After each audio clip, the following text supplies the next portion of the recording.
The Invisible Man by H.G. Wells.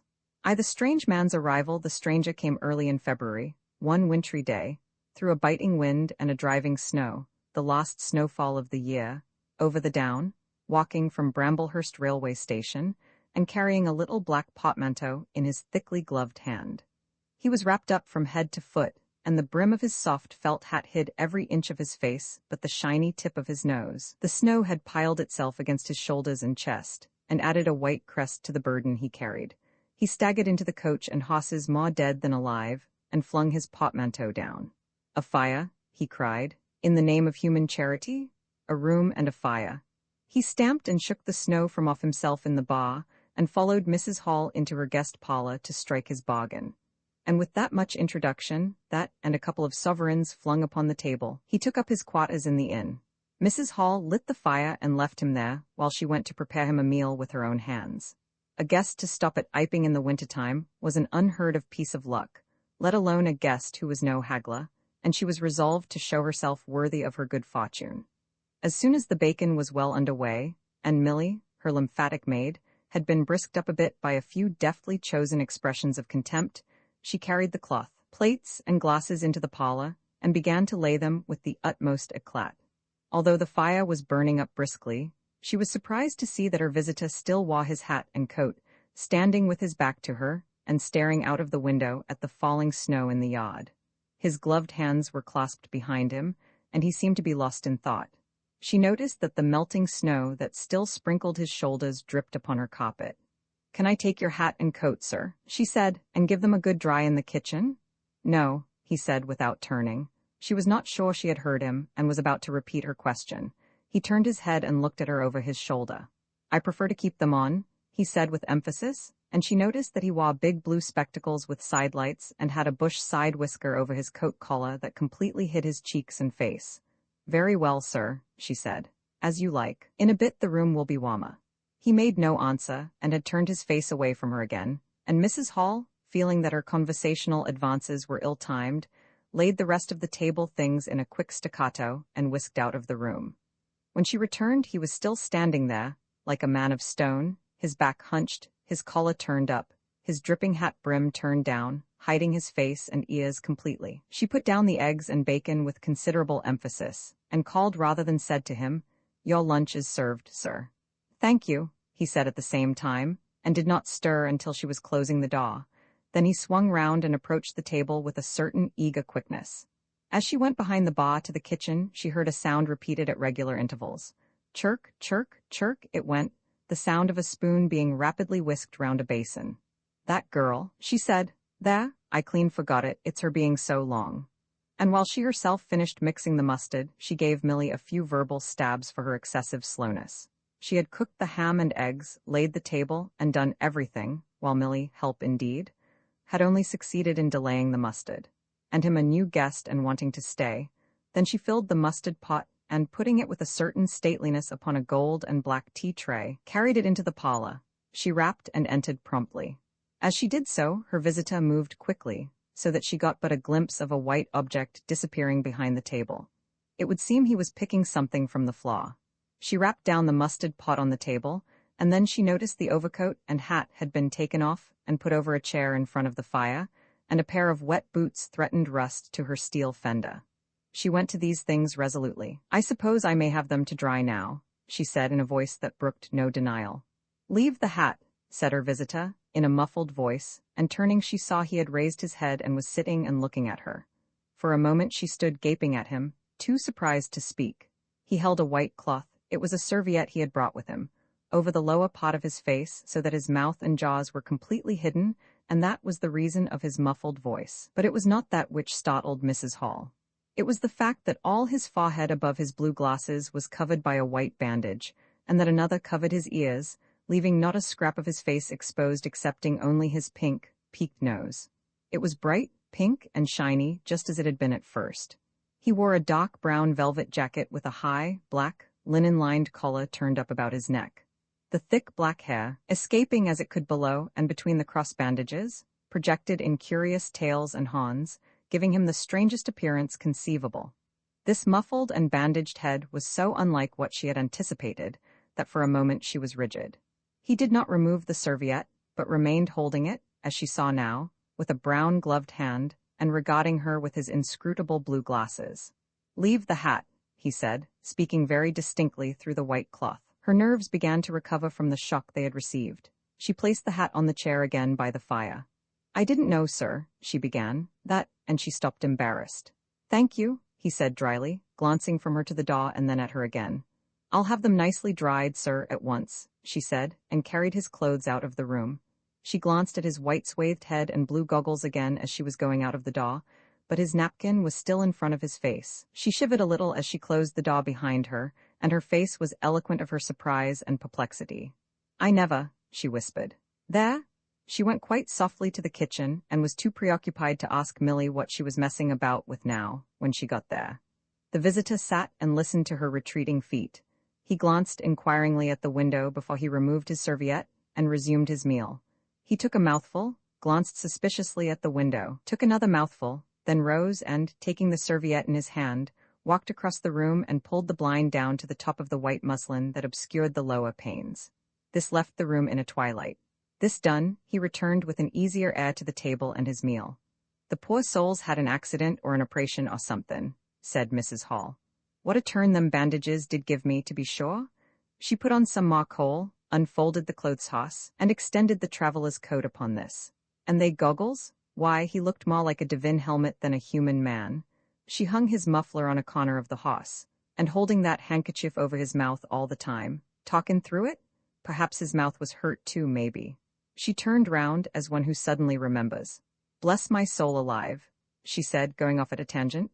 "Ain't you done them taters yet, Milly?" When Mrs. Hall went to clear away the stranger's lunch, her idea that his mouth must also have been cut or disfigured in the accident she supposed him to have suffered was confirmed, for he was smoking a pipe, and all the time that she was in the room he never loosened the silk muffler he had wrapped round the lower part of his face to put the mouthpiece to his lips. Yet it was not forgetfulness, for she saw he glanced at it as it smoldered out. He sat in the corner with his back to the window, blind, and spoke now, having eaten and drunk and being comfortably warmed through, with less aggressive brevity than before. The reflection of the fire lent a kind of red animation to his big spectacles they had lacked hitherto. "I have some luggage," he said, "at Bramblehurst Station," and he asked her how he could have it sent. He bowed his bandaged head quite politely in acknowledgement of her explanation. "Tomorrow?" he said. "There is no speedier delivery," and seemed quite disappointed when she answered, "No." Was she quite sure? No man with a trap who would go over? Mrs. Hall, nothing loath, answered his questions and developed a conversation. "It's a steep road by the down, sir," she said in answer to the question about a trap, and then, snatching at an opening, said, "It was there a carriage was upsettled a year ago and more. A gentleman killed, besides his coachman. Accidents, sir, happen in a moment, don't they?" But the visitor was not to be drawn so easily. "They do," he said through his muffler, eyeing her quietly through his impenetrable glasses. "But they take long enough to get well, don't they? There was my sister's son, Tom, just cut his arm with a scythe, tumbled on it in the Ifield, and bless me, he was 3 months tied up, sir. You'd hardly believe it. It's regular given me a dread of a scythe, sir." "I can quite understand that," said the visitor. "He was afraid one time that he'd have to have an operation. He was that bad, sir." The visitor laughed abruptly, a bark of a laugh that he seemed to bite and kill in his mouth. "Was he?" he said. "He was, sir, and no laughing matter to them as had the doing for him as I had, my sister being took up with her little ones so much. There was bandages to do, sir, and bandages to undo, so that if I may make so bold as to say it, sir." "Will you get me some matches?" said the visitor, quite abruptly. "My pipe is out." Mrs. Hall was pulled up suddenly. It was certainly rude of him, after telling him all she had done. She gasped at him for a moment and remembered the 2 sovereigns. She went for the matches.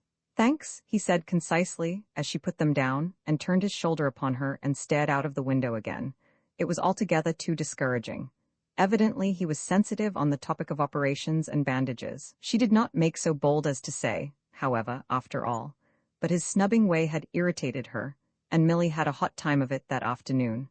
The visitor remained in the parlor until 4 o'clock, without giving the ghost of an excuse for an intrusion. For the most part he was quite still during that time. It would seem he sat in the growing darkness smoking in the firelight, perhaps dozing. Once or twice a curious listener might have heard him at the coals, and for the space of 5 minutes he was audible pacing the room. He seemed to be talking to himself.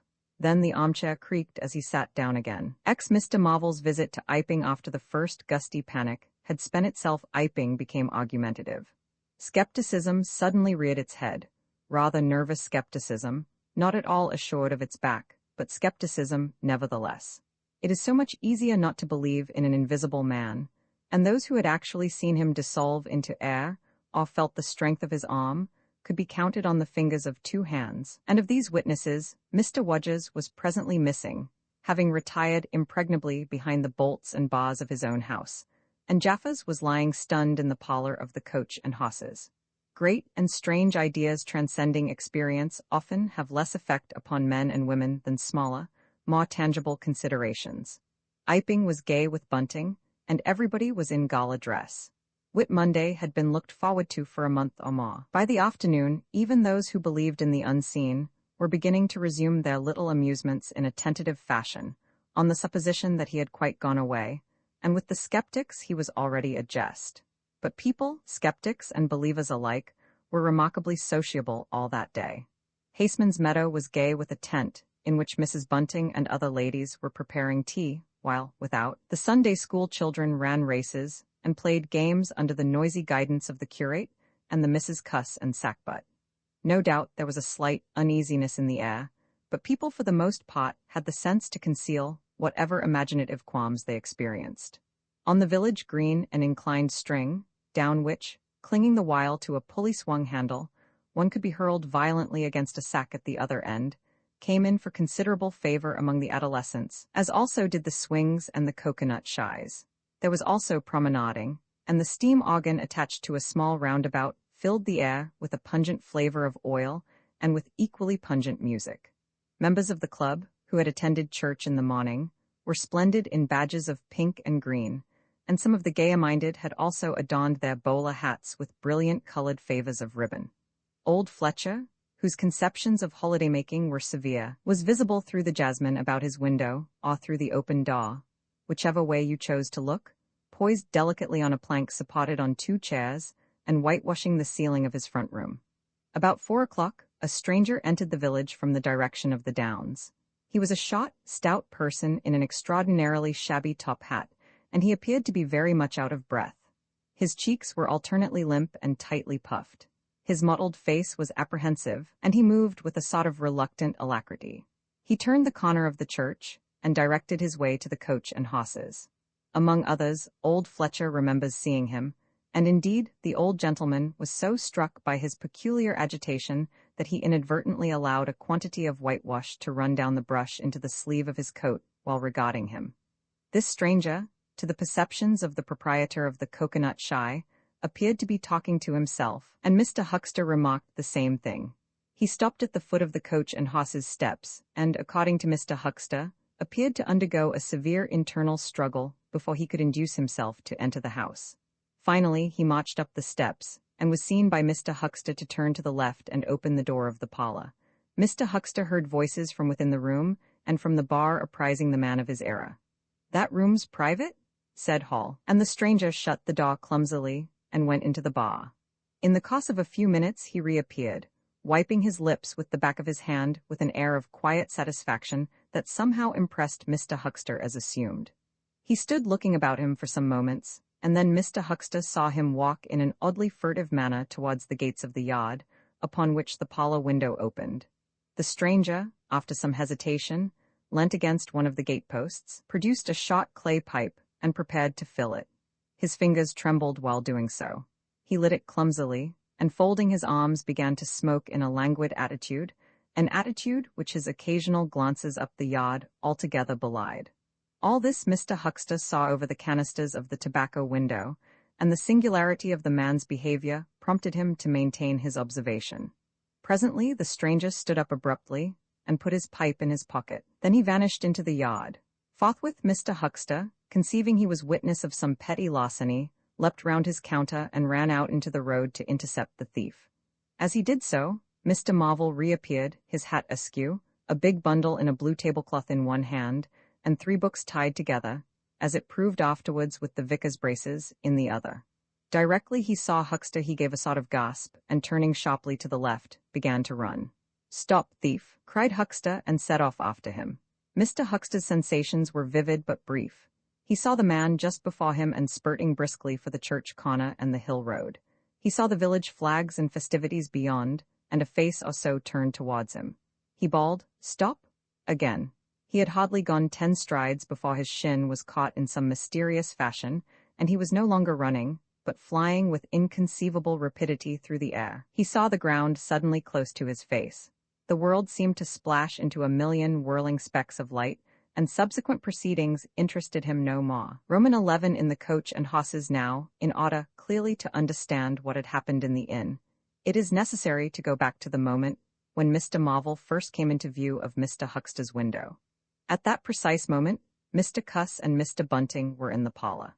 They were seriously investigating the strange occurrences of the morning, and were, with Mr. Hall's permission, making a thorough examination of the invisible man's belongings. Jaffers had partially recovered from his fall and had gone home in the charge of his sympathetic friends. The stranger's scattered garments had been removed by Mrs. Hall and the room tidied up. And on the table under the window where the stranger had been wont to work, Cuss had hit almost at once on 3 big books in manuscript labeled Diary. "Diary?" said Cuss, putting the 3 books on the table. "Now, at any rate, we shall learn something." The vicar stood with his hands on the table. "Diary," repeated Cuss, sitting down, putting 2 volumes to support the third and opening it. No name on the flyleaf, bother, cipher, and figures. The vicar came round to look over his shoulder. Cuss turned the pages over with a face suddenly disappointed. Dear me, it's all cipher, Bunting." "There are no diagrams?" asked Mr. Bunting. "No illustrations throwing light, see for yourself," said Mr. Cuss. "Some of it's mathematical and some of it's Russian or some such language, to judge by the letters, and some of it's Greek." "Now the Greek I thought you?" "Of course," said Mr. Bunting, taking out and wiping his spectacles and feeling suddenly very uncomfortable, for he had no Greek left in his mind worth talking about. "Yes, the Greek, of course, may furnish a clue. I'll find you a place." "I'd rather glance through the volumes first," said Mr. Bunting, still wiping. "A general impression first, Cuss, and then, we can go looking for clues." He coughed, put on his glasses, arranged them fastidiously, coughed again, and wished something would happen to avert the seemingly inevitable exposure. Then he took the volume Cuss handed him in a leisurely manner, and then something did happen. The door opened suddenly. Both gentlemen started violently, looked round, and were relieved to see a sporadically rosy face beneath a furry silk hat. "Tap," asked the face, and stood staring. "No," said both gentlemen at once. "Over the other side, my man," said Mr. Bunting. "And please shut that door," said Mr. Cuss irritably. "All right," said the intruder, as it seemed in a low voice curiously different from the huskiness of its first inquiry. "Right you are," said the intruder in the former voice. "Stand clear," and he vanished and closed the door. "A sailor, I should judge," said Mr. Bunting. "Amusing fellows they are. Stand clear, indeed. A nautical term referring to his getting back out of the room, I suppose?" "I dare say so," said Cuss. "My nerves are all loose today. It quite made me jump, the door opening like that." Mr. Bunting smiled as if he had not jumped. "And now," he said with a sigh, "these books." Someone sniffed as he did so. "One thing is indisputable," said Bunting, drawing up a chair next to that of Cuss. "There certainly have been very strange things happen in Iping during the last few days, very strange. I cannot of course believe in this absurd invisibility story. It's incredible," said Cuss, "incredible. But the fact remains that I certainly saw right down his sleeve." "But did you? Are you sure? Suppose a mirror, for instance, hallucinations are so easily produced. I don't know if you have ever seen a really good conjurer." "I won't argue again," said Cuss. "We've thrashed that out, Bunting. And just now there's these books. Here's some of what I take to be Greek. Greek letters, certainly." He pointed to the middle of the page. Mr. Bunting flushed slightly and brought his face nearer, apparently finding some difficulty with his glasses. Suddenly he became aware of a strange feeling at the nape of his neck. He tried to raise his head and encountered an immovable resistance. The feeling was a curious pressure, the grip of a heavy, firm hand, and it bore his chin irresistibly to the table. "Don't move, little men," whispered a voice, "or I'll brain you both." He looked into the face of Cuss, close to his own, and each saw a horrified reflection of his own sickly astonishment. "I'm sorry to handle you so roughly," said the voice, "but it's unavoidable." "Since when did you learn to pry into an investigator's private memoranda?" said the voice, and 2 chins struck the table simultaneously, and 2 sets of teeth rattled. Since when did you learn to invade the private rooms of a man in misfortune? And the concussion was repeated. Where have they put my clothes? Listen, said the voice.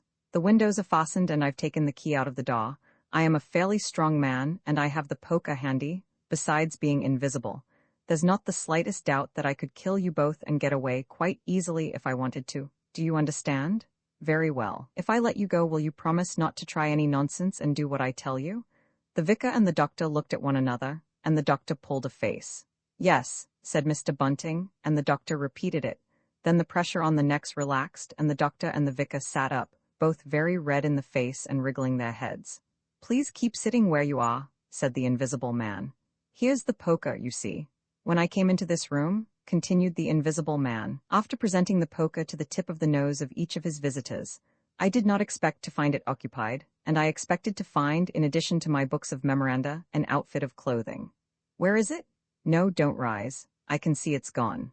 Now, just at present, though the days are quite warm enough for an invisible man to run about stock, the evenings are quite chilly. I want clothing, and other accommodation, and I must also have those 3 books. Roman 12. The invisible man loses his temper. It is unavoidable that at this point the narrative should break off again, for a certain very painful reason that will presently be apparent. While these things were going on in the parlor, and while Mr. Huxter was watching Mr. Marvel smoking his pipe against the gate, not a dozen yards away were Mr. Hall and Teddy Henfrey discussing, in a state of cloudy puzzlement, the one iping topic. Suddenly there came a violent thud against the door of the parlor, a sharp cry, and then silence. "Hullo," said Teddy Henfrey. "Hullo." From the tap, Mr. Hall took things in slowly but surely. "That ain't right," he said, and came round from behind the bar towards the parlor door. He and Teddy approached the door together, with intent faces. Their eyes considered. "Summat wrong," said Hall, and Henfrey nodded agreement. Whiffs of an unpleasant chemical odor met them, and there was a muffled sound of conversation, very rapid and subdued. "You all right, thur?" asked Hall, rapping. The muttered conversation ceased abruptly, for a moment's silence, then the conversation was resumed, in hissing whispers, then a sharp cry of "No, no, you don't." There came a sudden motion and the oversetting of a chair, a brief struggle. Silence again. "What the deuce?" exclaimed Henfrey, sotto voce. "You all right, thur?" asked Mr. Hall, sharply, again. The vicar's voice answered with a curious, jerking intonation. "Quite right. Please don't interrupt." "Odd," said Mr. Henfrey. "Odd," said Mr. Hall. "Says don't interrupt," said Henfrey. "I hearden," said Hall. "And a sniff," said Henfrey. They remained listening. The conversation was rapid and subdued. "I can't," said Mr. Bunting, his voice rising. "I tell you, sir, I will not." "What was that?" asked Henfrey. "Says he why not," said Hall. "Warn't speaking to us, was he?" "Disgraceful?" said Mr. Bunting within. "Disgraceful," said Mr. Henfrey. "I heard it distinct." "Who's that speaking now?" asked Henfrey. "Mr. Cuss, I suppose," said Hall. "Can you hear anything?" Silence, the sounds within indistinct and perplexing. "Sounds like throwing the tablecloth about," said Hall. Mrs. Hall appeared behind the bar. Hall made gestures of silence and invitation. This aroused Mrs. Hall's wifely opposition. "What you listin' in there for, Hall?" she asked. "Ain't you nothin' better to do, busy day like this?" Hall tried to convey everything by grimaces and dumb show, but Mrs. Hall was obdurate. She raised her voice. So Hall and Henfrey, rather crestfallen, tiptoed back to the bar, gesticulating to explain to her.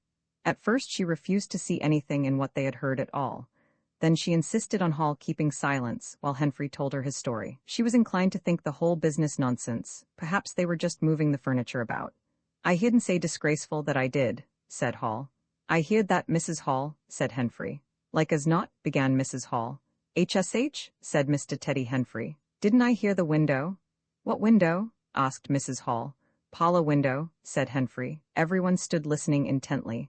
Mrs. Hall's eyes, directed straight before her, saw without seeing the brilliant oblong of the inn door, the road white and vivid, and Huxter's shop front blistering in the June sun. Abruptly Huxter's door opened and Huxter appeared, eyes staring with excitement, arms gesticulating. "Yap!" cried Huxter. "Stop thief!" And he ran obliquely across the oblong towards the yard gates and vanished. Simultaneously came a tumult from the parlor, and a sound of windows being closed. Hall, Henfrey, and the human contents of the tap rushed out at once pell-mell into the street. They saw someone whisk round the corner towards the road, and Mr. Huxter executing a complicated leap in the air that ended on his face and shoulder. Down the street, people were standing astonished or running towards them. Mr. Huckster was stunned. Henfrey stopped to discover this, but Hall and the two laborers from the tap rushed at once to the corner, shouting incoherent things, and saw Mr. Marvel vanishing by the corner of the church wall. They appear to have jumped to the impossible conclusion that this was the invisible man suddenly become visible, and set off at once along the lane in pursuit. But Hall had hardly run a dozen yards before he gave a loud shout of astonishment and went flying headlong sideways, clutching one of the laborers and bringing him to the ground. He had been charged just as one charges a man at football. The second laborer came round in a circle, stared, and conceiving that Hall had tumbled over of his own accord, turned to resume the pursuit, only to be tripped by the ankle just as Huckster had been. Then, as the first laborer struggled to his feet, he was kicked sideways by a blow that might have felled an ox. As he went down, the rush from the direction of the village green came round the corner. The first to appear was the proprietor of the Coconut Shy, a burly man in a blue jersey. He was astonished to see the lane empty save for three men sprawling absurdly on the ground. And then something happened to his rearmost foot, and he went headlong and rolled sideways, just in time to graze the feet of his brother and partner, following headlong. The two were then kicked, knelt on, fallen over, and cursed by quite a number of overhasty people.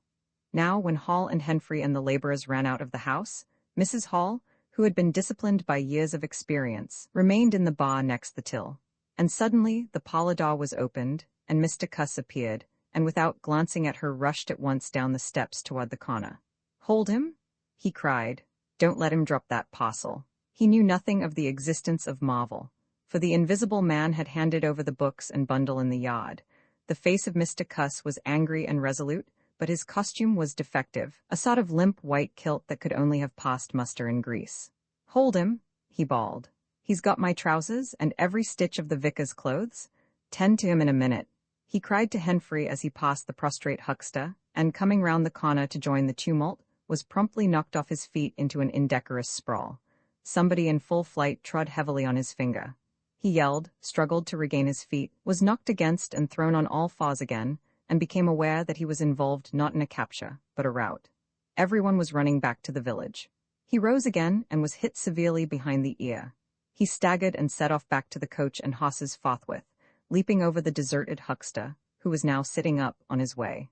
Behind him, as he was halfway up the inn steps, he heard a sudden yell of rage, rising sharply out of the confusion of cries, and a sounding smack in someone's face. He recognized the voice as that of the invisible man, and the note was that of a man suddenly infuriated by a painful blow.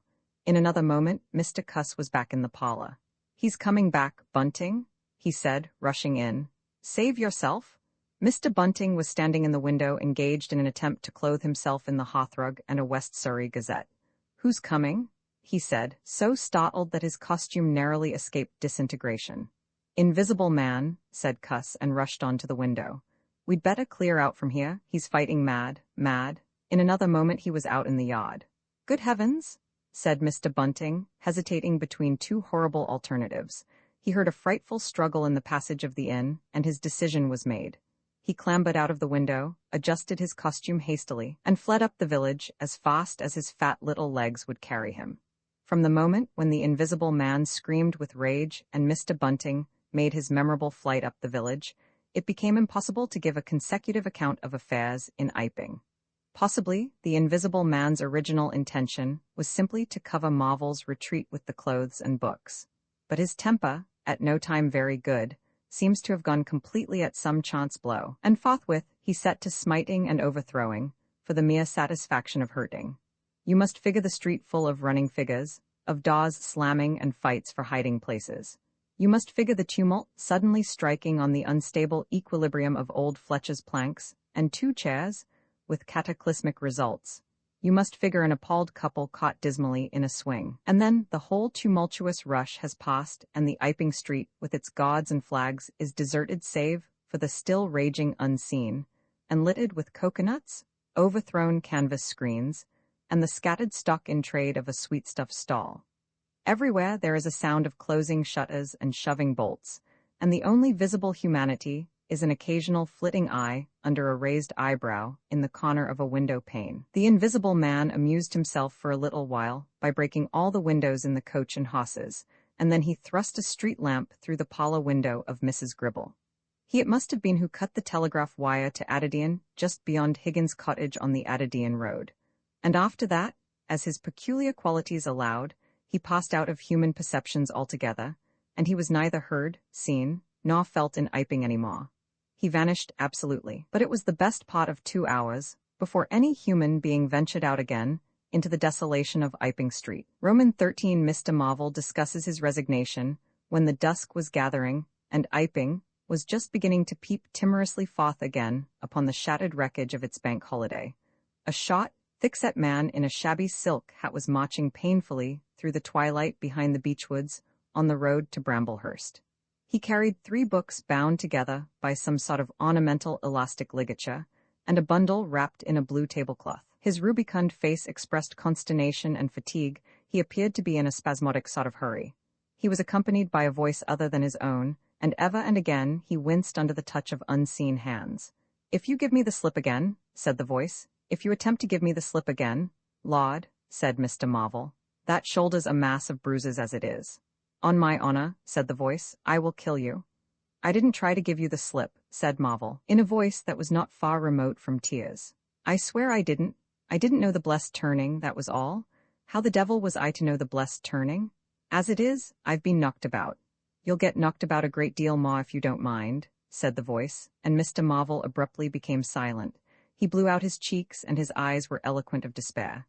"It's bad enough to let these floundering yokels explode my little secret without your cutting off with my books. It's lucky for some of them they cut and ran when they did. Here am I, no one knew I was invisible, and now what am I to do?" "What am I to do?" asked Marvel, sotto voce. "It's all about, it will be in the papers, everybody will be looking for me, everyone on their guard." The voice broke off into vivid curses and ceased. The despair of Mr. Marvel's face deepened and his pace slackened. "Go on," said the voice. Mr. Marvel's face assumed a grayish tint between the ruddier patches. "Don't drop those books, stupid," said the voice, sharply, overtaking him. "The fact is," said the voice, "I shall have to make use of you. You're a poor tool, but I must." "I'm a miserable tool," said Marvel. "You are," said the voice. "I'm the worst possible tool you could have," said Marvel. "I'm not strong," he said after a discouraging silence. "I'm not overstrong," he repeated. "No, and my heart's weak. That little business, I pulled it through of course, but bless you, I could have dropped. Well, I haven't the nerve and strength for the sort of thing you want. I'll stimulate you. I wish you wouldn't. I wouldn't like to mess up your plans, you know, but I might out of sheer funk and misery." "You'd better not," said the voice with quiet emphasis. "I wish I was dead," said Marvel. "It ain't justice," he said. "You must admit, it seems to me I've a perfect right." "Get on," said the voice. Mr. Marvel mended his pace, and for a time they went in silence again. "It's devilish hard," said Mr. Marvel. This was quite ineffectual. He tried another tack. "What do I make by it?" he began again in a tone of unendurable wrong. "Oh, shut up," said the voice with sudden amazing vigor. "I'll see to you all right. You do what you're told. You'll do it all right. You're a fool and all that, but you'll do. I tell you, sir, I'm not the man for it, respectfully, but it is so. If you don't shut up I shall twist your wrist again," said the invisible man. "I want to think." Presently 2 oblongs of yellow light appeared through the trees, and the square tower of a church loomed through the gloaming. "I shall keep my hand on your shoulder," said the voice, "all through the village. Go straight through and try no foolery. It will be the worse for you if you do." "I know that," sighed Mr. Marvel. "I know all that." The unhappy-looking figure in the obsolete silk hat passed up the street of the little village with his burdens, and vanished into the gathering darkness beyond the lights of the windows. Roman 14 at Potstow 10 o'clock the next morning found Mr. Marvel, unshaven, dirty, and travel-stained, sitting with the books beside him and his hands deep in his pockets, looking very weary, nervous, and uncomfortable, and inflating his cheeks at infrequent intervals, on the bench outside a little inn on the outskirts of Potstow. Beside him were the books, but now they were tied with string. The bundle had been abandoned in the pine woods beyond Bramblehurst, in accordance with a change in the plans of the invisible man. Mr. Marvel sat on the bench, and although no one took the slightest notice of him, his agitation remained at fever heat. His hands would go ever and again to his various pockets with a curious, nervous fumbling. When he had been sitting for the best part of an hour, however, an elderly mariner, carrying a newspaper, came out of the inn and sat down beside him. "Pleasant day," said the mariner. Mr. Marvel glanced about him with something very like terror. "Very," he said. Just seasonable weather for the time of year, said the mariner, taking no denial. Quite, said Mr. Marvel. The mariner produced a toothpick, and saving his regard, was engrossed thereby for some minutes. His eyes meanwhile were at liberty to examine Mr. Marvel's dusty figure, and the books beside him. As he had approached Mr. Marvel, he had heard a sound like the dropping of coins into a pocket. He was struck by the contrast of Mr. Marvel's appearance with this suggestion of opulence. Thence his mind wandered back again to a topic that had taken a curiously firm hold of his imagination. Books? He said suddenly, noisily finishing with the toothpick. Mr. Marvel started and looked at them. Oh, yes, he said. Yes, they're books. There's some extraordinary things in books, said the mariner. I believe you, said Mr. Marvel. And some extraordinary things out of 'em, said the mariner. True likewise, said Mr. Marvel. He eyed his interlocutor and then glanced about him. There's some extraordinary things in newspapers, for example, said the mariner. There are. In this newspaper, said the mariner. Ah, said Mr. Marvel. There's a story, said the mariner, fixing Mr. Marvel with an eye that was firm and deliberate. There's a story about an invisible man, for instance. Mr. Marvel pulled his mouth askew and scratched his cheek and felt his ears glowing. What will they be writing next? He asked faintly. Austria or America? Neither, said the mariner. Here, Lord, said Mr. Marvel, starting. When I say here, said the mariner, to Mr. Marvel's intense relief, I don't of course mean here in this place, I mean hereabouts. An invisible man, said Mr. Marvel. And what's he been up to? Everything, said the mariner, controlling Marvel with his eye and then amplifying, every blessed thing. I ain't seen a paper these 4 days, said Marvel. Iping's the place he started at, said the mariner. Indeed, said Mr. Marvel. He started there, and where he came from nobody don't seem to know. Here it is, peculiar story from Iping, and it says in this paper that the evidence is extraordinary strong, extraordinary. Laud, said Mr. Marvel. But then, it's an extraordinary story. There is a clergyman and a medical gent witnesses. Saw him all right and proper. Or leastways didn't see him. He was staying, it says, at the Coach and Hosses, and no one don't seem to have been aware of his misfortune. It says, aware of his misfortune, until in an altercation in the inn, it says, his bandages on his head was torn off. It was then observed that his head was invisible. Attempts were at once made to secure him, but casting off his garments, it says, he succeeded in escaping, but not until after a desperate struggle, in which he had inflicted serious injuries, it says, on our worthy and able constable, Mr. J. A. Jaffas. Pretty straight story, eh? Names and everything. Laud, said Mr. Marvel, looking nervously about him, trying to count the money in his pockets by his unaided sense of touch, and full of a strange and novel idea. It sounds most astonishing. Don't it? Extraordinary, I call it. Never heard tell of invisible men before, I haven't, but nowadays one hears such a lot of extraordinary things. That all he did? Asked Marvel, trying to seem at his ease. It's enough, ain't it? Said the mariner. Didn't go back by any chance? Asked Marvel. Just escaped and that's all, eh? All, said the mariner. Why, ain't it enough? Quite enough, said Marvel. I should think it was enough, said the mariner. I should think it was enough. He didn't have any pals. It don't say he had any pals, does it? Asked Mr. Marvel, anxious. Ain't one of us sought enough for you? Asked the mariner. No, thank heaven, as one might say, he didn't. He nodded his head slowly. It makes me regular uncomfortable, the bare thought of that chap running about the country. He is at present at lodge, and from certain evidence it is supposed that he has took, I suppose they mean, the road to Potstow. You see we're right in it. None of your American wonders this time. And just think of the things he might do. Where'd you be, if he took a drop over and above and had a fancy to go for you? Suppose he wants to rob, who can prevent him? He can trespass, he can burgle, he could walk through a cordon of policemen as easy as me, or you could give the slip to a blind man. Easier? For these here blind chaps here uncommon sharp, I'm told. And wherever there was liquor he fancied. He's got a tremendous advantage. Certainly, said Mr. Marvel. And well, you're right, said the mariner. He has. All this time Mr. Marvel had been glancing about him intently, listening for faint footfalls, trying to detect imperceptible movements. He seemed on the point of some great resolution. He coughed behind his hand. He looked about him again, listened, bent towards the mariner, and lowered his voice.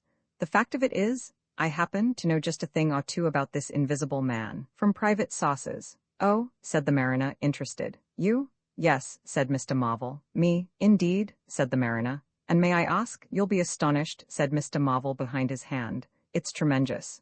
Indeed, said the mariner. The fact is, began Mr. Marvel eagerly in a confidential undertone, Suddenly his expression changed marvelously. "Oh," he said. He rose stiffly in his seat. His face was eloquent of physical suffering. "Wow," he said. "What's up?" said the mariner, concerned. "Toothache?" said Mr. Marvel, and put his hand to his ear. He caught hold of his books. "I must be getting on, I think," he said. He edged in a curious way along the seat away from his interlocutor. "But you was just going to tell me about this here invisible man?" protested the mariner. Mr. Marvel seemed to consult with himself. "Hoax," said a voice. "It's a hoax," said Mr. Marvel. "But it's in the paper," said the mariner. "Hoax all the same," said Marvel.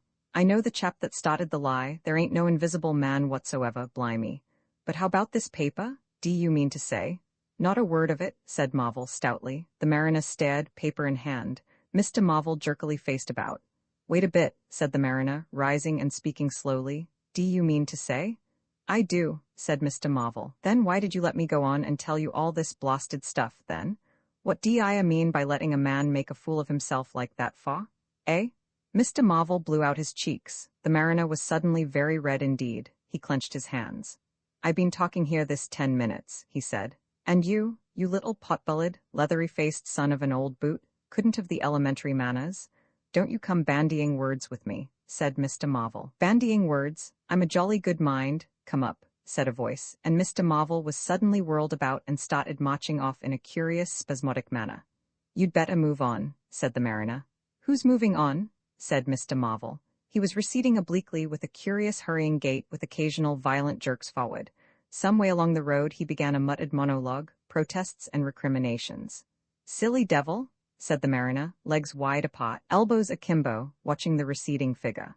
"I'll show you, you silly ass, hoaxing me. It's here, on the paper." Mr. Marvel retorted incoherently and, receding, was hidden by a bend in the road, but the mariner still stood magnificent in the midst of the way, until the approach of a butcher's cart dislodged him. Then he turned himself towards Pot Stowe. "Full of extraordinary asses," he said softly to himself. "Just to take me down a bit, that was his silly game. It's on the paper." And there was another extraordinary thing he was presently to hear, that had happened quite close to him. And that was a vision of a fistful of money, no less, traveling without visible agency, along by the wall at the corner of St. Michael's Lane. A brother mariner had seen this wonderful sight that very morning. He had snatched at the money forthwith, and had been knocked headlong, and when he had got to his feet the butterfly money had vanished. Our mariner was in the mood to believe anything, he declared, but that was a bit too stiff. Afterwards, however, he began to think things over. The story of the flying money was true, and all about that neighborhood, even from the august London and Country Banking Company, from the tills of shops and inns, doors standing that sunny, whether entirely open, money had been quietly and dexterously making off that day in handfuls and rouleaux, floating quietly along by walls and shady places, dodging quickly from the approaching eyes of men. And it had, though no man had traced it, invariably ended its mysterious flight in the pocket of that agitated gentleman in the obsolete silk hat, sitting outside the little inn on the outskirts of Pot Stowe.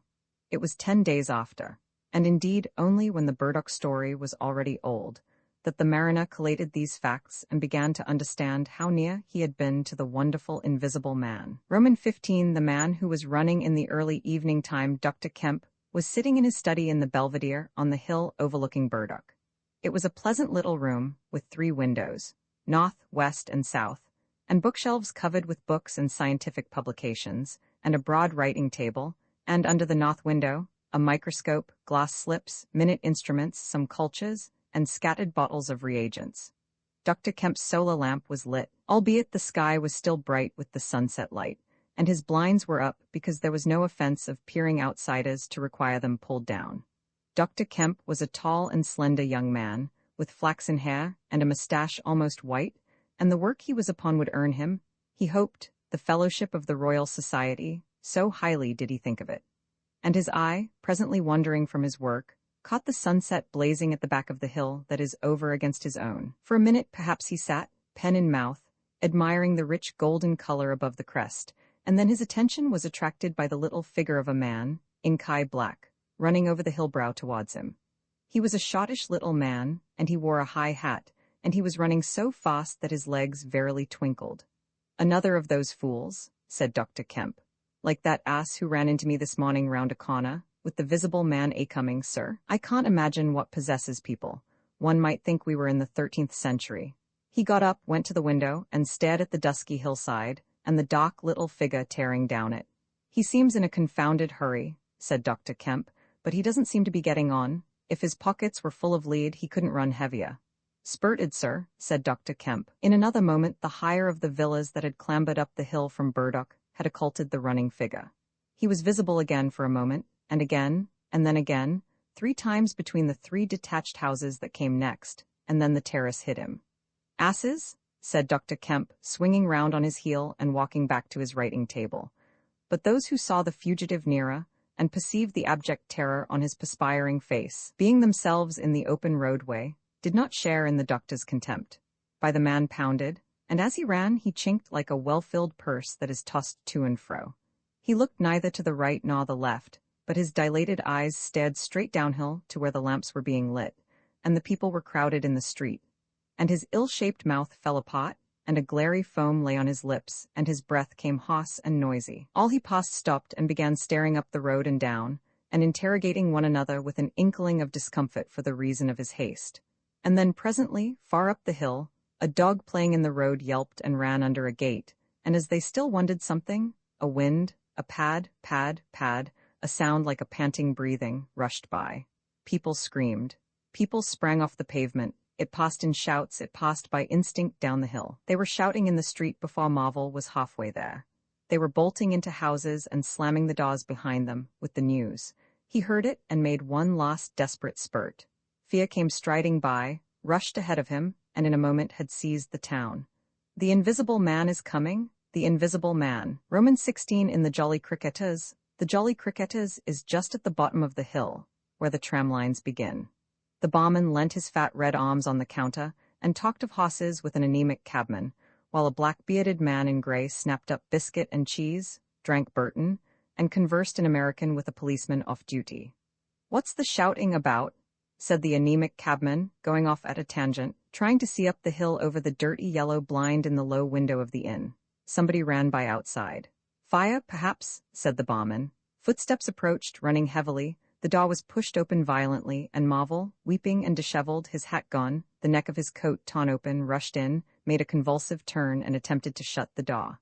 It was held half open by a strap. "Coming?" he bawled, his voice shrieking with terror. "He's coming. The visible man. After me, for God's sake. Elp, elp, elp." "Shut the doors," said the policeman. "Who's coming? What's the row?" He went to the door, released the strap, and it slammed. The American closed the other door. "Let me go inside," said Marvel, staggering and weeping, but still clutching the books. "Let me go inside, lock me in somewhere. I tell you he's after me. I give him the slip. He said he'd kill me, and he will."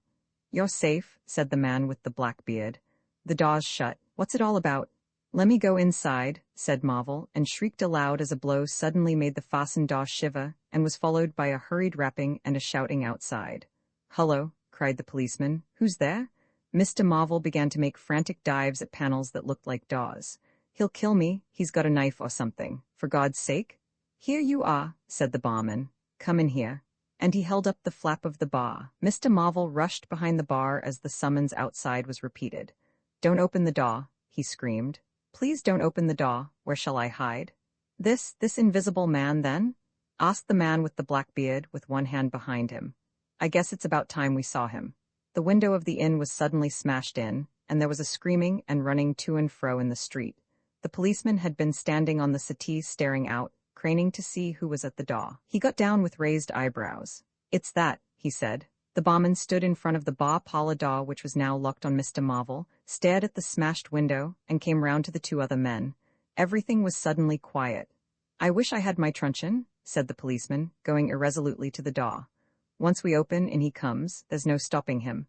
"Don't you be in too much hurry about that door," said the anemic cabman, anxiously. "Draw the bolts," said the man with the black beard, "and if he comes—" He showed a revolver in his hand. "That won't do," said the policeman. "That's murder." "I know what country I'm in," said the man with the beard. "I'm going to let off at his legs. Draw the bolts." "Not with that blinking thing going off behind me," said the barman, craning over the blind. "Very well," said the man with the black beard, and stooping down, revolver ready, drew them himself. Barman, cabman, and policeman faced about. "Come in," said the bearded man in an undertone, standing back and facing the unbolted doors with his pistol behind him. No one came in, the door remained closed.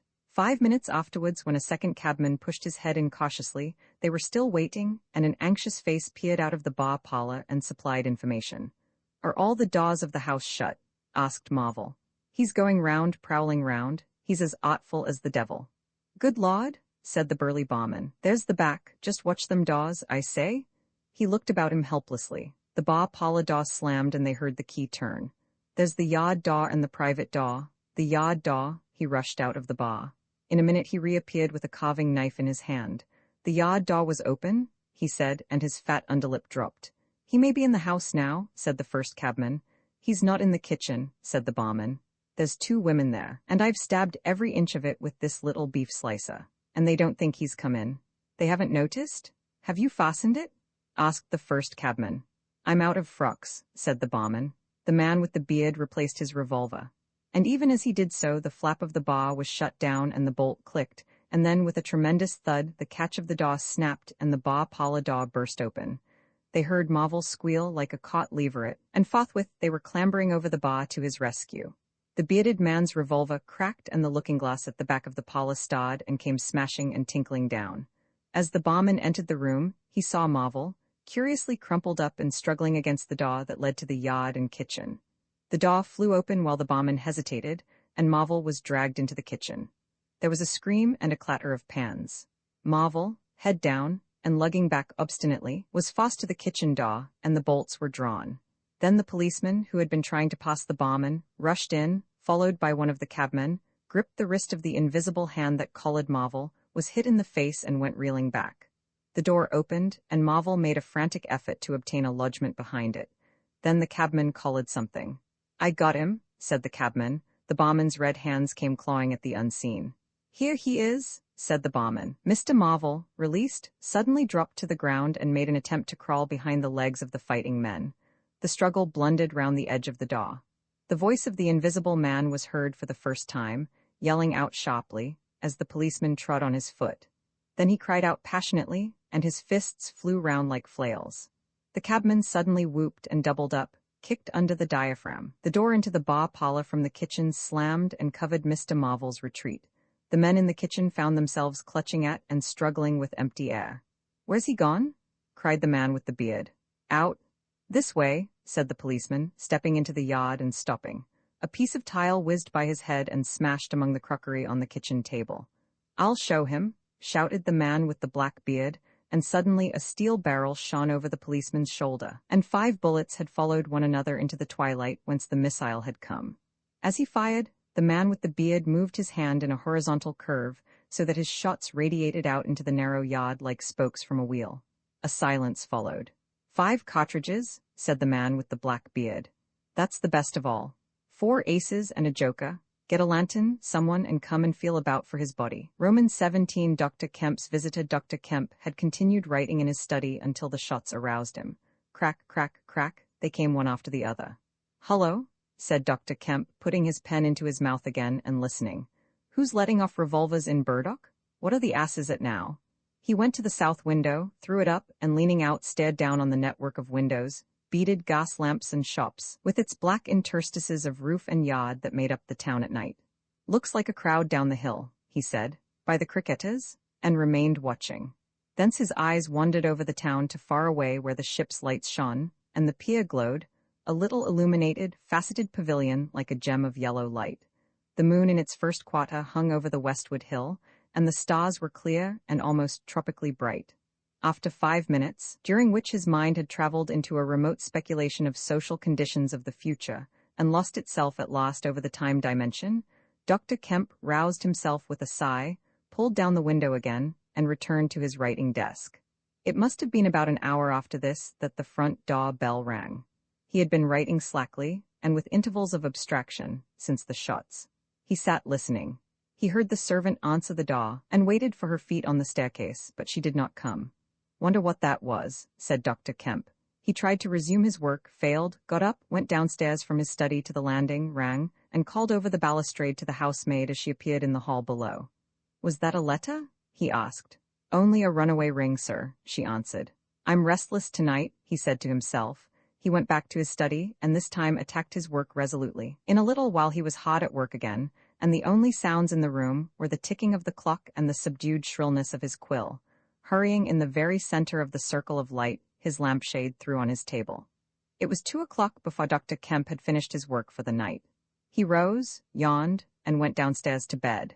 He had already removed his coat and vest when he noticed that he was thirsty. He took a candle and went down to the dining room in search of a siphon and whiskey. Dr. Kemp's scientific pursuits have made him a very observant man, and as he recrossed the hall, he noticed a dark spot on the linoleum near the mat at the foot of the stairs. He went on upstairs, and then it suddenly occurred to him to ask himself what the spot on the linoleum might be. Apparently some subconscious element was at work. At any rate, he turned with his burden, went back to the hall, put down the siphon and whiskey, and bending down, touched the spot. Without any great surprise, he found it had the stickiness and color of drying blood. He took up his burden again and returned upstairs, looking about him and trying to account for the blood spot. On the landing he saw something and stopped astonished. The door handle of his own room was blood-stained. He looked at his own hand. It was quite clean, and then he remembered that the door of his room had been open when he came down from his study, and that consequently he had not touched the handle at all. He went straight into his room, his face quite calm, perhaps a trifle more resolute than usual. His glance, wandering inquisitively, fell on the bed. On the counterpane was a mess of blood, and the sheet had been torn. He had not noticed this before because he had walked straight to the dressing table. On the further side, the bedclothes were depressed as if someone had been recently sitting there. Then he had an odd impression that he had heard a low voice say, "Good heavens, Kemp?" But Dr. Kemp was no believer in voices. He stood staring at the tumbled sheets. Was that really a voice? He looked about again, but noticed nothing further than the disordered and blood-stained bed. Then he distinctly heard a movement across the room, near the wash-hand stand. All men, however highly educated, retain some superstitious inklings. The feeling that is called eerie came upon him. He closed the door of the room, came forward to the dressing table, and put down his burdens. Suddenly, with a start, he perceived a coiled and blood-stained bandage of linen rag hanging in midair between him and the wash-hand stand. He stared at this in amazement. It was an empty bandage, a bandage properly tied but quite empty. He would have advanced to grasp it, but a touch arrested him, and a voice speaking quite close to him. "Kemp?" said the voice. "Eh?" said Kemp with his mouth open. "Keep your nerve," said the voice. "I'm an invisible man." Kemp made no answer for a space, simply stared at the bandage. "Invisible man," he said. "I am an invisible man," repeated the voice. The story he had been active to ridicule only that morning rushed through Kemp's brain. He does not appear to have been either very much frightened or very greatly surprised at the moment. Realization came later. "I thought it was all a lie," he said. The thought uppermost in his mind was the reiterated arguments of the morning. "Have you a bandage on?" he asked. "Yes," said the invisible man. "Oh," said Kemp, and then roused himself. "I say," he said, "but this is nonsense, it's some trick." He stepped forward suddenly, and his hand, extended towards the bandage, met invisible fingers. He recoiled at the touch, and his color changed. "Keep steady, Kemp. For God's sake, I want help badly. Stop." The hand gripped his arm, he struck at it. "Kemp," cried the voice. "Kemp, keep steady?" And the grip tightened. A frantic desire to free himself took possession of Kemp. The hand of the bandaged arm gripped his shoulder, and he was suddenly tripped and flung backwards upon the bed. He opened his mouth to shout, and the corner of the sheet was thrust between his teeth. The invisible man had him down grimly, but his arms were free and he struck and tried to kick savagely. "Listen to reason, will you?" said the invisible man, sticking to him in spite of a pounding in the ribs. "By heaven, you'll madden me in a minute. Lie still, you fool," bawled the invisible man in Kemp's ear. Kemp struggled for another moment and then lay still. "If you shout, I'll smash your face," said the invisible man, relieving his mouth. "I'm an invisible man. It's no foolishness and no magic. I really am an invisible man, and I want your help. I don't want to hurt you, but if you behave like a frantic rustic, I must. Don't you remember me, Kemp, Griffin of University College?" "Let me get up," said Kemp. "I'll stop where I am, and let me sit quiet for a minute." He sat up and felt his neck. "I am Griffin of University College, and I have made myself invisible. I am just an ordinary man, a man you have known, made invisible." "Griffin," said Kemp. "Griffin," answered the voice. "A younger student than you were, almost an albino, 6 feet high and broad, with a pink and white face and red eyes, who won the medal for chemistry." "I am confused," said Kemp. "My brain is rioting." What has this to do with Griffin? I am Griffin. Kemp thought. It's horrible, he said. But what devilry must happen to make a man invisible? It's no devilry. It's a process sane and intelligible enough. It's horrible, said Kemp. How on earth? It's horrible enough, but I'm wounded and in pain and tired, great God.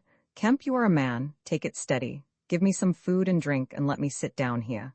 Kemp stared at the bandage as it moved across the room, then saw a basket chair dragged across the floor and come to rest near the bed. It creaked, and the seat was depressed the quarter of an inch or so. He rubbed his eyes and felt his neck again. This beats ghosts, he said, and laughed stupidly.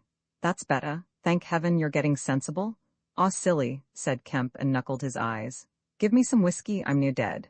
It didn't feel so. Where are you? If I get up, shall I run into you? There, all right. Whiskey? Here, where shall I give it to you? The chair creaked and Kemp felt the glass drawn away from him. He let go by an effort. His instinct was all against it. It came to rest poised 20 inches above the front edge of the seat of the chair. He stared at it in infinite perplexity. This must be hypnotism. You have suggested you are invisible. Nonsense, said the voice. It's frantic. Listen to me. I demonstrated conclusively this morning, began Kemp. That invisibility? Never mind what you've demonstrated. I'm starving, said the voice, and the night is chilly to a man without clothes. Food? Said Kemp. The tumbler of whiskey tilted itself. Yes, said the invisible man, wrapping it down. Have you a dressing gown? Kemp made some exclamation in an undertone. He walked to a wardrobe and produced a robe of dingy scarlet. This do? He asked. It was taken from him. It hung limp for a moment in midair, fluttered weirdly, stood full and decorous buttoning itself, and sat down in his chair. Drawers, socks, slippers would be a comfort, said the unseen, curtly. And food. Anything? But this is the insanest thing I ever was in my life. He turned out his drawers for the articles, and then went downstairs to ransack his larder. He came back with some cold cutlets and bread, pulled up a light table, and placed them before his guest. Never mind knives, said his visitor, and a cutlet hung in midair, with a sound of gnawing. Invisible? Said Kemp, and sat down on a bedroom chair. I always like to get something about me before I eat, said the invisible man, with a full mouth, eating greedily. Queer fancy. I suppose that wrist is all right, said Kemp. Trust me, said the invisible man. Of all the strange and wonderful, exactly. But it's odd I should blunder into your house to get my bandaging. My first stroke of luck. Anyhow, I meant to sleep in this house tonight. You must stand that? It's a filthy nuisance, my blood showing, isn't it? Quite a clot over there. Gets visible as it coagulates, I see. It's only the living tissue I've changed, and only for as long as I'm alive. I've been in the house 3 hours. But how's it done? Began Kemp in a tone of exasperation. Confound it, the whole business, it's unreasonable from beginning to end. Quite reasonable, said the invisible man. Perfectly reasonable. He reached over and secured the whiskey bottle. Kemp stared at the devouring dressing gown. A ray of candlelight penetrating a torn patch in the right shoulder made a triangle of light under the left ribs. What were the shots? He asked. How did the shooting begin? There was a real fool of a man, a sort of confederate of mine, curse him, who tried to steal my money, has done so. Is he invisible too? No. Well, can't I have some more to eat before I tell you all that? I'm hungry, in pain, and you want me to tell stories? Kemp got up. You didn't do any shooting? He asked. Not me, said his visitor. Some fool I'd never seen fired at random. A lot of them got scared. They all got scared at me. Curse them? I say, I want more to eat than this, Kemp. I'll see what there is to eat downstairs, said Kemp. Not much, I'm afraid. After he had done eating, and he made a heavy meal, the invisible man demanded a cigar. He bit the end savagely before Kemp could find a knife, and cursed when the outer leaf loosened. It was strange to see him smoking. His mouth and throat, pharynx and nares, became visible as a sort of whirling smoke cast. This blessed gift of smoking, he said, and puffed vigorously. I'm lucky to have fallen upon you, Kemp. You must help me. Fancy tumbling on you just now. I'm in a devilish scrape. I've been mad, I think. The things I have been through, but we will do things yet. Let me tell you. He helped himself to more whiskey and soda. Kemp got up, looked about him, and fetched a glass from his spare room. It's wild, but I suppose I may drink. You haven't changed much, Kemp, these dozen years. You fair men don't. Cool and methodical after the first collapse, I must tell you, we will work together. But how was it all done? Said Kemp, and how did you get like this? For God's sake, let me smoke in peace for a little while, and then I will begin to tell you. But the story was not told that night. The invisible man's wrist was growing painful, he was feverish, exhausted, and his mind came round to brood upon his chase down the hill and the struggle about the inn. He spoke in fragments of marvel, he smoked faster, his voice grew angry. Kemp tried to gather what he could. He was afraid of me, I could see that he was afraid of me, said the invisible man many times over. He meant to give me the slip, he was always casting about, what a fool I was. The cur? I should have killed him? Where did you get the money? Asked Kemp, abruptly. The invisible man was silent for a space. I can't tell you tonight, he said. He groaned suddenly and leant forward, supporting his invisible head on invisible hands. Kemp, he said, I've had no sleep for near 3 days, except a couple of dozes of an hour or so. I must sleep soon. Well, have my room, have this room. But how can I sleep? If I sleep, he will get away. Ugh, what does it matter? What's the shot wound? Asked Kemp abruptly. Nothing, scratch and blood. Oh God, how I want sleep. Why not? The invisible man appeared to be regarding Kemp. Because I've a particular objection to being caught by my fellow men, he said slowly. Kemp started. Fool that I am, said the invisible man, striking the table smartly. I've put the idea into your head. Roman 18, the invisible man sleeps exhausted and wounded as the invisible man was. He refused to accept Kemp's word that his freedom should be respected. He examined the 2 windows of the bedroom, drew up the blinds and opened the sashes, to confirm Kemp's statement that a retreat by them would be possible. Outside the night was very quiet and still, and the new moon was setting over the down. Then he examined the keys of the bedroom and the 2 dressing-room doors, to satisfy himself that these also could be made an assurance of freedom. Finally, he expressed himself satisfied. He stood on the hearthrug and Kemp heard the sound of a yawn. I'm sorry, said the invisible man, if I cannot tell you all that I have done tonight, but I am worn out. It's grotesque, no doubt. It's horrible. But believe me, Kemp, in spite of your arguments of this morning, it is quite a possible thing. I have made a discovery. I meant to keep it to myself. I can't, I must have a partner, and you, we can do such things, but tomorrow. Now, Kemp, I feel as though I must sleep or perish. Kemp stood in the middle of the room staring at the headless garment. I suppose I must leave you, he said. It's incredible. 3 things happening like this, overturning all my preconceptions, would make me insane. But it's real. Is there anything more that I can get you? Only bid me good night, said Griffin. Good night, said Kemp, and shook an invisible hand. He walked sideways to the door. Suddenly the dressing gown walked quickly towards him.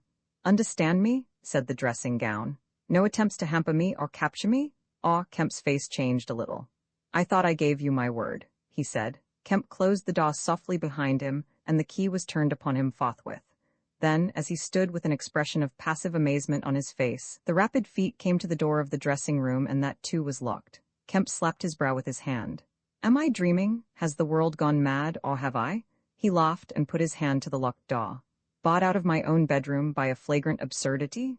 He said. He walked to the head of the staircase, turned and stared at the locked doors.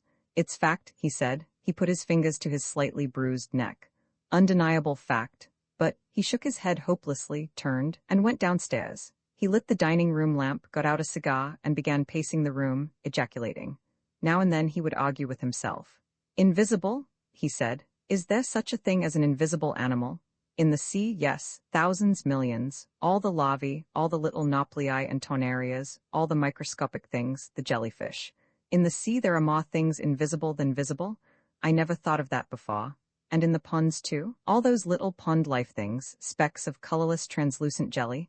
But in air? No, it can't be. But after all, why not? If a man was made of glass, he would still be visible. His meditation became profound. The bulk of 3 cigars had passed into the invisible or diffused as a white ash over the carpet before he spoke again. Then it was merely an exclamation. He turned aside, walked out of the room, and went into his little consulting room and lit the gas there. It was a little room, because Dr. Kemp did not live by practice, and in it were the day's newspapers. The morning's paper lay carelessly opened and thrown aside. He caught it up, turned it over, and read the account of a strange story from Iping that the mariner at Potstow had spelt over so painfully to Mr. Marvel. Kemp read it swiftly. Wrapped up, said Kemp. Disguised? Hiding it? No one seems to have been aware of his misfortune. What the devil is his game? He dropped the paper and his eye went seeking. Ah, he said, and caught up the St. James Gazette, lying folded up as it arrived. Now we shall get at the truth, said Dr. Kemp. He rent the paper open, a couple of columns confronted him. An entire village in Sussex goes mad, was the heading.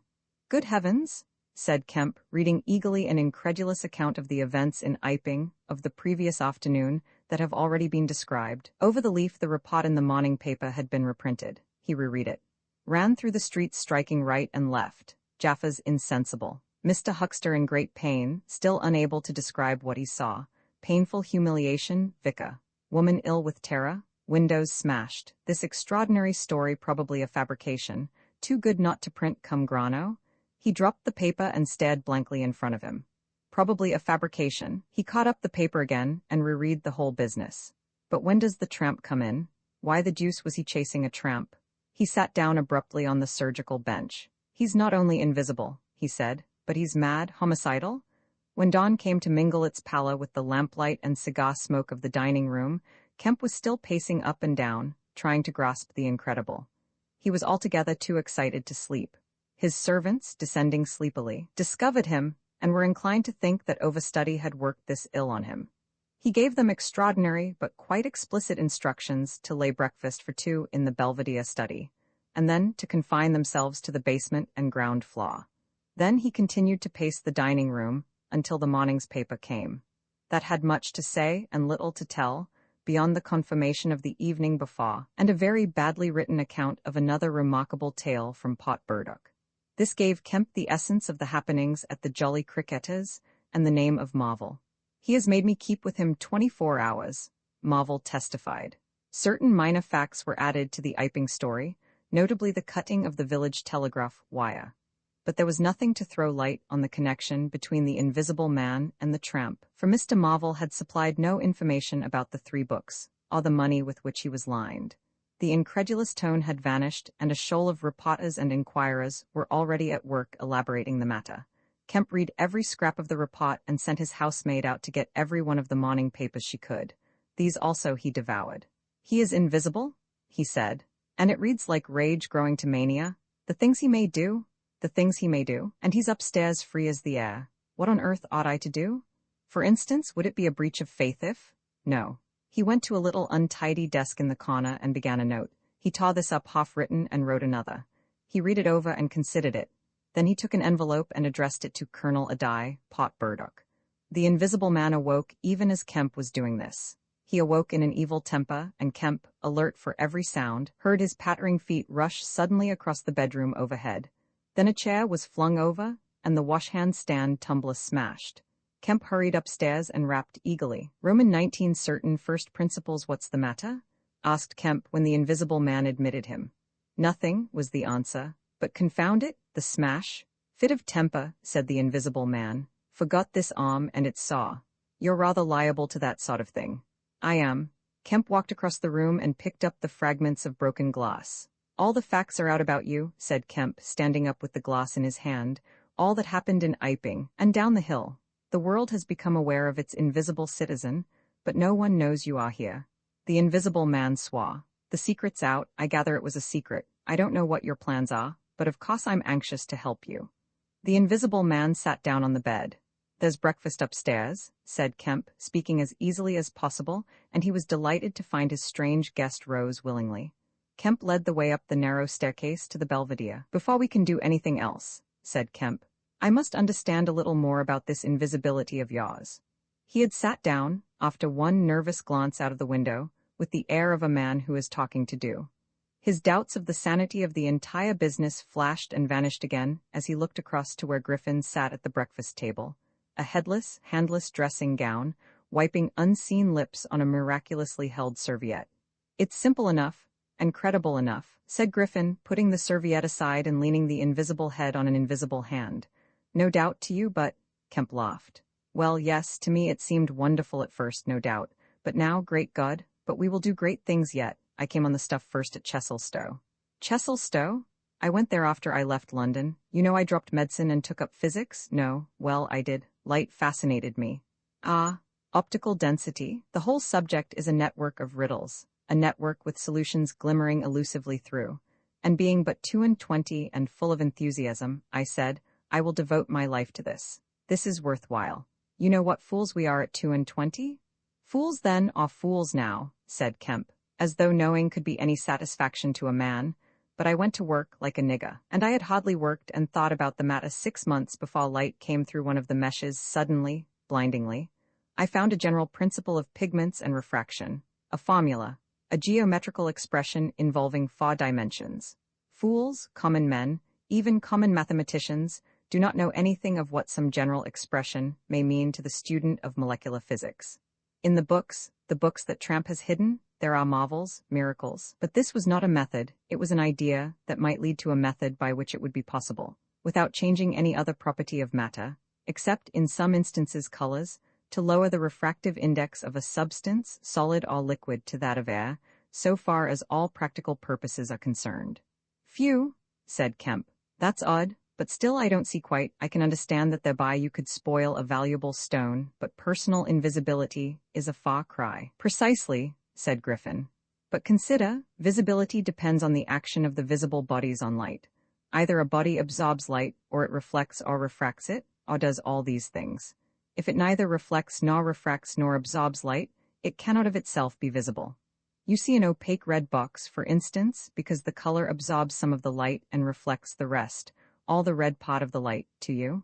If it did not absorb any particular part of the light, but reflected it all, then it would be a shining white box. Silver, a diamond box, would neither absorb much of the light nor reflect much from the general surface, but just here and there where the surfaces were favorable, the light would be reflected and refracted, so that you would get a brilliant appearance of flashing reflections and translucencies, a sort of skeleton of light.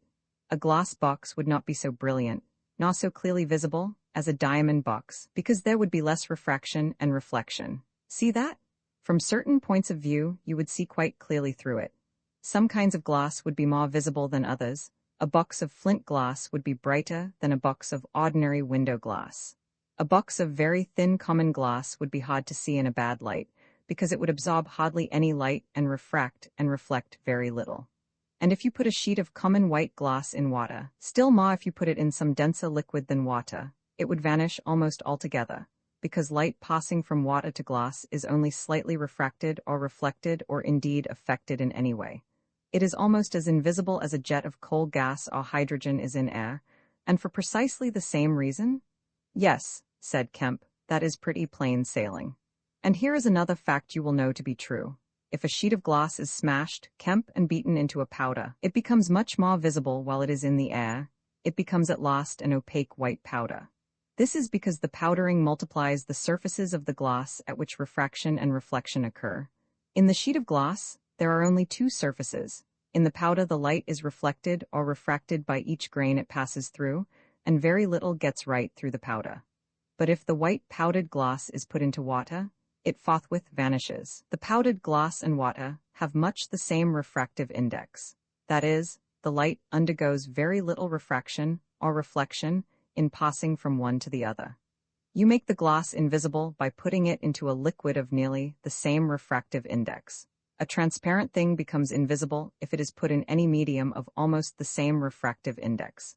And if you will consider only a second, you will see also that the powder of glass might be made to vanish in air, if its refractive index could be made the same as that of air, for then there would be no refraction or reflection as the light passed from glass to air. Yes, yes, said Kemp, but a man's not powdered glass. No, said Griffin, he's more transparent. Nonsense. That from a doctor, how one forgets. Have you already forgotten your physics in 10 years? Just think of all the things that are transparent and seem not to be so. Paper, for instance, is made up of transparent fibers, and it is white and opaque only for the same reason that a powder of glass is white and opaque. Oil white paper, fill up the interstices between the particles with oil, so that there is no longer refraction or reflection except at the surfaces, and it becomes as transparent as glass. And not only paper, but cotton fiber, linen fiber, wool fiber, woody fiber and bone, Kemp flesh, Kemp hair, Kemp nails and nerves, Kemp. In fact, the whole fabric of a man, except the red of his blood and the black pigment of hair, are all made up of transparent, colorless tissue. So little suffices to make us visible one to the other. For the most part, the fibers of a living creature are no more opaque than water. Great heavens, cried Kemp. Of course. I was thinking only last night of the sea larvae and all jellyfish. Now you have me, and all that I knew and had in mind a year after I left London, 6 years ago, but I kept it to myself. I had to do my work under frightful disadvantages. Oliver, my professor, was a scientific bounder, a journalist by instinct, a thief of ideas. He was always prying, and you know the knavish system of the scientific world. I simply would not publish and let him share my credit. I went on working. I got nearer and nearer making my formula into an experiment, a reality. I told no living soul, because I meant to flash my work upon the world with crushing effect and become famous at a blow. I took up the question of pigments to fill up certain gaps. And suddenly, not by design but by accident, I made a discovery in physiology. Yes, you know the red coloring matter of blood, it can be made white, colorless, and remain with all the functions it has now. Kemp gave a cry of incredulous amazement. The invisible man rose and began pacing the little study. You may well exclaim. I remember that night. It was late at night. In the daytime one was bothered with the gaping, silly students, and I worked then sometimes till dawn. It came suddenly, splendid and complete in my mind. I was alone. The laboratory was still, with the tall lights burning brightly and silently. In all my great moments I have been alone. One could make an animal, a tissue, transparent. One could make it invisible. All except the pigments. I could be invisible? I said, suddenly realizing what it meant to be an albino with such knowledge. It was overwhelming. I left the filtering I was doing and went and stared out of the great window at the stars. I could be invisible? I repeated. To do such a thing would be to transcend magic. And I beheld, unclouded by doubt, a magnificent vision of all that invisibility might mean to a man. The mystery, the power, the freedom. Drawbacks I saw none. You have only to think. And I, a shabby, poverty-struck, hemmed-in demonstrator, teaching fools in a provincial college, might suddenly become this. I ask you, Kemp, if you, anyone, I tell you, would have flung himself upon that research. And I worked 3 years, and every mountain of difficulty I toiled over showed another from its summit. The infinite details, and the exasperation, a professor, a provincial professor, always prying. When are you going to publish this work of yours? Was his everlasting question. And the students, the cramped means. 3 years I had of it, and after 3 years of secrecy and exasperation, I found that to complete it was impossible, impossible. How? Asked Kemp. Money, said the invisible man, and went again to stare out of the window. He turned around abruptly. I rubbed the old man, rubbed my father. The money was not his, and he shot himself. Roman II. Mr. Teddy Henfrey's first impressions at 4 o'clock, when it was fairly dark and Mrs. Hall was screwing up her courage to go in and ask her visitor if he would take some tea, Teddy Henfrey, the clock jobber, came into the bar. My sakes, Mrs. Hall, said he, but this is terrible weather for thin boots. The snow outside was falling faster. Mrs. Hall agreed, and then noticed he had his bag with him. Now you're here, Mr. Teddy, said she. I'd be glad if you'd give th old clock in the parlor a bit of a look.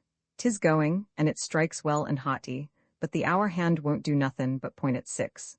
And leading the way, she went across to the parlor door and rapped and entered.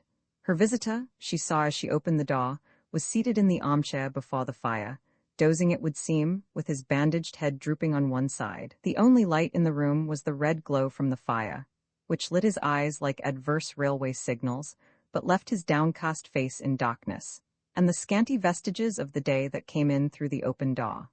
Everything was ruddy, shadowy, and indistinct to her, the more so since she had just been lighting the bar lamp, and her eyes were dazzled. But for a second it seemed to her that the man she looked at had an enormous mouth wide open, a vast and incredible mouth that swallowed the whole of the lower portion of his face. It was the sensation of a moment, the white-bound head, the monstrous goggle eyes, and this huge yawn below it. Then he stirred, started up in his chair, put up his hand. She opened the door wide, so that the room was lighter, and she saw him more clearly, with the muffler held up to his face just as she had seen him hold the serviette before. The shadows, she fancied, had tricked her. Would you mind, sir, this man coming to look at the clock, sir? She said, recovering from the momentary shock. Look at the clock? He said, staring round in a drowsy manner, and speaking over his hand, and then, getting more fully awake, certainly. Mrs. Hall went away to get a lamp, and he rose and stretched himself. Then came the light, and Mr. Teddy Henfrey, entering, was confronted by this bandaged person. He was, he says, taken aback. Good afternoon, said the stranger, regarding him, as Mr. Henfrey says, with a vivid sense of the dark spectacles, like a lobster. I hope, said Mr. Henfrey, that it's no intrusion. None whatever, said the stranger. Though I understand, he said, turning to Mrs. Hall, that this room is really to be mine for my own private use. I thought, sir, said Mrs. Hall, you'd prefer the clock? Certainly, said the stranger, certainly, but as a rule, I like to be alone and undisturbed. But I'm really glad to have the clock seen to, he said, seeing a certain hesitation in Mr. Henfrey's manner. Very glad. Mr. Henfrey had intended to apologize and withdraw, but this anticipation reassured him. The stranger turned round with his back to the fireplace and put his hands behind his back. And presently, he said, when the clock mending is over, I think I should like to have some tea, but not till the clock mending is over. Mrs. Hall was about to leave the room. She made no conversational advances this time, because she did not want to be snubbed in front of Mr. Henfrey, when her visitor asked her if she had made any arrangements about his boxes at Bramblehurst. She told him she had mentioned the matter to the postman, and that the carrier could bring them over on the morrow. You are certain that is the earliest? He said. She was certain with a mocked coldness. I should explain, he added, what I was really too cold and fatigued to do before, that I am an experimental investigator.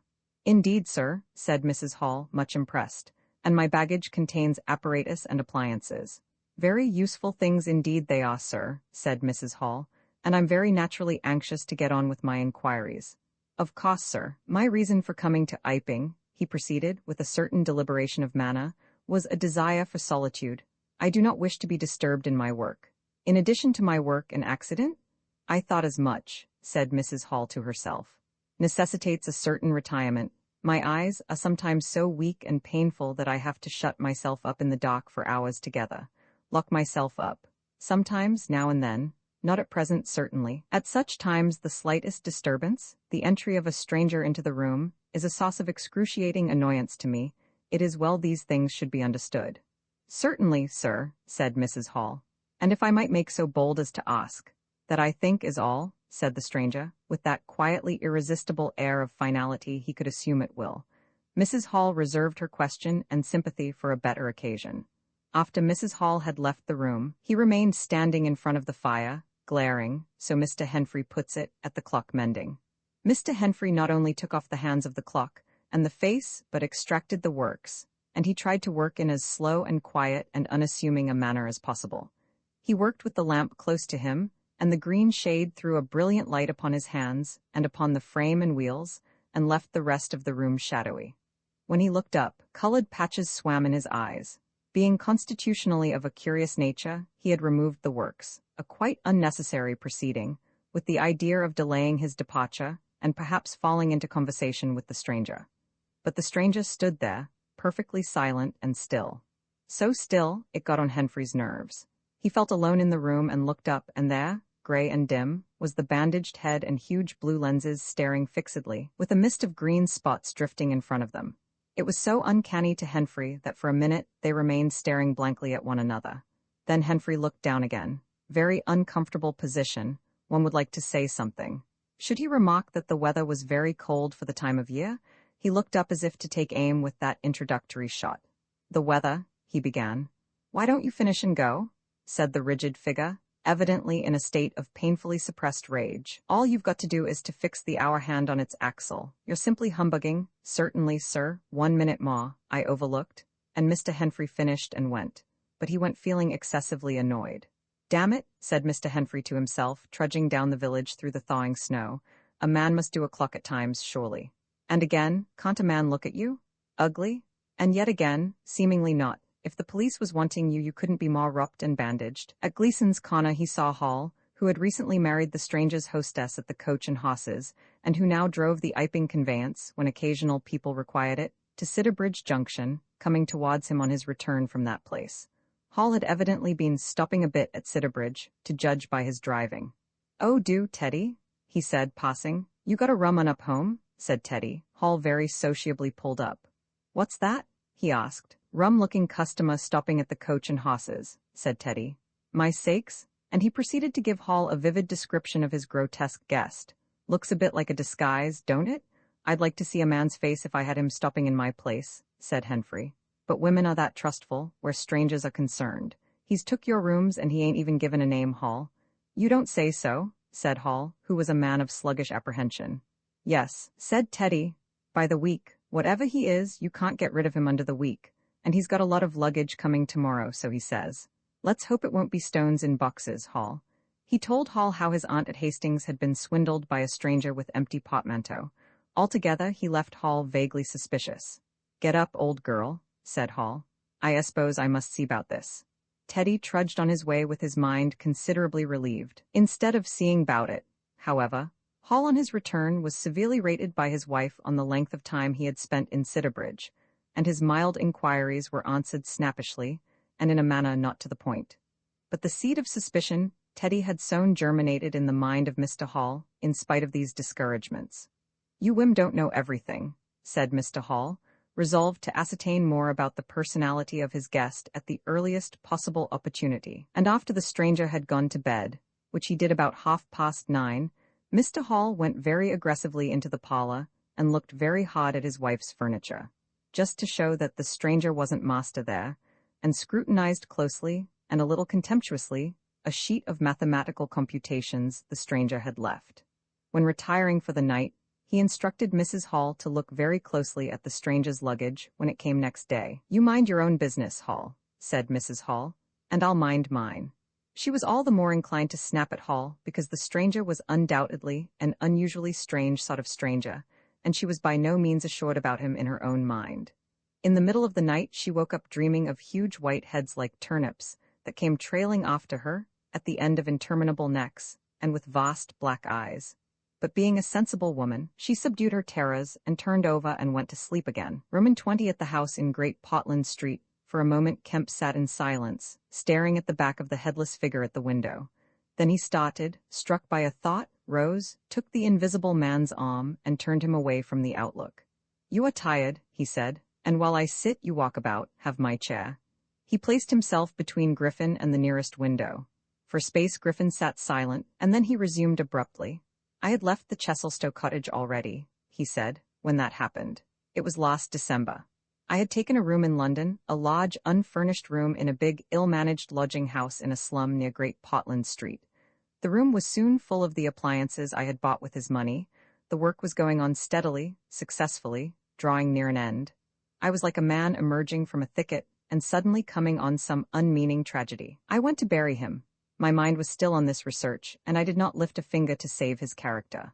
I remember the funeral, the cheap hearse, the scant ceremony, the windy, frostbitten hillside, and the old college friend of his who read the service over him, a shabby, black, bent old man with a sniveling cold. I remember walking back to the empty house, through the place that had once been a village, and was now patched and tinkered by the jerry builders into the ugly likeness of a town. Every way the roads ran out at last into the desecrated fields, and ended in rubble heaps and rank wet weeds. I remember myself as a gaunt black figure, going along the slippery, shiny pavement, and the strange sense of detachment I felt from the squalid respectability, the sordid commercialism of the place. I did not feel a bit sorry for my father. He seemed to me to be the victim of his own foolish sentimentality. The current cant required my attendance at his funeral, but it was really not my affair. But going along the high street, my old life came back to me for a space, for I met the girl I had known 10 years since. Our eyes met. Something moved me to turn back and talk to her. She was a very ordinary person. It was all like a dream, that visit to the old places. I did not feel then that I was lonely, that I had come out from the world into a desolate place. I appreciated my loss of sympathy, but I put it down to the general inanity of things. Re-entering my room seemed like the recovery of reality. There were the things I knew and loved. There stood the apparatus, the experiments arranged and waiting, and now there was scarcely a difficulty left, beyond the planning of details. I will tell you, Kemp, sooner or later, all the complicated processes. We need not go into that now. For the most part, saving certain gaps I chose to remember, they are written in cipher in those books that Tramp has hidden. We must hunt him down. We must get those books again. But the essential phase was to place the transparent object, whose refractive index was to be lowered between two radiating centers of a sort of ethereal vibration, of which I will tell you more fully later. No, not those Roentgen vibrations. I don't know that these others of mine have been described, yet they are obvious enough. I needed 2 little dynamos, and these I worked with a cheap gas engine. My first experiment was with a bit of white wool fabric. It was the strangest thing in the world to see it in the flicker of the flashes soft and white, and then to watch it fade like a wreath of smoke and vanish. I could scarcely believe I had done it. I put my hand into the emptiness, and there was the thing as solid as ever. I felt it awkwardly and threw it on the floor. I had a little trouble finding it again. And then came a curious experience.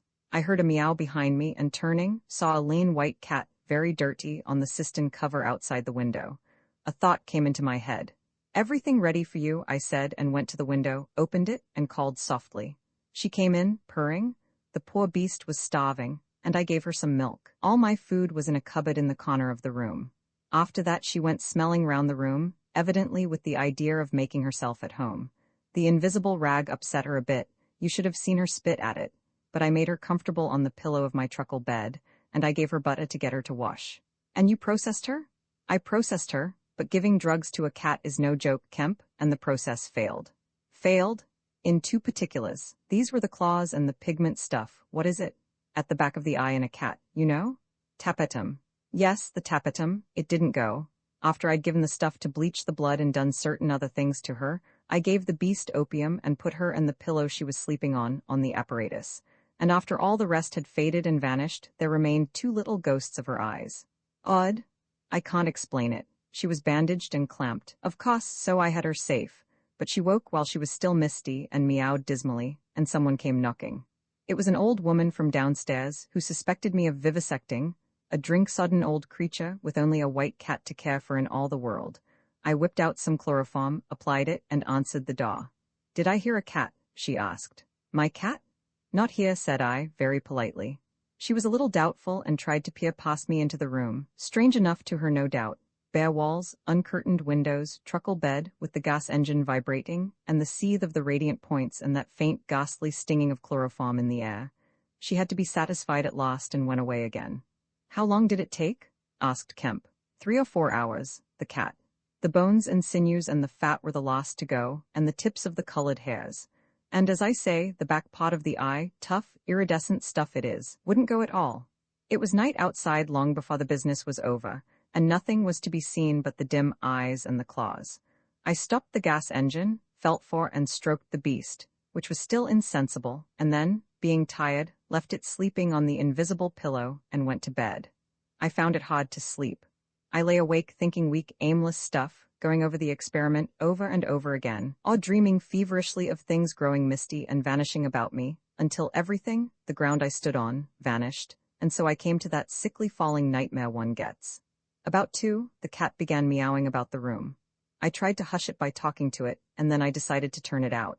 I remember the shock I had when striking a light. There were just the round eyes shining green, and nothing round them. I would have given it milk, but I hadn't any.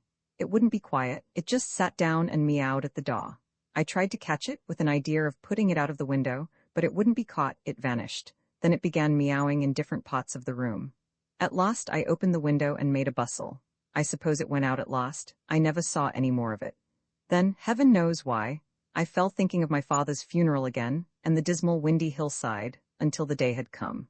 I found sleeping was hopeless and, locking my door after me, wandered out into the morning streets.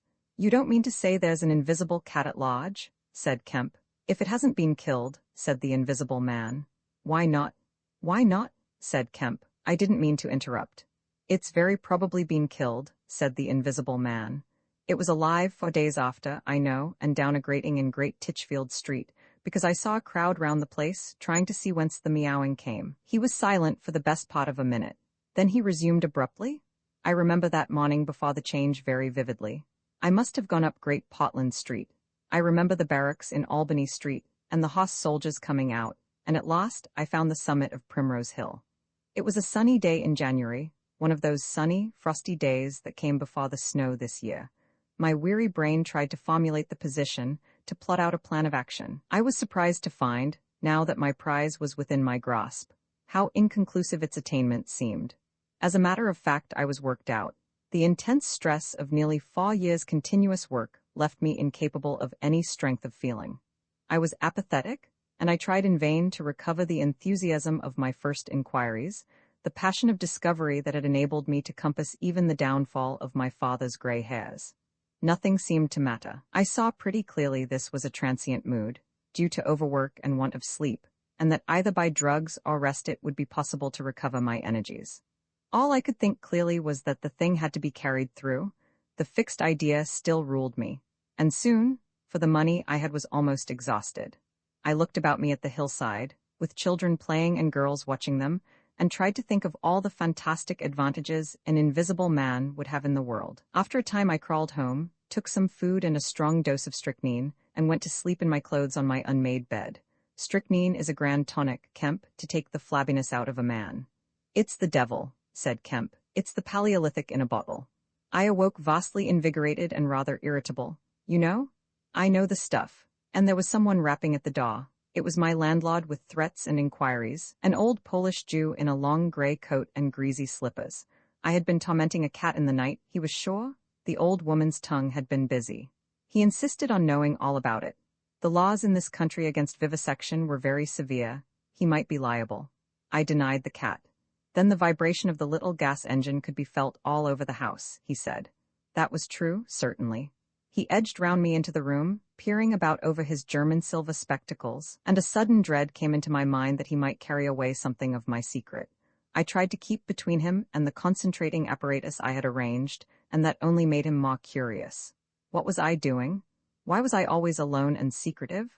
Was it legal? Was it dangerous?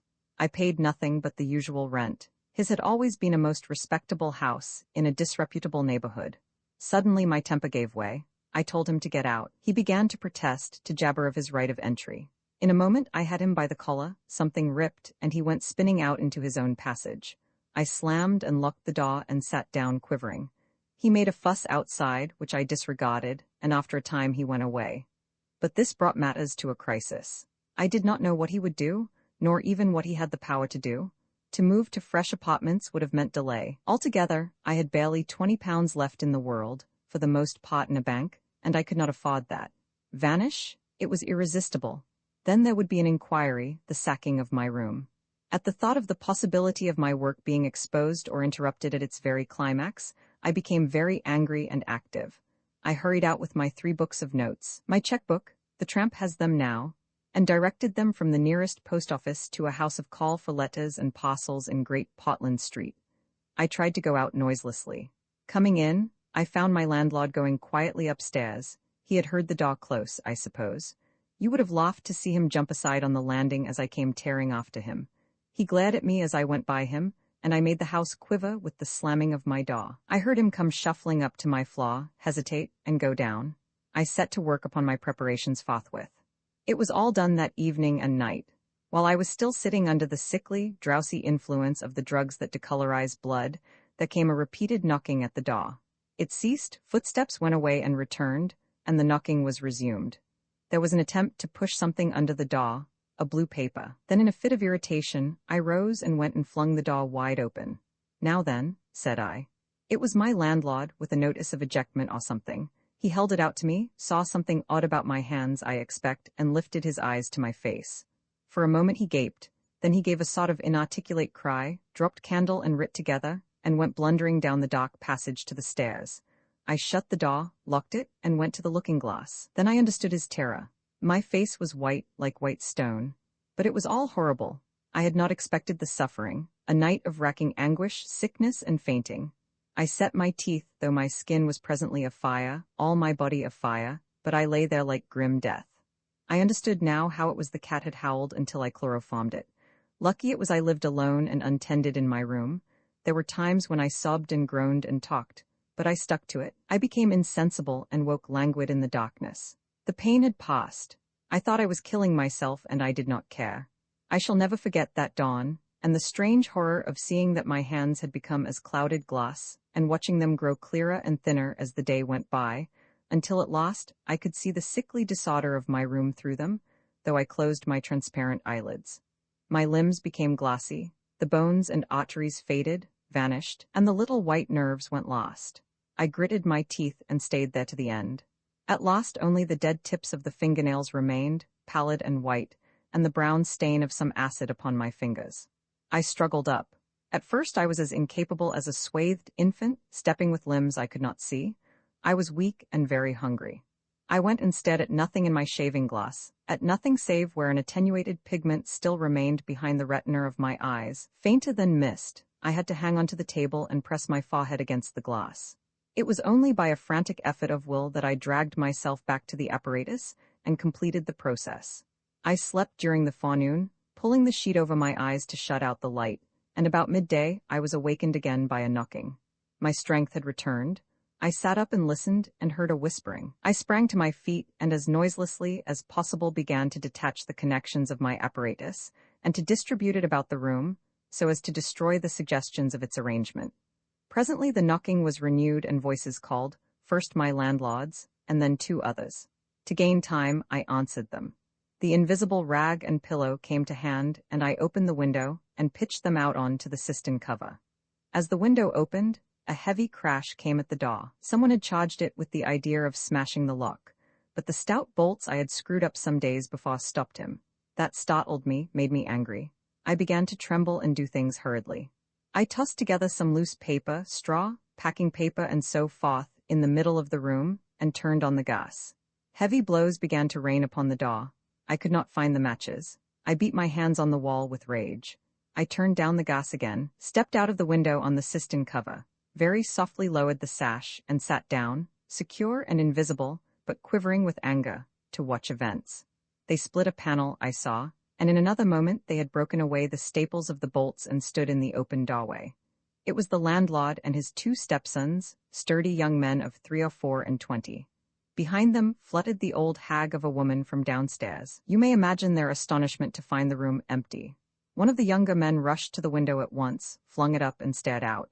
His staring eyes and thick-lipped, bearded face came a foot from my face. I was half-minded to hit his silly countenance, but I arrested my doubled fist. He stared right through me. So did the others as they joined him. The old man went and peered under the bed, and then they all made a rush for the cupboard. They had to argue about it at length in Yiddish and Cockney English. They concluded I had not answered them, that their imagination had deceived them. A feeling of extraordinary elation took the place of my anger as I sat outside the window and watched these four people. For the old lady came in, glancing suspiciously about her like a cat, trying to understand the riddle of my behavior. The old man, so far as I could understand his patois, agreed with the old lady that I was a vivisectionist. The sons protested in garbled English that I was an electrician and appealed to the dynamos and radiators. They were all nervous about my arrival, although I found subsequently that they had bolted the front door. The old lady peered into the cupboard and under the bed, and one of the young men pushed up the register and stared up the chimney. One of my fellow lodgers, a costermonger who shared the opposite room with a butcher, appeared on the landing, and he was called in and told incoherent things. It occurred to me that the radiators, if they fell into the hands of some acute, well-educated person, would give me away too much, and watching my opportunity, I came into the room and tilted one of the little dynamos off its fellow on which it was standing, and smashed both apparatus. Then, while they were trying to explain the smash, I dodged out of the room and went softly downstairs. I went into one of the sitting rooms and waited until they came down, still speculating and argumentative, all a little disappointed at finding no horrors, and all a little puzzled how they stood legally towards me. Then I slipped up again with a box of matches, fired my heap of paper and rubbish, put the chairs and bedding thereby, led the gas to the affair, by means of an india-rubber tube, and waving a farewell to the room left it for the last time. "You fired the house," exclaimed Kemp. "Fired the house." It was the only way to cover my trail, and no doubt it was insured. I slipped the bolts of the front door quietly and went out into the street. I was invisible, and I was only just beginning to realize the extraordinary advantage my invisibility gave me. My head was already teeming with plans of all the wild and wonderful things I had now impunity to do. Roman 21 in Oxford Street. In going downstairs, the first time I found an unexpected difficulty because I could not see my feet. Indeed, I stumbled twice, and there was an unaccustomed clumsiness in gripping the bolt. By not looking down, however, I managed to walk on the level passably well. My mood, I say, was one of exaltation. I felt as a seeing man might do, with padded feet and noiseless clothes, in a city of the blind. I experienced a wild impulse to jest, to startle people, to clap men on the back, fling people's hats astray, and generally revel in my extraordinary advantage. But hardly had I emerged upon Great Portland Street, however.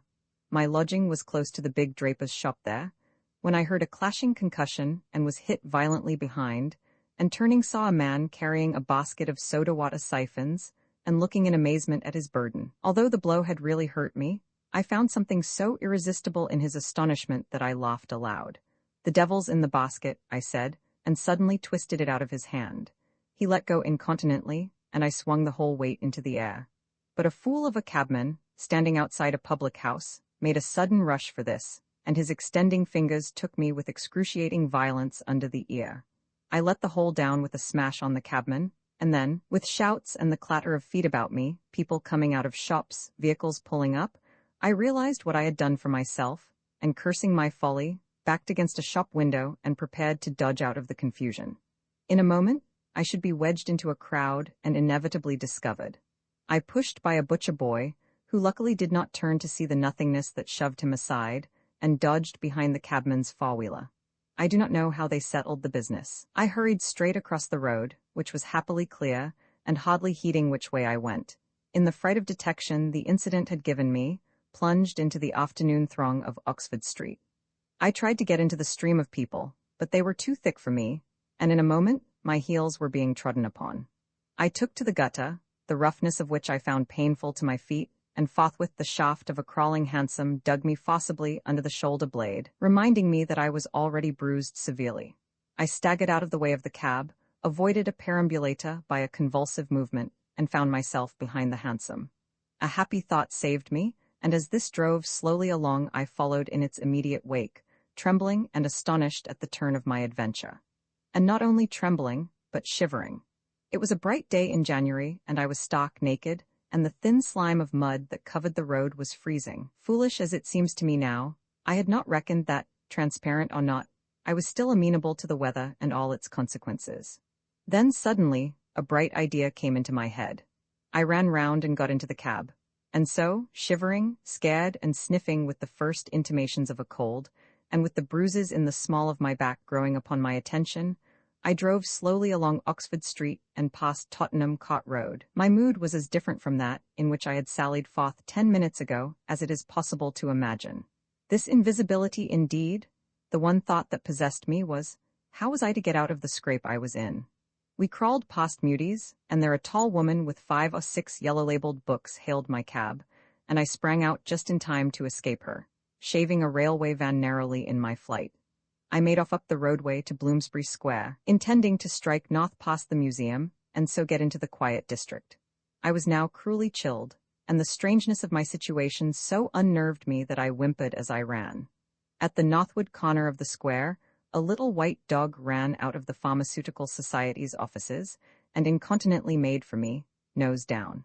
I had never realized it before, but the nose is to the mind of a dog what the eye is to the mind of a seeing man. Dogs perceive the scent of a man moving as men perceive his vision.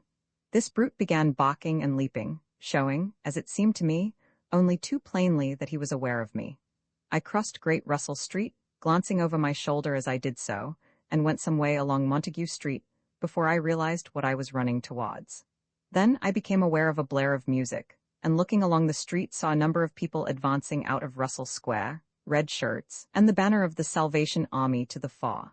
Such a crowd, chanting in the roadway and scoffing on the pavement, I could not hope to penetrate, and dreading to go back and farther from home again, and deciding on the spur of the moment, I ran up the white steps of a house facing the museum railings, and stood there until the crowd should have passed. Happily the dog stopped at the noise of the band too, hesitated, and turned tail, running back to Bloomsbury Square again. On came the band, bawling with unconscious irony some hymn about when shall we see his face, and it seemed an interminable time to me before the tide of the crowd washed along the pavement by me. Thud, thud, thud, came the drum with a vibrating resonance, and for the moment I did not notice 2 urchins stopping at the railings by me. "See 'em," said one. "See what?" said the other. "Why, them footmarks, bear. Like what you makes in mud." I looked down and saw the youngsters had stopped and were gaping at the muddy footmarks I had left behind me up the newly whitened steps. The passing people elbowed and jostled them, but their confounded intelligence was arrested. Thud, thud, thud, when, thud, shall we see, thud, his face, thud, thud. "There's a barefoot man gone up them steps, or I don't know nothing," said one, "and he ain't never come down again, and his foot was a-bleeding." The thick of the crowd had already passed. "Looky there, Ted," quoth the younger of the detectives, with the sharpness of surprise in his voice, and pointed straight to my feet. I looked down and saw at once the dim suggestion of their outlines sketched in splashes of mud. For a moment I was paralyzed. "Why, that's rum," said the elder. "Dashed rum. It's just like the ghost of a foot, ain't it?" He hesitated and advanced with outstretched hand. A man pulled up short to see what he was catching, and then a girl. In another moment he would have touched me. Then I saw what to do. I made a step, the boy started back with an exclamation, and with a rapid movement, I swung myself over into the portico of the next house. But the smaller boy was sharp-eyed enough to follow the movement, and before I was well down the steps and upon the pavement, he had recovered from his momentary astonishment, and was shouting out that the feet had gone over the wall. They rushed round and saw my new footmarks flash into being on the lower step and upon the pavement. "What's up?" asked someone. "Feet? Look, feet running." Everybody in the road, except my 3 pursuers, was pouring along after the Salvation Army, and this blow not only impeded me but them. There was an eddy of surprise and interrogation. At the cost of bowling over one young fellow, I got through, and in another moment I was rushing headlong round the circuit of Russell Square, with 6 or 7 astonished people following my footmarks. There was no time for explanation, or else the whole host would have been after me. Twice I doubled round corners, thrice I crossed the road and came back upon my tracks, and then, as my feet grew hot and dry, the damp impressions began to fade. At last I had a breathing space and rubbed my feet clean with my hands, and so got away altogether. The last I saw of the chase was a little group of a dozen people perhaps, studying with infinite perplexity a slowly drying footprint that had resulted from a puddle in Tavistock Square, a footprint as isolated and incomprehensible to them as Crusoe's solitary discovery. This running warmed me to a certain extent, and I went on with a better courage through the maze of less frequented roads that runs hereabouts. My back had now become very stiff and sore, my tonsils were painful from the cabman's fingers, and the skin of my neck had been scratched by his nails. My feet hurt exceedingly, and I was lame from a little cut on one foot. I saw in time a blind man approaching me, and fled limping, for I feared his subtle intuitions. Once or twice accidental collisions occurred, and I left people amazed, with unaccountable curses ringing in their ears.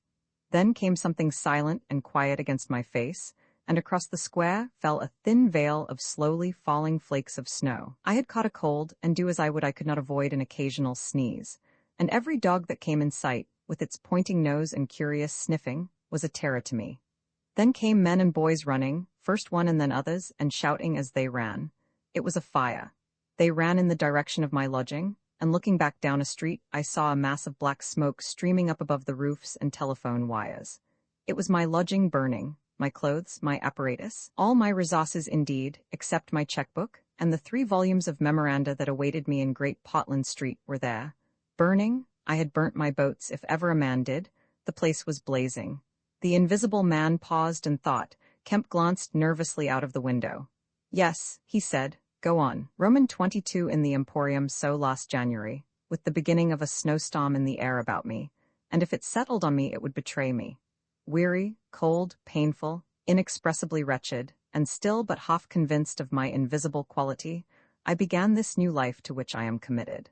I had no refuge, no appliances, no human being in the world in whom I could confide. To have told my secret would have given me away, made a mere show and rarity of me. Nevertheless, I was half-minded to accost some passerby and throw myself upon his mercy. But I knew too clearly the terror and brutal cruelty my advances would evoke. I made no plans in the street. My sole object was to get shelter from the snow, to get myself covered and warm, then I might hope to plan. But even to me, an invisible man, the rows of London houses stood latched, barred, and bolted impregnably. Only one thing could I see clearly before me, the cold exposure and misery of the snowstorm and the night. And then I had a brilliant idea. I turned down one of the roads leading from Gower Street to Tottenham Court Road, and found myself outside Omnium's, the big establishment where everything is to be bought. You know the place. Meat, grocery, linen, furniture, clothing, oil paintings even, a huge meandering collection of shops rather than a shop. I had thought I should find the doors open, but they were closed, and as I stood in the wide entrance a carriage stopped outside, and a man in uniform, you know the kind of personage with Omnium on his cap, flung open the door. I contrived to enter, and walking down the shop, it was a department where they were selling ribbons and gloves and stockings and that kind of thing, came to a more spacious region devoted to picnic baskets and wicker furniture. I did not feel safe there, however. People were going to and fro, and I prowled restlessly about until I came upon a huge section in an upper floor containing multitudes of bedsteads, and over these I clambered, and found a resting place at last among a huge pile of folded flock mattresses. The place was already lit up and agreeably warm, and I decided to remain where I was, keeping a cautious eye on the 2 or 3 sets of shopmen and customers who were meandering through the place, until closing time came. Then I should be able, I thought, to rub the place for food and clothing, and disguised, prowl through it and examine its resources, perhaps sleep on some of the bedding. That seemed an acceptable plan. My idea was to procure clothing to make myself a muffled but acceptable figure, to get money, and then to recover my books and parcels where they awaited me, take a lodging somewhere, and elaborate plans for the complete realization of the advantages my invisibility gave me, as I still imagined, over my fellow men. Closing time arrived quickly enough. It could not have been more than an hour after I took up my position on the mattresses before I noticed the blinds of the windows being drawn and customers being marched doorward. And then a number of brisk young men began with remarkable alacrity to tidy up the goods that remained disturbed. I left my lair as the crowds diminished and prowled cautiously out into the less desolate parts of the shop. I was really surprised to observe how rapidly the young men and women whipped away the goods displayed for sale during the day. All the boxes of goods, the hanging fabrics, the festoons of lace, the boxes of sweets in the grocery section, the displays of this and that, were being whipped down, folded up, slapped into tidy receptacles, and everything that could not be taken down and put away had sheets of some cost stuff, like sacking, flung over them. Finally, all the chairs were turned up onto the counters, leaving the floor clear. Directly each of these young people had done, he or she made promptly for the door with such an expression of animation as I have rarely observed in a shop assistant before. Then came a lot of youngsters scattering sawdust and carrying pails and brooms. I had to dodge to get out of the way, and as it was, my ankle got stung with the sawdust. For some time, wandering through the swathed and darkened departments, I could hear the brooms at work, and at last, a good hour or more after the shop had been closed, came a noise of locking doors. Silence came upon the place, and I found myself wandering through the vast and intricate shops, galleries, showrooms of the place, alone. It was very still. In one place, I remember passing near one of the Tottenham Court Road entrances and listening to the tapping of boot heels of the passers-by. My first visit was to the place where I had seen stockings and gloves for sale. It was dark, and I had the devil of a hunt after matches, which I found at last in the drawer of the little cash desk. Then I had to get a candle. I had to tear down wrappings and ransack a number of boxes and drawers, but at last I managed to turn out what I sought. The box label called them lambswool pants and lambswool vests. Then socks, a thick comforter, and then I went to the clothing place and got trousers, a lounge jacket, an overcoat and a slouch hat, a clerical sort of hat with the brim turned down. I began to feel a human being again, and my next thought was food. Upstairs was a refreshment department, and there I got cold meat. There was coffee still in the urn, and I lit the gas and warmed it up again, and altogether, I did not do badly. Afterwards, prowling through the place in search of blankets, I had to put up at last with a heap of down quilts. I came upon a grocery section with a lot of chocolate and candied fruits, more than was good for me indeed, and some white burgundy. And near that was a toy department, and I had a brilliant idea. I found some artificial noses, dummy noses, you know, and I thought of dark spectacles, but Omniums had no optical department. My nose had been a difficulty indeed. I had thought of paint, but the discovery set my mind running on wigs and masks and the like. Finally, I went to sleep in a heap of down quilts, very warm and comfortable. My last thoughts before sleeping were the most agreeable I had had since the change. I was in a state of physical serenity, and that was reflected in my mind. I thought that I should be able to slip out unobserved in the morning with my clothes upon me, muffling my face with a white wrapper I had taken, purchase, with the money I had taken, spectacles and so forth, and so complete my disguise. I lapsed into disorderly dreams of all the fantastic things that had happened during the last few days. I saw the ugly little Jew of a landlord vociferating in his rooms. I saw his 2 sons marveling, and the wrinkled old woman's gnarled face as she asked for her cat. I experienced again the strange sensation of seeing the cloth disappear, and so I came round to the windy hillside and the sniffing old clergyman mumbling earth to earth, ashes to ashes, dust to dust, at my father's open grave. "You also," said a voice, and suddenly I was being forced towards the grave. I struggled, shouted, appealed to the mourners, but they continued stonily following the service. The old clergyman, too, never faltered droning and sniffing through the ritual. I realized I was invisible and inaudible, that overwhelming forces had their grip on me. I struggled in vain. I was fast over the brink. The coffin rang hollow as I fell upon it, and the gravel came flying after me in spadefuls. Nobody heeded me, nobody was aware of me. I made convulsive struggles and awoke. The pale London dawn had come. The place was full of a chilly grey light that filtered round the edges of the window blinds. I sat up, and for a time I could not think where this ample apartment, with its counters, its piles of rolled stuff, its heap of quilts and cushions, its iron pillars, might be. Then, as recollection came back to me, I heard voices in conversation. Then, far down the place, in the brighter light of some department which had already raised its blinds, I saw two men approaching. I scrambled to my feet, looking about me for some way of escape, and even as I did so the sound of my movement made them aware of me. I suppose they saw merely a figure moving quietly and quickly away. "Who's that?" cried one, and "Stop there," shouted the other. I dashed around a corner and came full tilt, a faceless figure, mind you, on a lanky lad of 15. He yelled and I bowled him over, rushed past him, turned another corner, and by a happy inspiration threw myself behind a counter. In another moment feet went running past and I heard voices shouting, "All hands to the doors," asking what was up and giving one another advice how to catch me. Lying on the ground, I felt scared out of my wits. But, odd as it may seem, it did not occur to me at the moment to take off my clothes as I should have done. I had made up my mind, I suppose, to get away in them, and that ruled me. And then down the vista of the counters came a bawling of "Here he is." I sprang to my feet, whipped a chair off the counter, and sent it whirling at the fool who had shouted, turned, came into another round a corner, sent him spinning, and rushed up the stairs. He kept his footing, gave a view hallow, and came up the staircase hot after me. Up the staircase were piled a multitude of those bright-colored pot things. What are they? Art pots, suggested Kemp.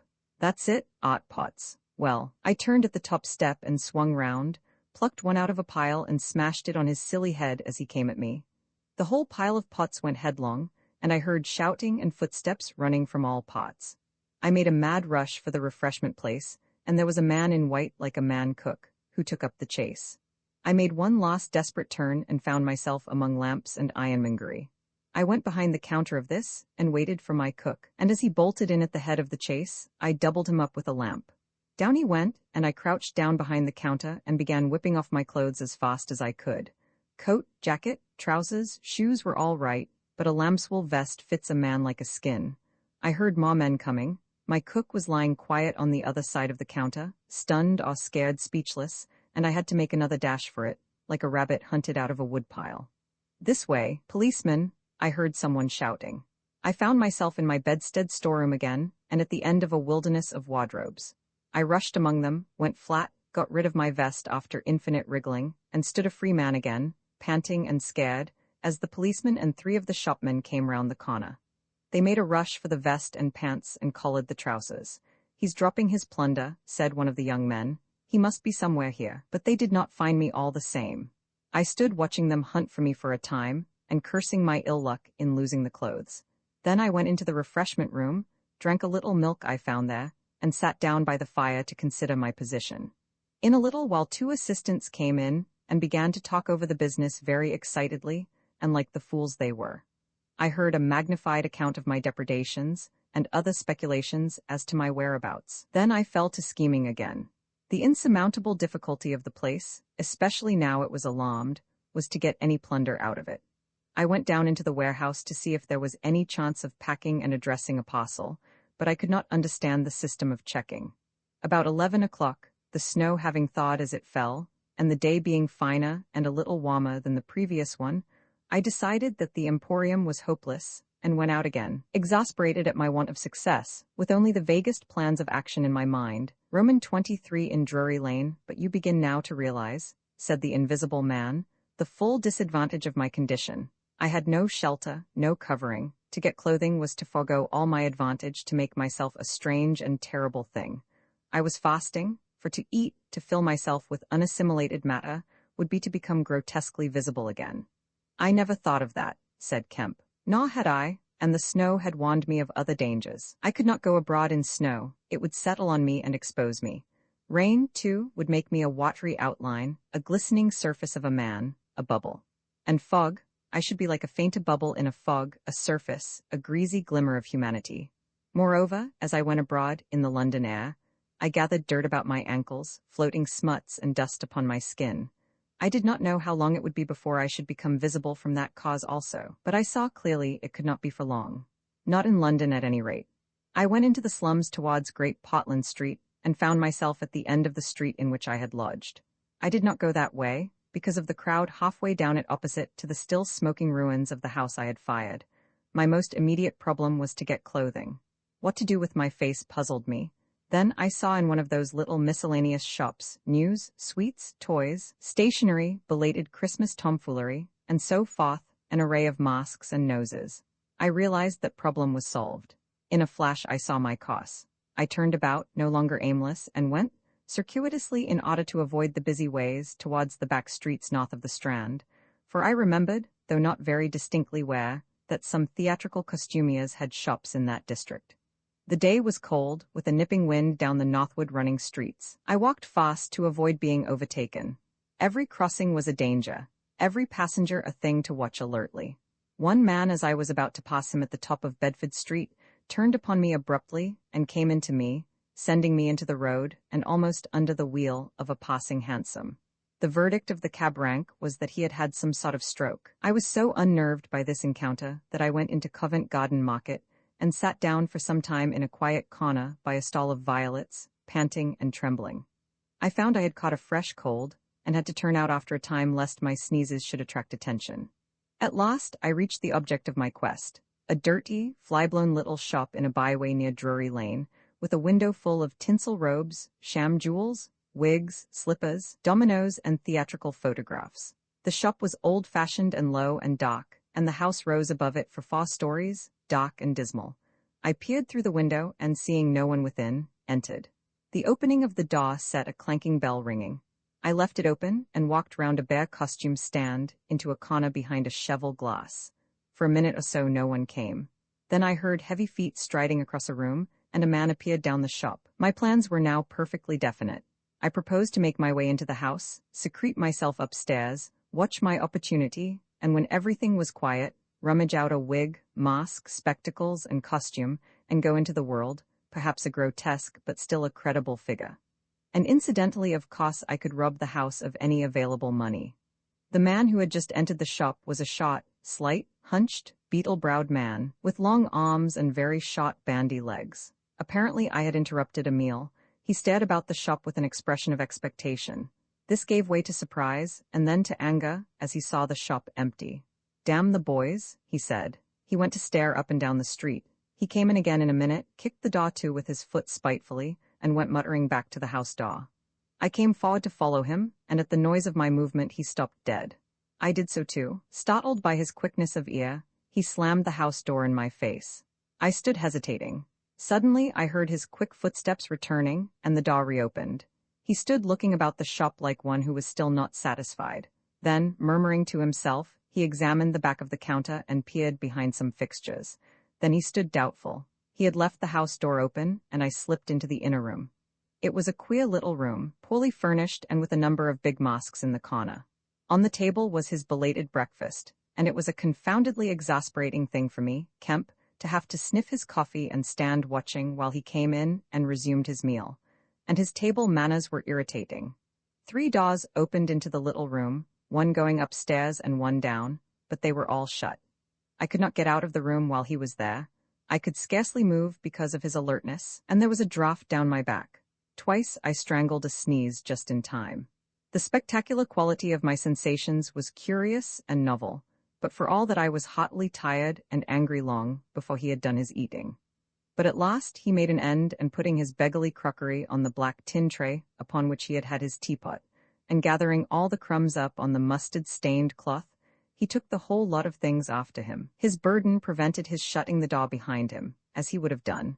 I never saw such a man for shutting doors, and I followed him into a very dirty underground kitchen and scullery. I had the pleasure of seeing him begin to wash up, and then, finding no good in keeping down there, and the brick floor being cold on my feet, I returned upstairs and sat in his chair by the fire. It was burning low, and scarcely thinking, I put on a little coal. The noise of this brought him up at once, and he stood aglare. He peered about the room and was within an ace of touching me. Even after that examination, he scarcely seemed satisfied. He stopped in the doorway and took a final inspection before he went down. I waited in the little parlor for an age, and at last he came up and opened the upstairs door. I just managed to get by him. On the staircase, he stopped suddenly, so that I very nearly blundered into him. He stood looking back right into my face and listening. I could have sworn, he said. His long hairy hand pulled at his lower lip. His eye went up and down the staircase. Then he grunted and went on up again. His hand was on the handle of a door, and then he stopped again with the same puzzled anger on his face. He was becoming aware of the faint sounds of my movements about him. The man must have had diabolically acute hearing. He suddenly flashed into rage. "If there's anyone in this house," he cried with an oath and left the threat unfinished. He put his hand in his pocket, failed to find what he wanted, and rushing past me went blundering noisily and pugnaciously downstairs. But I did not follow him. I sat on the head of the staircase until his return. Presently he came up again, still muttering. He opened the door of the room, and before I could enter, slammed it in my face. I resolved to explore the house, and spent some time in doing so as noiselessly as possible. The house was very old and tumble-down, damp so that the paper in the attics was peeling from the walls, and rat-infested. Some of the door handles were stiff, and I was afraid to turn them. Several rooms I did inspect were unfurnished, and others were littered with theatrical lumber, bought second-hand, I judged, from its appearance. In one room next to his, I found a lot of old clothes. I began routing among these, and in my eagerness forgot again the evident sharpness of his ears. I heard a stealthy footstep, and looking up just in time, saw him peering in at the tumbled heap and holding an old-fashioned revolver in his hand. I stood perfectly still while he stared about open-mouthed and suspicious. "It must have been her," he said slowly. "Damn her?" He shut the door quietly, and immediately I heard the key turn in the lock. Then his footsteps retreated. I realized abruptly that I was locked in. For a minute I did not know what to do. I walked from door to window and back, and stood perplexed. A gust of anger came upon me, but I decided to inspect the clothes before I did anything further, and my first attempt brought down a pile from an upper shelf. This brought him back, more sinister than ever. That time he actually touched me, jumped back with amazement, and stood astonished in the middle of the room. Presently he calmed a little. "Rats," he said in an undertone, fingers on lips. He was evidently a little scared. I edged quietly out of the room, but a plank creaked. Then the infernal little brute started going all over the house, revolver in hand and locking door after door and pocketing the keys. When I realized what he was up to, I had a fit of rage. I could hardly control myself sufficiently to watch my opportunity. By this time, I knew he was alone in the house, and so I made no more ado, but knocked him on the head. "Knocked him on the head?" exclaimed Kemp. "Yes," stunned him as he was going downstairs. Hit him from behind with a stool that stood on the landing. He went downstairs like a bag of old boots. But, I say, the common conventions of humanity are all very well for common people, but the point was, Kemp, that I had to get out of that house in a disguise without his seeing me. I couldn't think of any other way of doing it, and then I gagged him with a Louis XIV vest and tied him up in a sheet. Made a sort of bag of it. It was rather a good idea to keep the idiot scared and quiet, and a devilish hard thing to get out of, head away from the string. My dear Kemp, it's no good your sitting glaring as though I was a murderer. It had to be done. He had his revolver. If once he saw me, he would be able to describe me. But still, said Kemp, in England today, and the man was in his own house and you were, well, robbing. Robbing, confound it, you'll call me a thief next. Surely, Kemp, you're not fool enough to dance on the old strings. Can't you see my position? And his too, said Kemp. The invisible man stood up sharply. What do you mean to say? Kemp's face grew a trifle hard. He was about to speak and checked himself. I suppose, after all, he said with a sudden change of manner, the thing had to be done. You were in a fix. But still, of course I was in a fix, an infernal fix, and he made me wild too, hunting me about the house, fooling about with his revolver, locking and unlocking doors. He was simply exasperating. You don't blame me, do you? You don't blame me? I never blame anyone, said Kemp. It's quite out of fashion. What did you do next? I was hungry. Downstairs I found a loaf and some rank cheese, more than sufficient to satisfy my hunger. I took some brandy and water, and then went up past my impromptu bag. He was lying quite still, to the room containing the old clothes. This looked out upon the street, 2 lace curtains brown with dirt guarding the window. I went and peered out through their interstices. Outside the day was bright, by contrast with the brown shadows of the dismal house in which I found myself, dazzlingly bright. A brisk traffic was going by, fruit carts, a hansom, a four-wheeler with a pile of boxes, a fishmonger's cart. I turned with spots of color swimming before my eyes to the shadowy fixtures behind me. My excitement was giving place to a clear apprehension of my position again. The room was full of a faint scent of benzoline, used, I suppose, in cleaning the garments. I began a systematic search of the place. I should judge the hunchback had been alone in the house for some time. He was a curious person. Everything that could possibly be of service to me, I collected in the clothes storeroom, and then I made a deliberate selection. I found a handbag I thought a suitable possession, and some powder, rouge, and sticking plaster. I had thought of painting and powdering my face, and all that there was to show of me, in order to render myself visible, but the disadvantage of this lay in the fact that I should require turpentine and other appliances, and a considerable amount of time before I could vanish again. Finally, I chose a mask of the better type, slightly grotesque, but not more so than many human beings, dark glasses, grayish whiskers, and a wig. I could find no underclothing, but that I could buy subsequently, and for the time I swathed myself in calico dominoes and some white cashmere scarfs. I could find no socks, but the hunchback's boots were rather a loose fit and sufficed. In a desk in the shop were 3 sovereigns and about 30 shillings worth of silver, and in a locked cupboard I burst in the inner room were 8 pounds in gold. I could go forth into the world again, equipped. Then came a curious hesitation. Was my appearance really credible? I tried myself with a little bedroom looking-glass, inspecting myself from every point of view to discover any forgotten chink, but it all seemed sound. I was grotesque to the theatrical pitch, a stage miser, but I was certainly not a physical impossibility. Gathering confidence, I took my looking-glass down into the shop, pulled down the shop blinds, and surveyed myself from every point of view with the help of the cheval glass in the corner. I spent some minutes screwing up my courage, and then unlocked the shop door and marched out into the street, leaving the little man to get out of his sheet again when he liked. In 5 minutes, a dozen turnings intervened between me and the costumier's shop. No one appeared to notice me very pointedly. My last difficulty seemed overcome. He stopped again. "And you troubled no more about the hunchback?" said Kemp. "No," said the invisible man, "nor have I heard what became of him. I suppose he untied himself or kicked himself out. The knots were pretty tight." He became silent and went to the window and stared out. "What happened when you went out into the Strand?" "Oh, disillusionment again. I thought my troubles were over. Practically, I thought I had impunity to do whatever I chose, everything, save to give away my secret. So I thought, whatever I did, whatever the consequences might be, was nothing to me. I had merely to fling aside my garments and vanish. No person could hold me. I could take my money where I found it. I decided to treat myself to a sumptuous feast, and then put up at a good hotel, and accumulate a new outfit of property. I felt amazingly confident. It's not particularly pleasant recalling that I was an ass. I went into a place and was already ordering lunch, when it occurred to me that I could not eat unless I exposed my invisible face.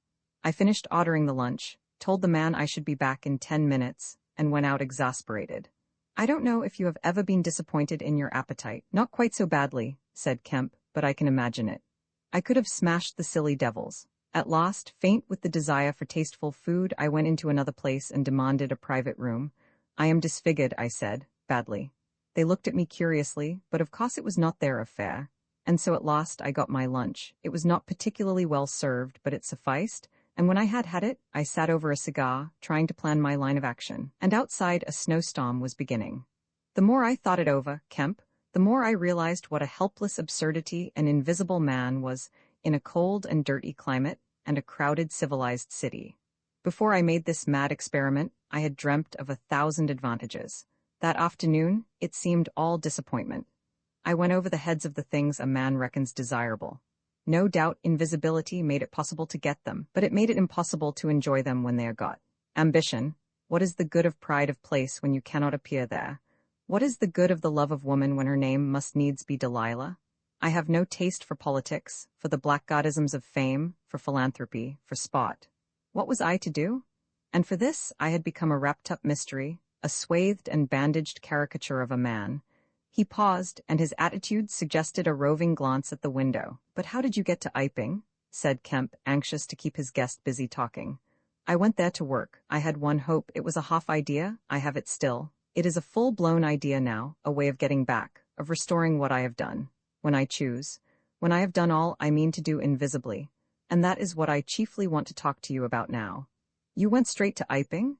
Yes, I had simply to get my 3 volumes of memoranda and my checkbook, my luggage and underclothing, order a quantity of chemicals to work out this idea of mine. I will show you the calculations as soon as I get my books. And then I started. Jove, I remember the snowstorm now, and the accursed bother it was to keep the snow from damping my pasteboard nose. At the end, said Kemp, the day before yesterday when they found you out, you rather, to judge by the papers? I did, rather, did I kill that fool of a constable? No, said Kemp, he's expected to recover. That's his luck then. I clean lost my temper, the fools. Why couldn't they leave me alone, and that grocer lout? There are no deaths expected, said Kemp. I don't know about that tramp of mine, said the invisible man, with an unpleasant laugh. By heaven, Kemp, you don't know what rage is. To have worked for years, to have planned and plotted, and then to get some fumbling purblind idiot messing across your costs. Every conceivable sort of silly creature that has ever been created has been sent across me. If I have much more of it, I shall go wild. I shall start mowing 'em. As it is, they've made things 1,000 times more difficult. No doubt it's exasperating, said Kemp dryly. Roman 24, the plan that failed but now, said Kemp, with a side glance out of the window. What are we to do?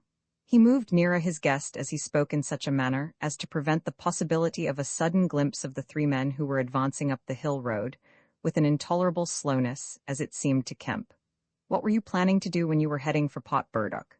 Had you any plan?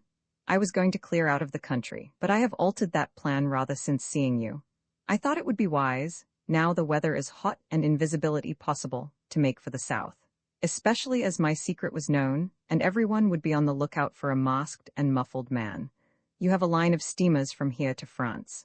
My idea was to get aboard one and run the risks of the passage. Thence I could go by train into Spain, or else get to Algiers. It would not be difficult. There a man might always be invisible, and yet live, and do things. I was using that tramp as a money box and luggage carrier until I decided how to get my books and things sent over to meet me. That's clear. And then the filthy brute must needs try and rob me. He has hidden my books, Kemp, hidden my books if I can lay my hands on him. Best plan to get the books out of him first. But where is he, do you know? He's in the town police station, locked up, by his own request in the strongest cell in the place. Cur, said the invisible man, but that hangs up your plans a little. We must get those books are vital. Certainly, said Kemp a little nervously, wondering if he heard footsteps outside. Certainly we must get those books, but that won't be difficult if he doesn't know they are for you.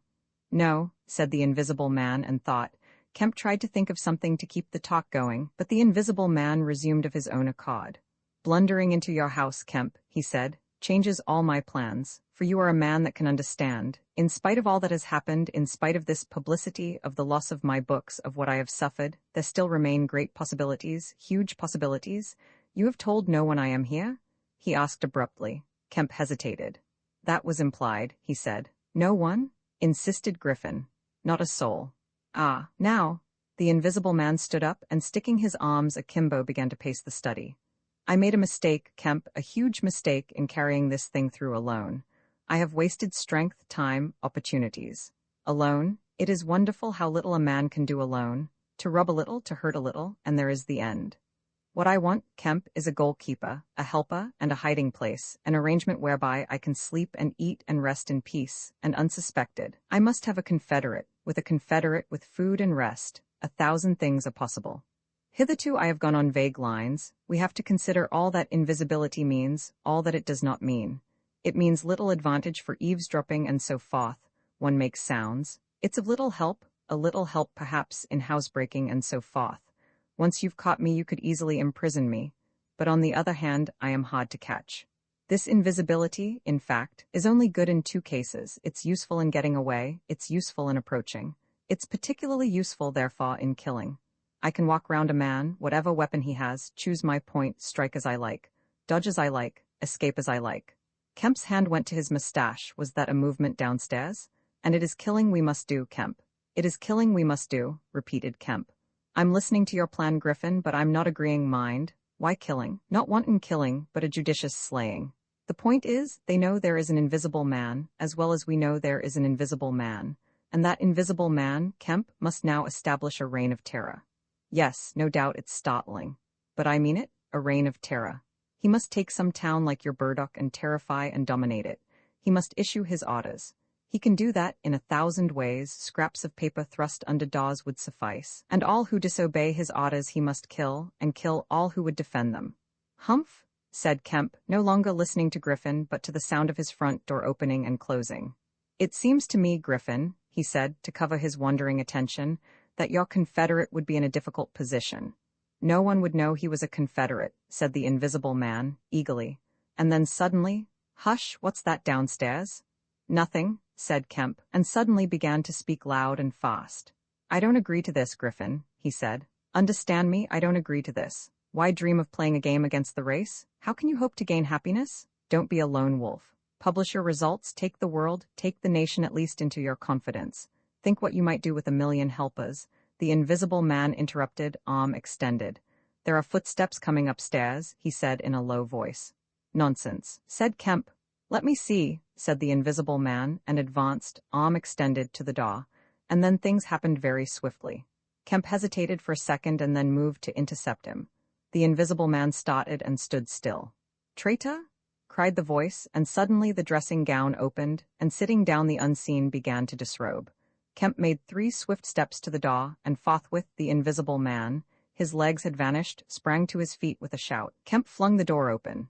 As it opened, there came a sound of hurrying feet downstairs and voices.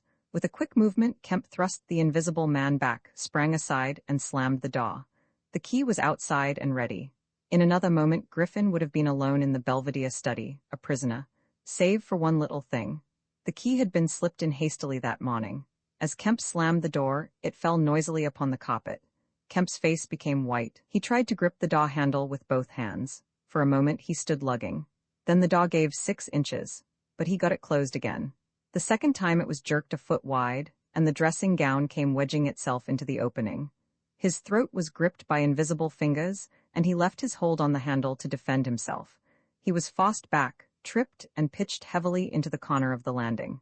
The empty dressing gown was flung on the top of him. Halfway up the staircase was Colonel Adai, the recipient of Kemp's letter, the chief of the Burdock police.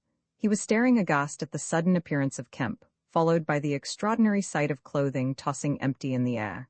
He saw Kemp felled and struggling to his feet. He saw him rush forward and go down again, felled like an ox. Then suddenly he was struck violently.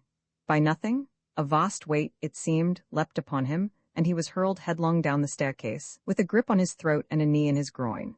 An invisible foot trod on his back, a ghostly patter passed downstairs. He heard the 2 police officers in the hall shout and run, and the front door of the house slammed violently. He rolled over and sat up staring.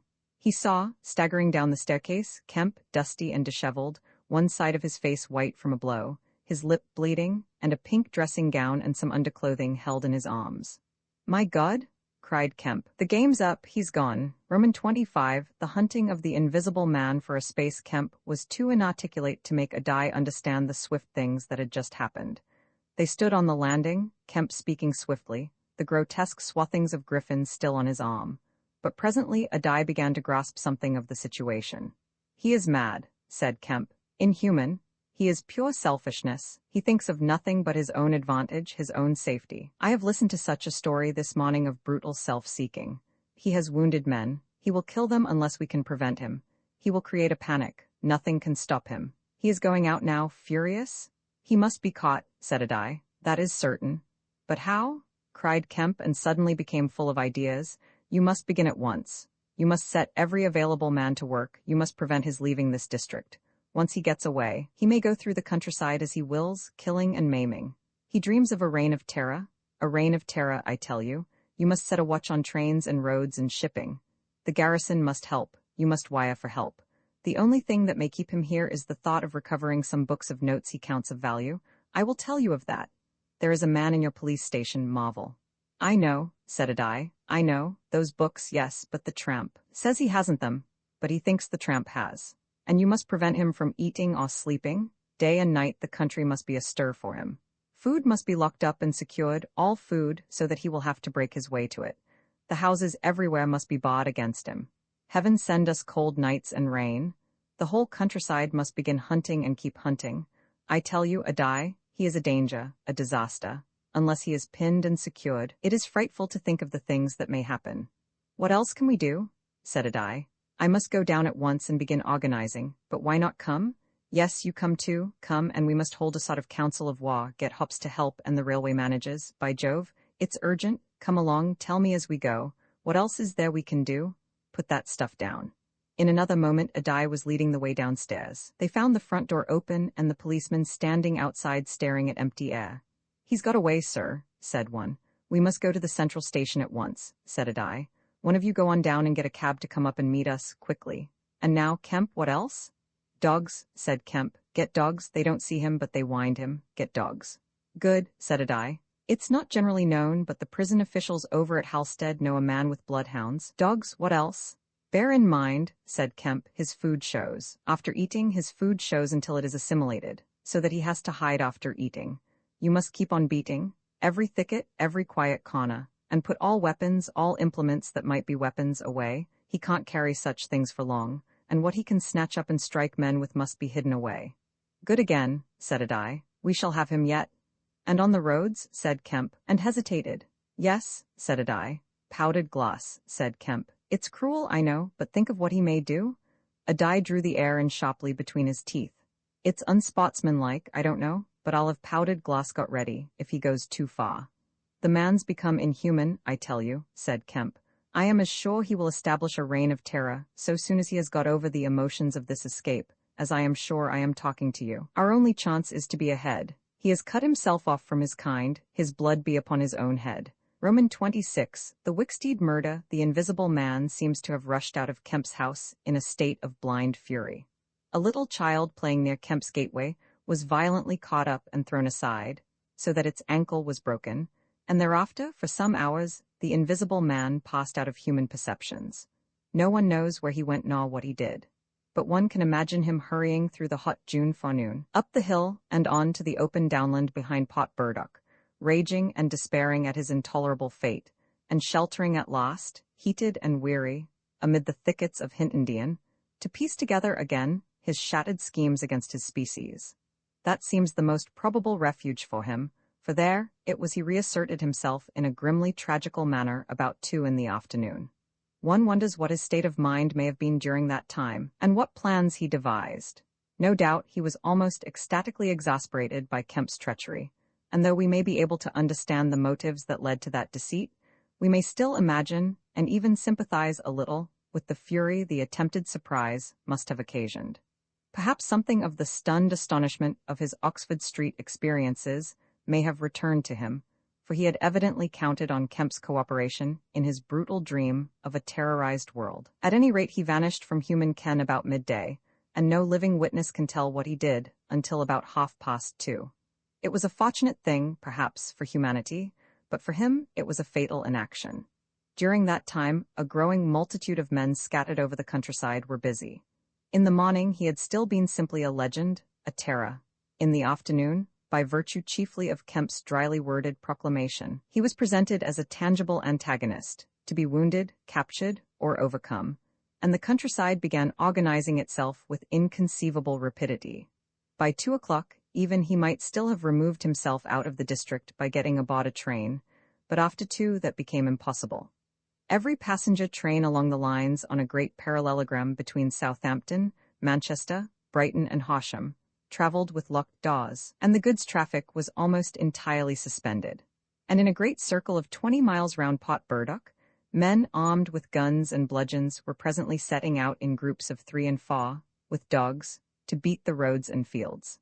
Mounted policemen rode along the country lanes, stopping at every cottage and wanting the people to lock up their houses and keep indoors unless they were armed, and all the elementary schools had broken up by 3 o'clock, and the children, scared and keeping together in groups, were hurrying home. Kemp's proclamation, signed indeed by Adai, was posted over almost the whole district by 5 o'clock in the afternoon. It gave briefly but clearly all the conditions of the struggle: the necessity of keeping the invisible man from food and sleep, the necessity for incessant watchfulness, and for a prompt attention to any evidence of his movements. And so swift and decided was the action of the authorities, so prompt and universal was the belief in this strange being, that before nightfall, an area of several hundred square miles was in a stringent state of siege. And before nightfall, too, A thrill of horror went through the whole watching nervous countryside. Going from whispering mouth to mouth, swift and certain over the length and breadth of the country, passed the story of the murder of Mr. Wicksteed. If our supposition that the invisible man's refuge was the Hintondian thickets, then we must suppose that in the early afternoon he sallied out again, bent upon some project that involved the use of a weapon. We cannot know what the project was, but the evidence that he had the iron rod in hand before he met Wicksteed is to me at least overwhelming. Of course we can know nothing of the details of that encounter. It occurred on the edge of a gravel pit, not 200 yards from Lord Burdock's lodge gate. Everything points to a desperate struggle. The trampled ground, the numerous wounds Mr. Wicksteed received, his splintered walking stick. But why the attack was made, save in a murderous frenzy, it is impossible to imagine. Indeed, the theory of madness is almost unavoidable. Mr. Wicksteed was a man of 45 or 46, steward to Lord Burdock, of inoffensive habits and appearance, the very last person in the world to provoke such a terrible antagonist. Against him, it would seem the invisible man used an iron rod dragged from a broken piece of fence. He stopped this quiet man, going quietly home to his midday meal, attacked him, beat down his feeble defenses, broke his arm, felled him, and smashed his head to a jelly. Of course, he must have dragged this rod out of the fencing before he met his victim. He must have been carrying it ready in his hand.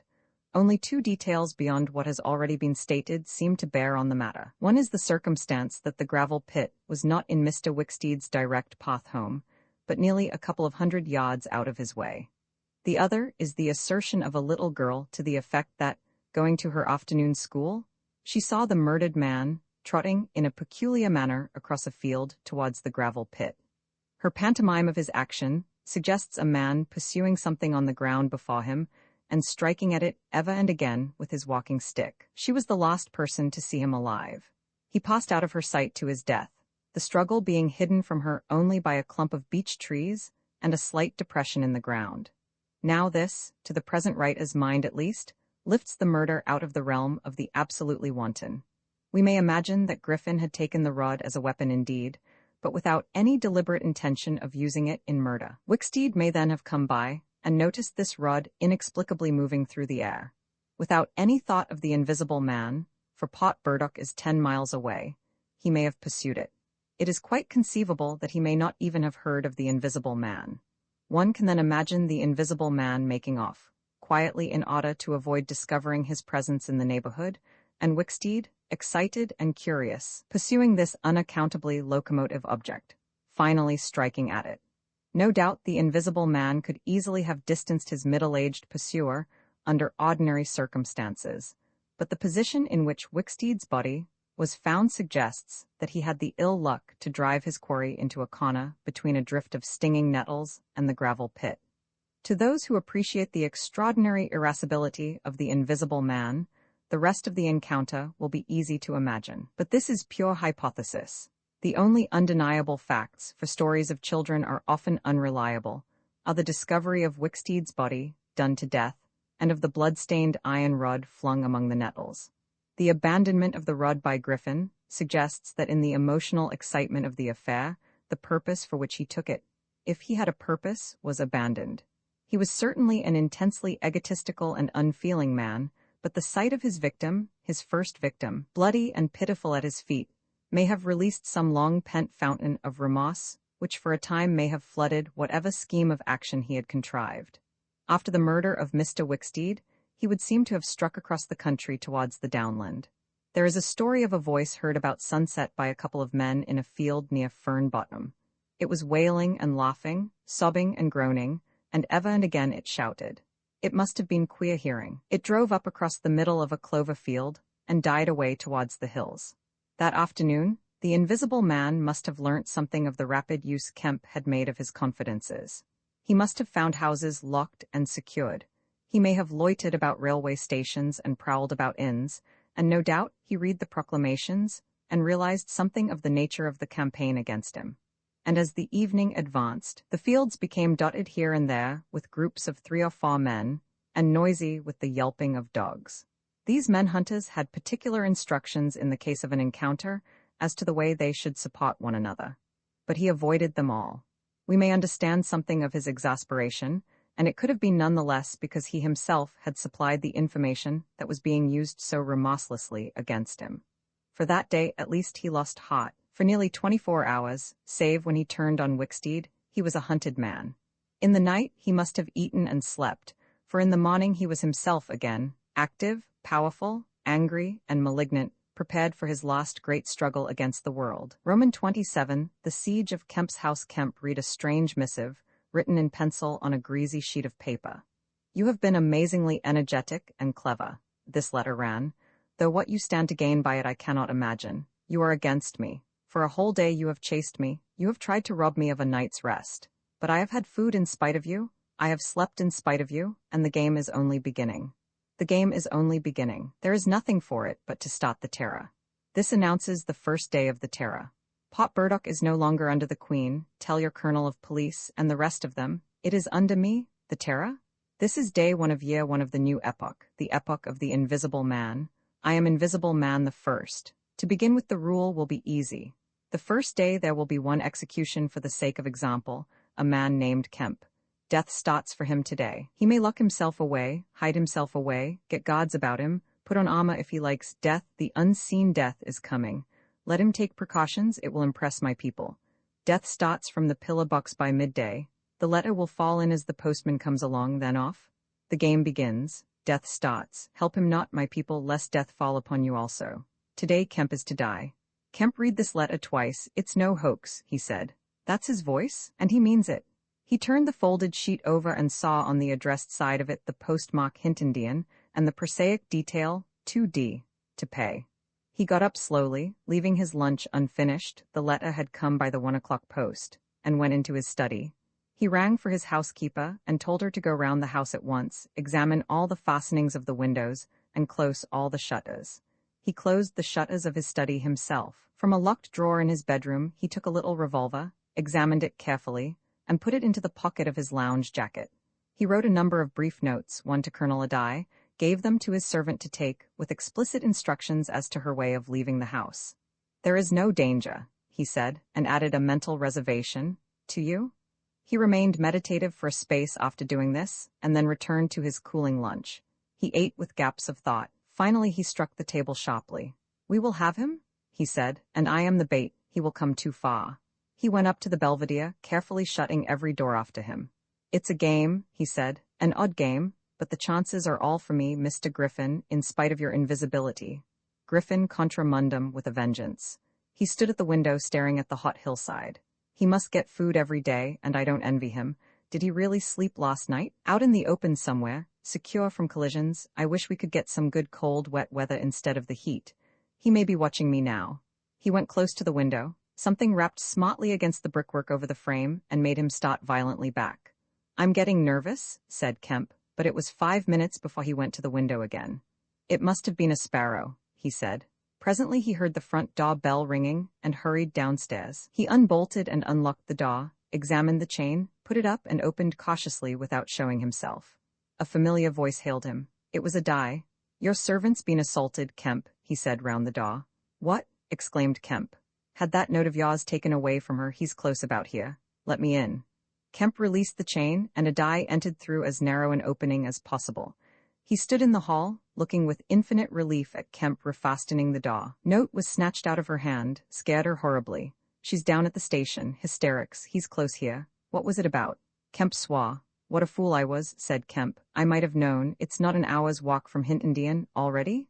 What's up? Said Adai. Look here, said Kemp and led the way into his study. He handed Adai the Invisible Man's letter. Adai read it and whistled softly. And you, said Adai. Proposed a trap like a fool, said Kemp, and sent my proposal out by a maid-servant, to him.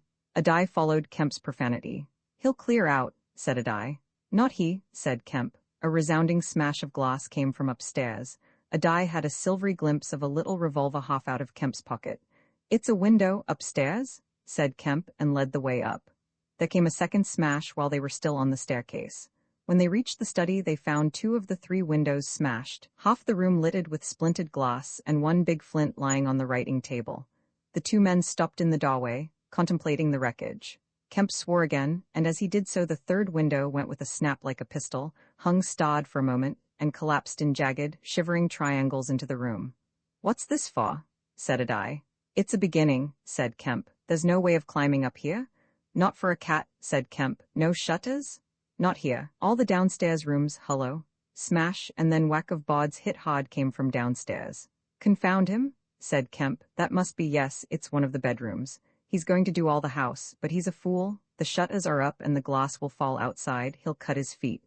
Another window proclaimed its destruction. The two men stood on the landing perplexed. "I have it," said Adai.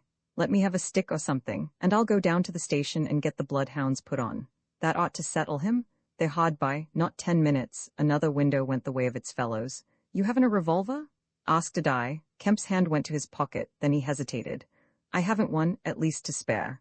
"I'll bring it back," said Adai. "You'll be safe here."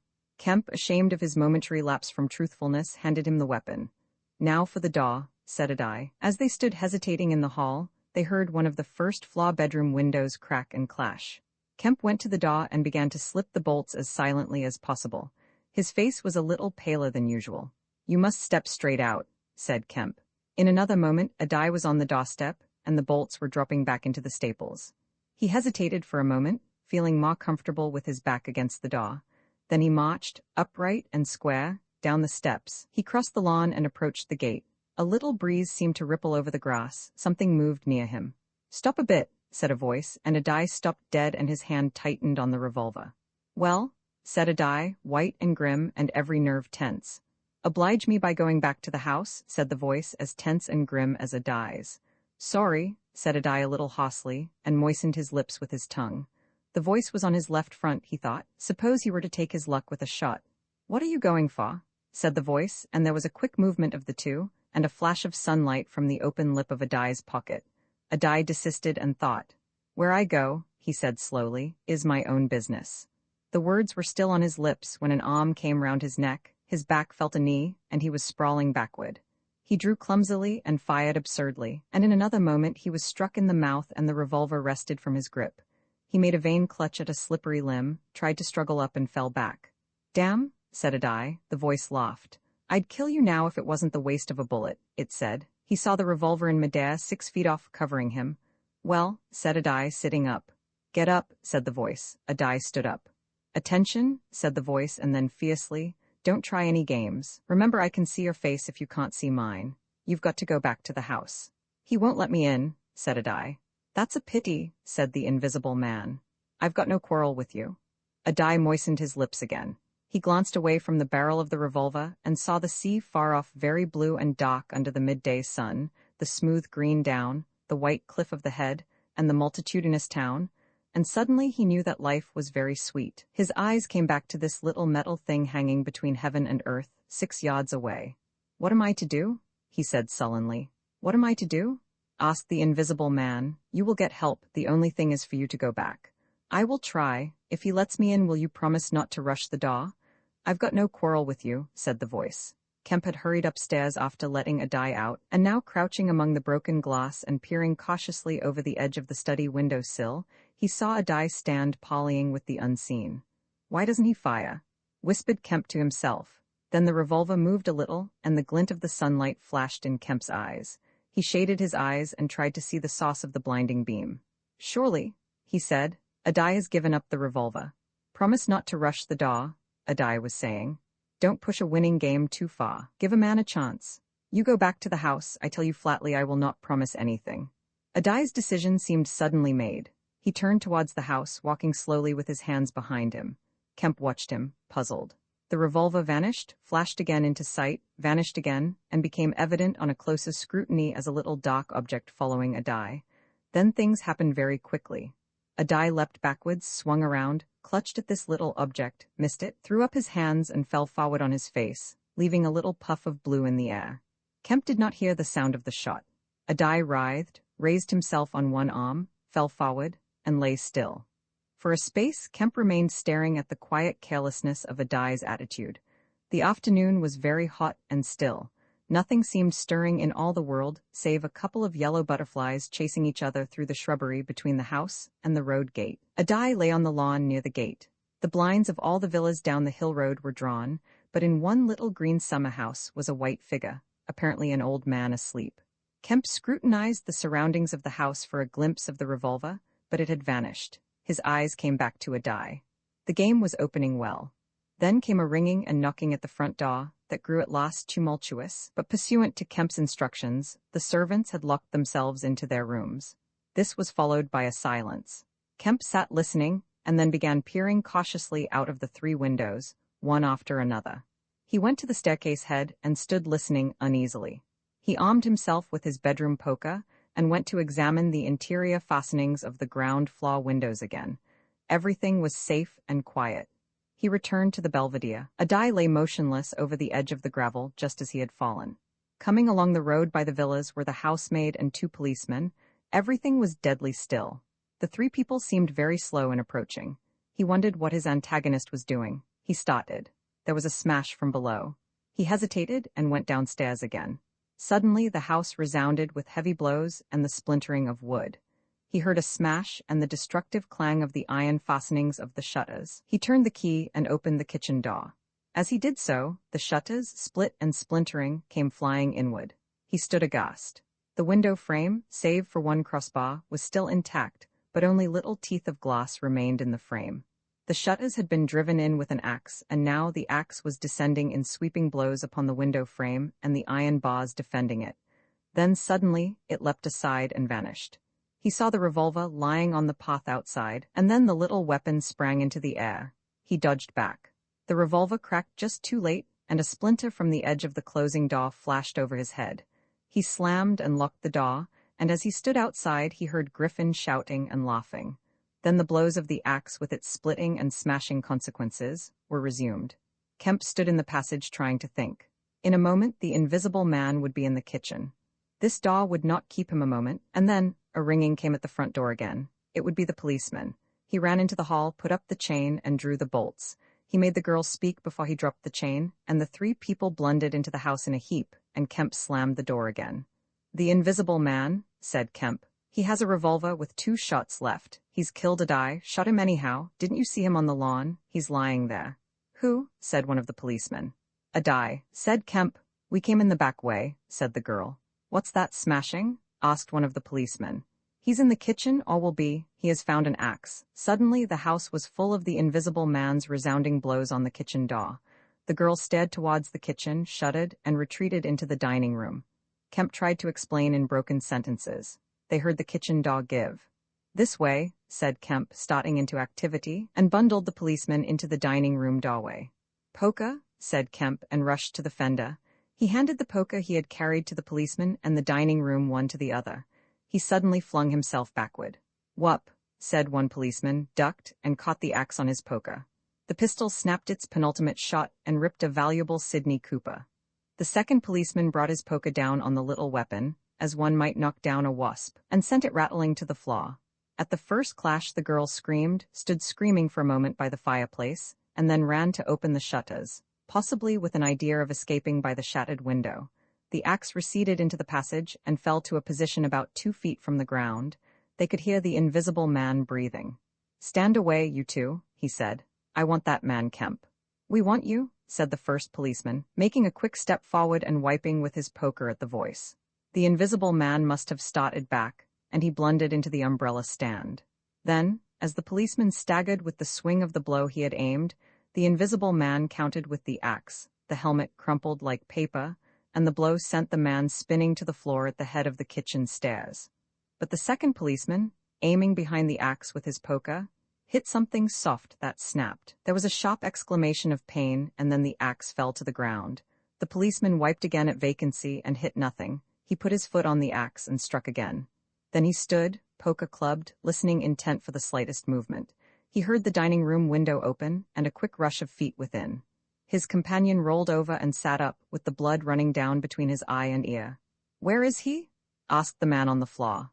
"Don't know. I've hit him. He's standing somewhere in the hall, unless he's slipped past you." "Dr. Kemp, sir?" "Pause." "Dr. Kemp," cried the policeman again. The second policeman began struggling to his feet. He stood up. Suddenly the faint pad of bare feet on the kitchen stairs could be heard. "Yap," cried the first policeman, and incontinently flung his poker. It smashed a little gas bracket. He made as if he would pursue the invisible man downstairs. Then he thought better of it and stepped into the dining room. "Dr. Kemp," he began, and stopped short.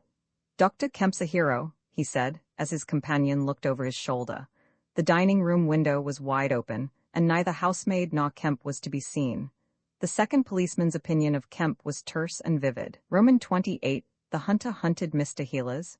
Mr. Kemp's nearest neighbor among the villa holders was asleep in his summer house when the siege of Kemp's house began. Mr. Healers was one of the sturdy minority who refused to believe in all this nonsense about an invisible man.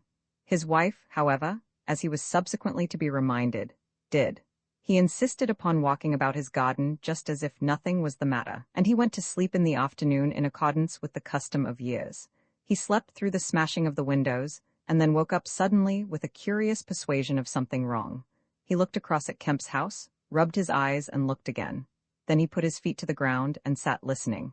He said he was damned, but still the strange thing was visible. The house looked as though it had been deserted for weeks, after a violent riot. Every window was broken, and every window, save those of the Belvedere study, was blinded by the internal shutters. I could have sworn it was all right. He looked at his watch. 20 minutes ago. He became aware of a measured concussion and the clash of glass, far away in the distance. And then, as he sat open-mouthed, came a still more wonderful thing. The shutters of the drawing-room window were flung open violently, and the housemaid in her outdoor hat and garments appeared struggling in a frantic manner to throw up the sash. Suddenly a man appeared beside her, helping her. "Dr. Kemp?" In another moment the window was open, and the housemaid was struggling out. She pitched forward and vanished among the shrubs. Mr. Healers stood up, exclaiming vaguely and vehemently at all these wonderful things.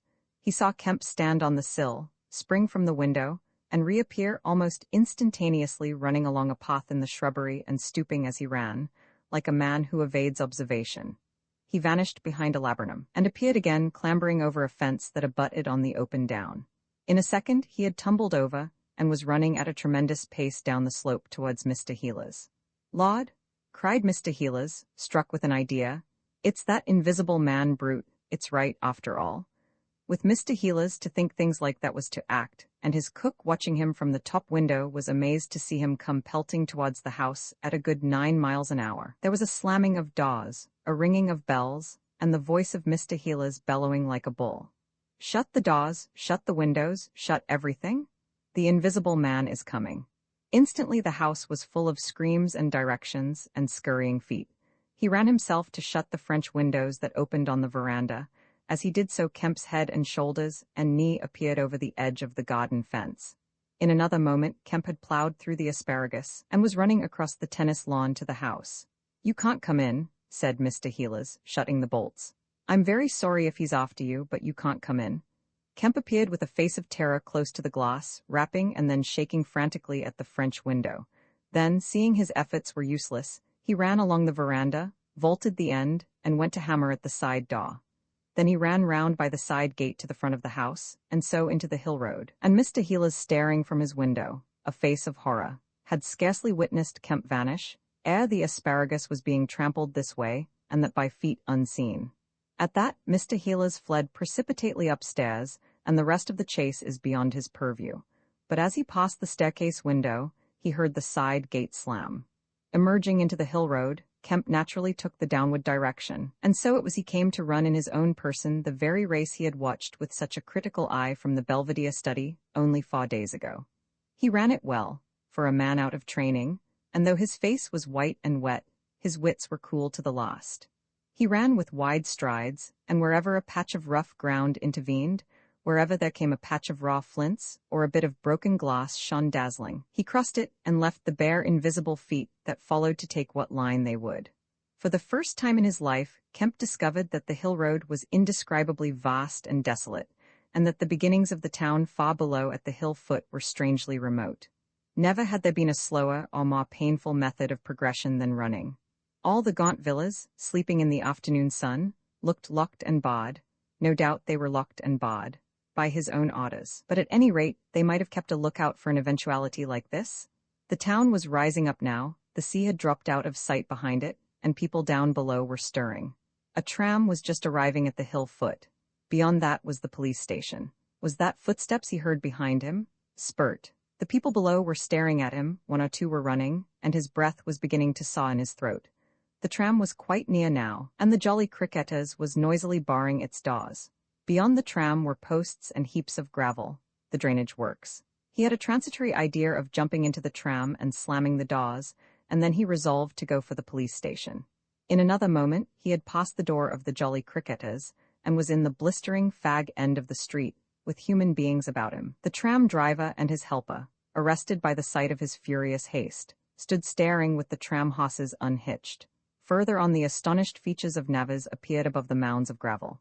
His pace broke a little, and then he heard the swift pad of his pursuer and leapt forward again. "The invisible man," he cried to the Navas with a vague, indicative gesture, and by an inspiration leapt the excavation and placed a burly group between him and the chase. Then, abandoning the idea of the police station, he turned into a little side street, rushed by a greengrocer's cart, hesitated for the 10th of a second at the door of a sweetstuff shop, and then made for the mouth of an alley that ran back into the main hill street again. 2 or 3 little children were playing here, and shrieked and scattered at his apparition, and forthwith doors and windows opened, and excited mothers revealed their hearts. Out he shot into Hill Street again, 300 yards from the tramline end, and immediately he became aware of a tumultuous vociferation and running people. He glanced up the street towards the hill. Hardly a dozen yards off ran a huge navvy, cursing in fragments and slashing viciously with a spade, and hard behind him came the tram conductor with his fists clenched.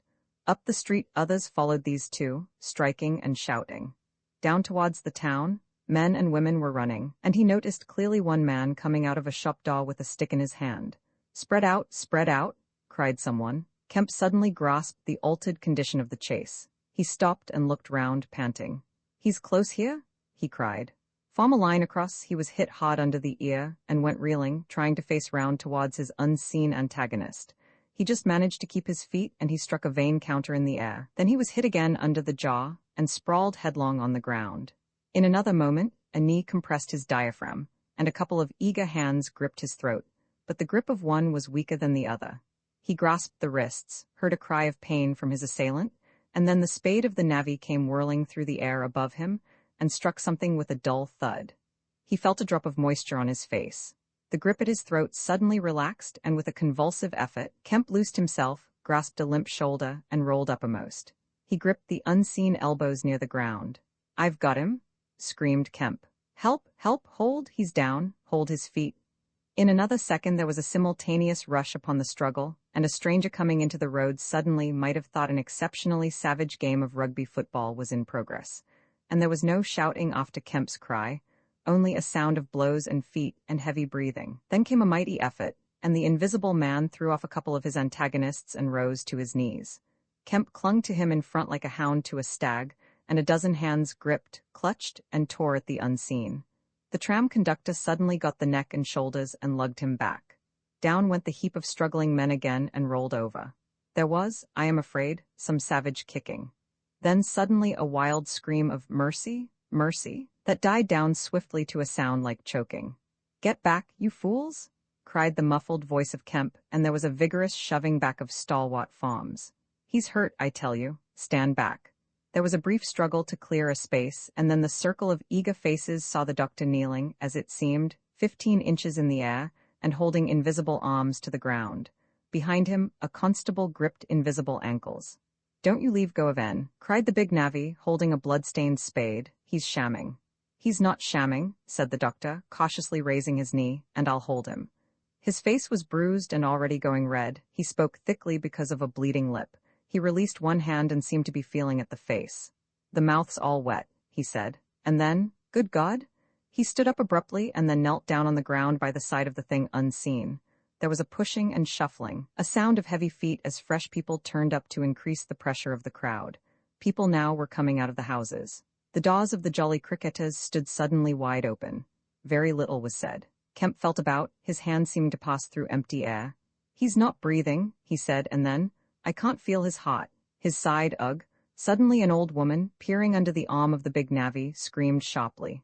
"Looky there," she said, and thrust out a wrinkled finger. And looking where she pointed, everyone saw, faint and transparent as though it was made of glass, so that veins and arteries and bones and nerves could be distinguished, the outline of a hand, a hand limp and prone. It grew clouded and opaque even as they stared. "Hullo!" cried the constable.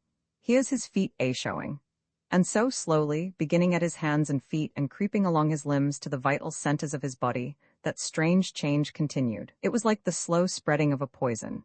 First came the little white nerves, a hazy gray sketch of a limb, then the glossy bones and intricate arteries, then the flesh and skin, first a faint fogginess, and then growing rapidly dense and opaque. Presently they could see his crushed chest and his shoulders, and the dim outline of his drawn and battered features.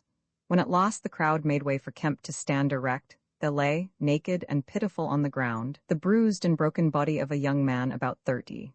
His hair and brow were white, not gray with age, but white with the whiteness of albinism, and his eyes were like garnets. His hands were clenched, his eyes wide open, and his expression was one of anger and dismay.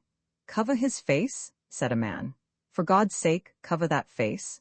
And 3 little children, pushing forward through the crowd, were suddenly twisted round and sent packing off again. Someone brought a sheet from the Jolly Cricketers, and having covered him, they carried him into that house.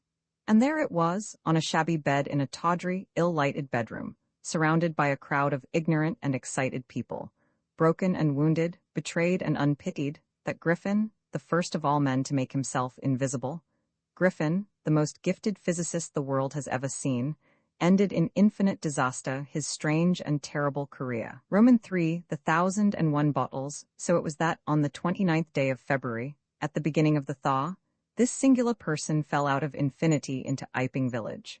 Next day his luggage arrived through the slush, and very remarkable luggage it was. There were a couple of trunks indeed, such as a rational man might need, but in addition there were a box of books, big, fat books, of which some were just in an incomprehensible handwriting, and a dozen or more crates, boxes, and cases containing objects packed in straw, as it seemed to Hall, tugging with a casual curiosity at the straw, glass bottles. The stranger, muffled in hat, coat, gloves, and wrapper, came out impatiently to meet Fearenside's cot, while Hall was having a word or so of gossip preparatory to helping bring them in. Out he came, not noticing Fearenside's dog, who was sniffing in a dilettante spirit at Hall's legs. "Come along with those boxes," he said. "I've been waiting long enough." And he came down the steps towards the tail of the cot as if to lay hands on the smaller crate. No sooner had Fearenside's dog caught sight of him, however, than it began to bristle and growl savagely, and when he rushed down the steps it gave an undecided hop and then sprang straight at his hand. "Whup!" cried Hall, jumping back, for he was no hero with dogs, and Fearenside howled, "Lie down," and snatched his whip. They saw the dog's teeth had slipped the hand, heard a kick, saw the dog execute a flanking jump and get home on the stranger's leg, and heard the rip of his trousering. Then the finer end of Fearenside's whip reached his property, and the dog, yelping with dismay, retreated under the wheels of the wagon.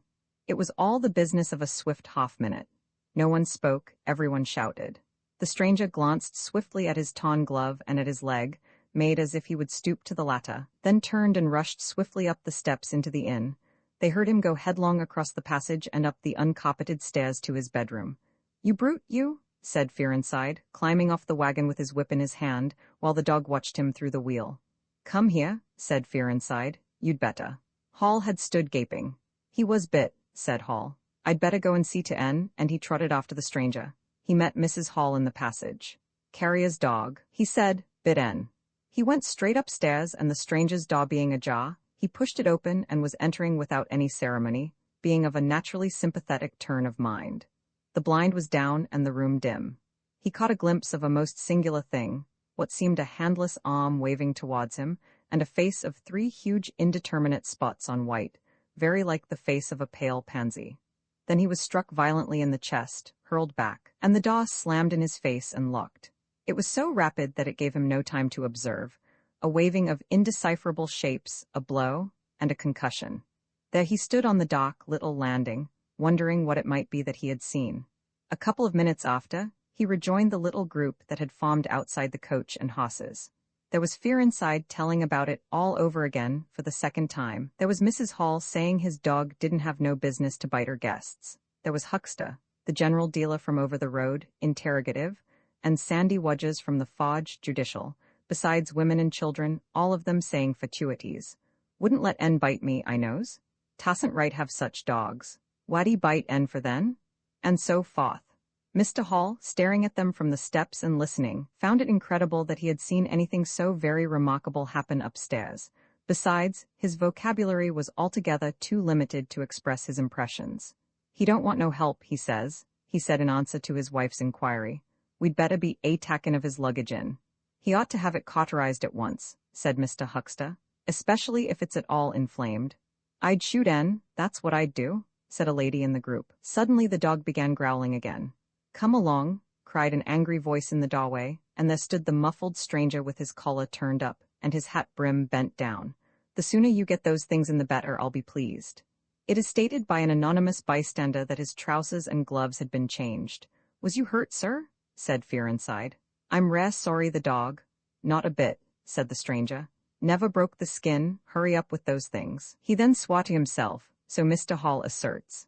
Directly the first crate was, in accordance with his directions, carried into the parlor, the stranger flung himself upon it with extraordinary eagerness, and began to unpack it, scattering the straw with an utter disregard of Mrs. Hall's carpet. And from it he began to produce bottles, little fat bottles containing powders, small and slender bottles containing colored and white fluids, fluted blue bottles labeled poison, bottles with round bodies and slender necks, large green glass bottles, large white glass bottles, bottles with glass stoppers and frosted labels, bottles with fine corks, bottles with bungs, bottles with wooden caps, wine bottles, salad oil bottles, putting them in rows on the chiffonier, on the mantel, on the table under the window, round the floor, on the bookshelf, everywhere. The chemist's shop in Bramblehurst could not boast half so many. Quite a sight it was. Crate after crate yielded bottles, until all 6 were empty and the table high with straw. The only things that came out of these crates besides the bottles were a number of test tubes and a carefully packed balance. And directly the crates were unpacked, the stranger went to the window and set to work, not troubling in the least about the litter of straw, the fire which had gone out, the box of books outside, nor for the trunks and other luggage that had gone upstairs. When Mrs. Hall took his dinner in to him, he was already so absorbed in his work, pouring little drops out of the bottles into test tubes, that he did not hear her until she had swept away the bulk of the straw and put the tray on the table, with some little emphasis, perhaps, seeing the state that the flaw was in. Then he half turned his head and immediately turned it away again. But she saw he had removed his glasses. They were beside him on the table, and it seemed to her that his eye sockets were extraordinarily hollow. He put on his spectacles again, and then turned and faced her. She was about to complain of the straw on the floor when he anticipated her. "I wish you wouldn't come in without knocking," he said in the tone of abnormal exasperation that seemed so characteristic of him. "I knocked, but seemingly, perhaps you did. But in my investigations, my really very urgent and necessary investigations, the slightest disturbance, the jar of a door, I must ask you?" "Certainly, sir. You can turn the lock if you're like that, you know, any time." "A very good idea," said the stranger. "This straw, sir, if I might make so bold as to remark, don't, if the straw makes trouble, put it down in the bill." And he mumbled at her, words suspiciously like curses. He was so odd standing there, so aggressive and explosive, bottle in one hand and test tube in the other, that Mrs. Hall was quite alarmed. But she was a resolute woman. "In which case I should like to know, sir, what you consider?" "A shilling, put down a shilling." "Surely a shilling's enough?" "So be it," said Mrs. Hall, taking up the tablecloth and beginning to spread it over the table. "If you're satisfied, of course." He turned and sat down, with his coat collar toward her. All the afternoon he worked with the door locked and, as Mrs. Hall testifies, for the most part in silence. But once there was a concussion and a sound of bottles ringing together as though the table had been hit, and the smash of a bottle flung violently down, and then a rapid pacing athwart the room. Fearing something was the matter, she went to the door and listened, not caring to knock. "I can't go on," he was raving. "I can't go on. 300,000, 400,000, the huge multitude, cheated, all my life it may take me. Patience, patience indeed. Fool, fool." There was a noise of hobnails on the bricks in the bar, and Mrs. Hall had very reluctantly to leave the rest of his soliloquy. When she returned, the room was silent again, save for the faint crepitation of his chair and the occasional clink of a bottle. It was all over. The stranger had resumed work. When she took in his tea, she saw broken glass in the corner of the room under the concave mirror, and a golden stain that had been carelessly wiped. She called attention to it. "Put it down in the bill," snapped her visitor. "For God's sake, don't worry me. If there's damage done, put it down in the bill," and he went on ticking a list in the exercise book before him. "I'll tell you something," said Fear inside, mysteriously. It was late in the afternoon, and they were in the little beer shop of Iping Hanger. "Well," said Teddy Henfrey, "this chap you're speaking of what my dog bit, well, he's black. Leastways, his legs are. I seed through the tear of his trousers and the tear of his glove. You'd have expected a sort of pinky to show, wouldn't you? Well, there wasn't none, just blackness, I tell you, he's as black as my hat." "My sakes," said Henfrey, "it's a rummy case altogether. Why, his nose is as pink as paint." "That's true," said Fear inside. "I knows that, and I tell 'ee what I'm thinking, that mon's a piebald, Teddy. Black here and white there, in patches, and he's ashamed of it. He's a kind of half-breed, and the colours come off patchy instead of mixing. I've heard of such things before, and it's the common way with hosses, as anyone can see." Roman 4 Mr. Cuss interviews the stranger. I have told the circumstances of the stranger's arrival in Iping with a certain fullness of detail, in order that the curious impression he created may be understood by the reader. But excepting 2 odd incidents, the circumstances of his stay until the extraordinary day of the club festival may be passed over very cursorily. There were a number of skirmishes with Mrs. Hall on matters of domestic discipline, but in every case until late April, when the first signs of penury began, he overrode her by the easy expedient of an extra payment. Hall did not like him, and whenever he dared he talked of the advisability of getting rid of him, but he showed his dislike chiefly by concealing it ostentatiously and avoiding his visitor as much as possible. "Wait till the summer," said Mrs. Hall sagely, "when the artistes are beginning to come. Then we'll see. He may be a bit overbearing, but Bill's settled punctual is Bill's settled punctual, whatever you'd like to say." The stranger did not go to church, and indeed made no difference between Sunday and the irreligious days, even in costume. He worked, as Mrs. Hall thought, very fitfully. Some days he would come down early and be continuously busy. On others he would rise late, pace his room, fretting audibly for hours together, smoke, sleep in the armchair by the fire. Communication with the world beyond the village he had none. His temper continued very uncertain. For the most part his manner was that of a man suffering under almost unendurable provocation, and once or twice things were snapped, torn, crushed, or broken in spasmodic gusts of violence. He seemed under a chronic irritation of the greatest intensity. His habit of talking to himself in a low voice grew steadily upon him, but though Mrs. Hall listened conscientiously, she could make neither head nor tail of what she heard. He rarely went abroad by daylight, but at twilight he would go out muffled up invisibly, whether the weather were cold or not, and he chose the loneliest paths and those most overshadowed by trees and banks. His goggling spectacles and ghastly bandaged face under the penthouse of his hat came with a disagreeable suddenness out of the darkness upon 1 or 2 homegoing laborers, and Teddy Henfrey, tumbling out of the scarlet coat one night, at 9:30, was scared shamefully by the stranger's skull-like head. He was walking hat in hand, lit by the sudden light of the opened-in door. Such children as saw him at nightfall dreamt of bogies, and it seemed doubtful whether he disliked boys more than they disliked him, or the reverse. But there was certainly a vivid enough dislike on either side. It was inevitable that a person of so remarkable an appearance and bearing should form a frequent topic in such a village as Iping. Opinion was greatly divided about his occupation. Mrs. Hall was sensitive on the point.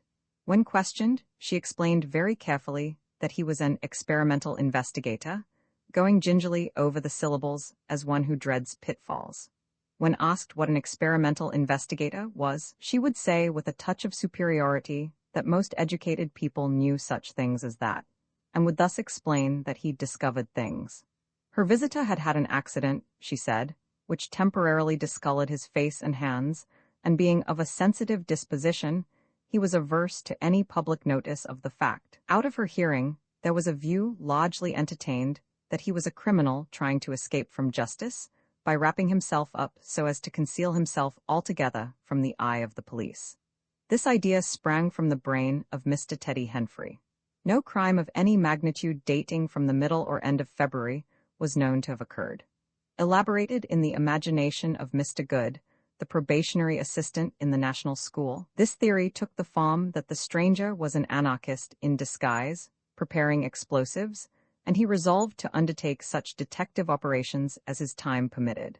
These consisted for the most part in looking very hard at the stranger whenever they met, or in asking people who had never seen the stranger, leading questions about him. But he detected nothing. Another school of opinion followed Mr. Fearenside, and either accepted the piebald view or some modification of it. As, for instance, Sailors Durgan, who was heard to assert that, if he chooses to show himself at fairs he'd make his fortune in no time, and being a bit of a theologian, compared the stranger to the man with the one talent. Yet another view explained the entire matter by regarding the stranger as a harmless lunatic. That had the advantage of accounting for everything straight away. Between these main groups there were waverers and compromisers. Sussex folk have few superstitions, and it was only after the events of early April that the thought of the supernatural was first whispered in the village. Even then, it was only credited among the women folk. But whatever they thought of him, people in Iping, on the whole, agreed in disliking him. His irritability, though it might have been comprehensible to an urban brain worker, was an amazing thing to these quiet Sussex villagers. The frantic gesticulations they surprised now and then, the headlong pace after nightfall that swept him upon them round quiet corners, the inhuman bludgeoning of all tentative advances of curiosity, the taste for twilight that led to the closing of doors, the pulling down of blinds, the extinction of candles and lamps. Who could agree with such goings-on?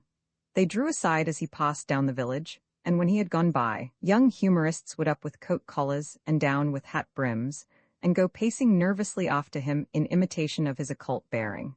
There was a song popular at that time called The Bogey Man. Miss Stachel sang it at the schoolroom concert, in aid of the church lamps, and thereafter, whenever one or two of the villagers were gathered together, and the stranger appeared, a bar or so of this tune, more or less sharp or flat, was whistled in the midst of them. Also belated little children would call Bogey Man after him, and make off tremulously elated. Cuss, the general practitioner, was devoured by curiosity. The bandages excited his professional interest, the report of the 1,001 bottles aroused his jealous regard. All through April and May he coveted an opportunity of talking to the stranger, and at last, towards Whitsuntide, he could stand it no longer, but hit upon the subscription list for a village nurse as an excuse. He was surprised to find that Mr. Hall did not know his guest's name. "He give a name," said Mrs. Hall, an assertion which was quite unfounded, but I didn't rightly hear it. She thought it seemed so silly not to know the man's name. Cuss rapped at the parlor door and entered. There was a fairly audible imprecation from within. "Pardon my intrusion," said Cuss, and then the door closed and cut Mrs. Hall off from the rest of the conversation. She could hear the murmur of voices for the next 10 minutes, then a cry of surprise, a stirring of feet, a chair flung aside, a bark of laughter, quick steps to the door, and Cuss appeared, his face white, his eyes staring over his shoulder. He left the door open behind him, and without looking at her strode across the hall and went down the steps, and she heard his feet hurrying along the road. He carried his hat in his hand. She stood behind the door, looking at the open door of the parlor. Then she heard the stranger laughing quietly, and then his footsteps came across the room. She could not see his face where she stood. The parlor door slammed, and the place was silent again. Cuss went straight up the village to Bunting the vicar. "Am I mad?" Cuss began abruptly as he entered the shabby little study. "Do I look like an insane person?" "What's happened?" said the vicar, putting the ammonite on the loose sheets of his forthcoming sermon. "That chap at the inn? Well, give me something to drink," said Cuss, and he sat down. When his nerves had been steadied by a glass of cheap sherry, the only drink the good vicar had available, he told him of the interview he had just had. "Went in," he gasped, "and began to demand a subscription for that nurse fund. He'd stuck his hands in his pockets as I came in, and he sat down lumpily in his chair. Sniffed. I told him I'd heard he took an interest in scientific things. He said yes. Sniffed again. Kept on sniffing all the time, evidently recently caught an infernal cold. No wonder, wrapped up like that. I developed the nurse idea and all the while kept my eyes open. Bottles, chemicals everywhere. Balance, test tubes and stands, and a smell of evening primrose. Would he subscribe? Said he'd consider it. Asked him, point blank, was he researching? Said he was. A long research? Got quite cross. A damnable long research, said he, blowing the cock out, so to speak. Oh, said I, and out came the grievance. The man was just on the boil, and my question boiled him over. He had been given a prescription, most valuable prescription, what for he wouldn't say. Was it medical? Damn you. What are you fishing after? I apologized. Dignified sniff and cough, he resumed. He'd read it. 5 ingredients, put it down, turned his head. Draught of air from window lifted the paper. Swish, rustle. He was working in a room with an open fireplace, he said. Saw a flicker, and there was the prescription burning and lifting chimneywood. rushed towards it just as it whisked up the chimney. So, just at that point, to illustrate his story, out came his arm. Well, no hand, just an empty sleeve. Lord, I thought, that's a deformity. Got a cock arm, I suppose, and has taken it off. Then I thought, there's something odd in that. What the devil keeps that sleeve up and open if there's nothing in it? There was nothing in it, I tell you. Nothing down it, right down to the joint. I could see right down it to the elbow, and there was a glimmer of light shining through a tear of the cloth. Good God, I said. Then he stopped, stared at me with those black goggles of his, and then at his sleeve. Well, that's all. He never said a word, just glared and put his sleeve back in his pocket quickly. I was saying, said he, that there was the prescription burning, wasn't I? Interrogative cough. How the devil, said I, can you move an empty sleeve like that? Empty sleeve? Yes, said I, an empty sleeve. It's an empty sleeve, is it? You saw it was an empty sleeve? He stood up right away. I stood up too. He came towards me in 3 very slow steps and stood quite close. Sniffed venomously. I didn't flinch, though I'm hanged if that bandaged knob of his and those blinkers aren't enough to unnerve anyone, coming quietly up to you. You said it was an empty sleeve? He said. Certainly, I said. At staring and saying nothing, a barefaced man, unspectacled, starts scratch. Then very quietly he pulled his sleeve out of his pocket again and raised his arm towards me as though he would show it to me again. He did it very, very slowly. I looked at it. Seemed an age. Well, said I, clearing my throat, there's nothing in it. Had to say something. I was beginning to feel frightened. I could see right down it. He extended it straight towards me, slowly, just like that, until the cuff was 6 inches from my face. Queer thing to see an empty sleeve come at you like that, and then, well, something, exactly like a finger and thumb it felt, nipped my nose. Bunting began to laugh. There wasn't anything there, said Cuss, his voice running up into a shriek at the there. It's all very well for you to laugh, but I tell you I was so startled, I hit his cuff hard and turned around and cut out of the room. I left him. Cuss stopped. There was no mistaking the sincerity of his panic. He turned round in a helpless way and took a second glass of the excellent Vicar's very inferior sherry. When I hit his cuff, said Cuss, I tell you, it felt exactly like hitting an arm, and there wasn't an arm, there wasn't the ghost of an arm. Mr. Bunting thought it over. He looked suspiciously at Cuss. It's a most remarkable story, he said. He looked very wise and grave indeed. It's really, said Mr. Bunting with judicial emphasis, a most remarkable story. The burglary at the vicarage. The facts of the burglary at the vicarage came to us chiefly through the medium of the vicar and his wife. It occurred in the small hours of Whit Monday, the day devoted in Iping to the club festivities. Mrs. Bunting, it seems, woke up suddenly in the stillness that comes before the dawn, with the strong impression that the door of their bedroom had opened and closed. She did not arouse her husband at first, but sat up in bed listening. She then distinctly heard the pad of bare feet coming out of the adjoining dressing room and walking along the passage towards the staircase. As soon as she felt assured of this, she aroused the Rev. Mr. Bunting as quietly as possible. He did not strike a light, but putting on his spectacles, her dressing gown and his bath slippers, he went out on the landing to listen. He heard quite distinctly a fumbling going on at his study desk downstairs, and then a violent sneeze. At that, he returned to his bedroom, armed himself with the most obvious weapon, the poker, and descended the staircase as noiselessly as possible. Mrs. Bunting came out on the landing. The hour was about 4, and the ultimate darkness of the night was past. There was a faint shimmer of light in the hall, but the study doorway yawned impenetrably black. Everything was still except the faint creaking of the stairs under Mr. Bunting's tread and the slight movements in the study. Then something snapped, the drawer was opened, and there was a rustle of papers. Then came an imprecation, and a match was struck and the study was flooded with yellow light. Mr. Bunting was now in the hall, and through the crack of the door he could see the desk and the open drawer and a candle burning on the desk. But the robber he could not see. He stood there in the hall undecided what to do, and Mrs. Bunting, her face white and intent, crept slowly downstairs after him. One thing kept Mr. Bunting's courage, the persuasion that this burglar was a resident in the village. They heard the chink of money, and realized that the robber had found the housekeeping reserve of gold, £2.10 in half sovereigns altogether. At that sound, Mr. Bunting was nerved to abrupt action.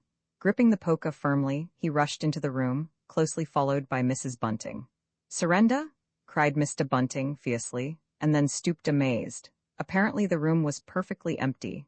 Yet their conviction that they had, that very moment, heard somebody moving in the room had amounted to a certainty. For half a minute, perhaps, they stood gaping, Then Mrs. Bunting went across the room and looked behind the screen, while Mr. Bunting, by a kindred impulse, peered under the desk. Then Mrs. Bunting turned back the window curtains, and Mr. Bunting looked up the chimney and probed it with the poker. Then Mrs. Bunting scrutinized the waste paper basket, and Mr. Bunting opened the lid of the coal scuttle. Then they came to a stop and stood with eyes interrogating each other. "I could have sworn," said Mr. Bunting. "The candle?" said Mr. Bunting. "Who lit the candle?" "The drawer," said Mrs. Bunting. "And the money's gone." She went hastily to the doorway. Of all the strange occurrences, there was a violent sneeze in the passage. They rushed out, and as they did so the kitchen door slammed. "Bring the candle," said Mr. Bunting, and led the way. They both heard a sound of bolts being hastily shot back. As he opened the kitchen door, he saw through the scullery that the back door was just opening, and the faint light of early dawn displayed the dark masses of the garden beyond. He is certain that nothing went out of the door. It stood open for a moment, and then closed with a slam. As it did so, the candle Mrs. Bunting was carrying from the study flickered and flared. It was a minute or more before they entered the kitchen. The place was empty. They refastened the back door, examined the kitchen, pantry, and scullery thoroughly, and at last went down into the cellar. There was not a soul to be found in the house, search as they would. Daylight found the vicar and his wife, a quaintly costumed little couple, still marveling about on their own ground floor by the unnecessary light of a guttering candle. The furniture that went mad now. It happened that in the early hours of Whit Monday, before Milly was hunted out for the day, Mr. Hall and Mrs. Hall both rose and went noiselessly down into the cellar. Their business there was of a private nature, and had something to do with the specific gravity of their beer. They had hardly entered the cellar, when Mrs. Hall found she had forgotten to bring down a bottle of sarsaparilla from their joint room. As she was the expert and principal operator in this affair, Hall very properly went upstairs for it. On the landing he was surprised to see that the stranger's door was ajar. He went on into his own room, and found the bottle as he had been directed. But returning with the bottle, he noticed that the bolts of the front door had been shot back, that the door was in fact simply on the latch, and with a flash of inspiration, he connected this with the stranger's room upstairs and the suggestions of Mr. Teddy Henfrey. He distinctly remembered holding the candle while Mrs. Hall shot these bolts overnight. At the sight he stopped, gaping, then with the bottle still in his hand went upstairs again. He rapped at the stranger's door. There was no answer. He rapped again, then pushed the door wide open and entered. It was as he expected. The bed, the room also, was empty, and what was stranger, even to his heavy intelligence, on the bedroom chair and along the rail of the bed were scattered the garments, the only garments so far as he knew, and the bandages of their guest. His big slouch hat even was cocked jauntily over the bedpost. As Hall stood there, he heard his wife's voice coming out of the depth of the cellar, with that rapid telescoping of the syllables and interrogative cocking up of the final words to a high note, by which the West Sussex villager is wont to indicate a brisk impatience. "George, you got what a wand?" At that he turned and hurried down to her. "Janny," he said, over the rail of the cellar steps, "toss the truth what Henfrey says. E's not in us room, e ent, and the front door's unbolted." At first Mrs. Hall did not understand, and as soon as she did she resolved to see the empty room for herself. Hall, still holding the bottle, went first. "If he ain't there," he said, "is close and what's 'e doin' ithout is close then? Toss a most curious business." As they came up the cellar steps they both, it was afterwards ascertained, fancied they heard the front door open and shut, but seeing it closed and nothing there, neither said a word to the other about it at the time. Mrs. Hall passed her husband in the passage and ran on first upstairs. Someone sneezed on the staircase. Hall, following 6 steps behind, thought that he heard her sneeze. She, going on first, was under the impression that Hall was sneezing. She flung open the door and stood regarding the room.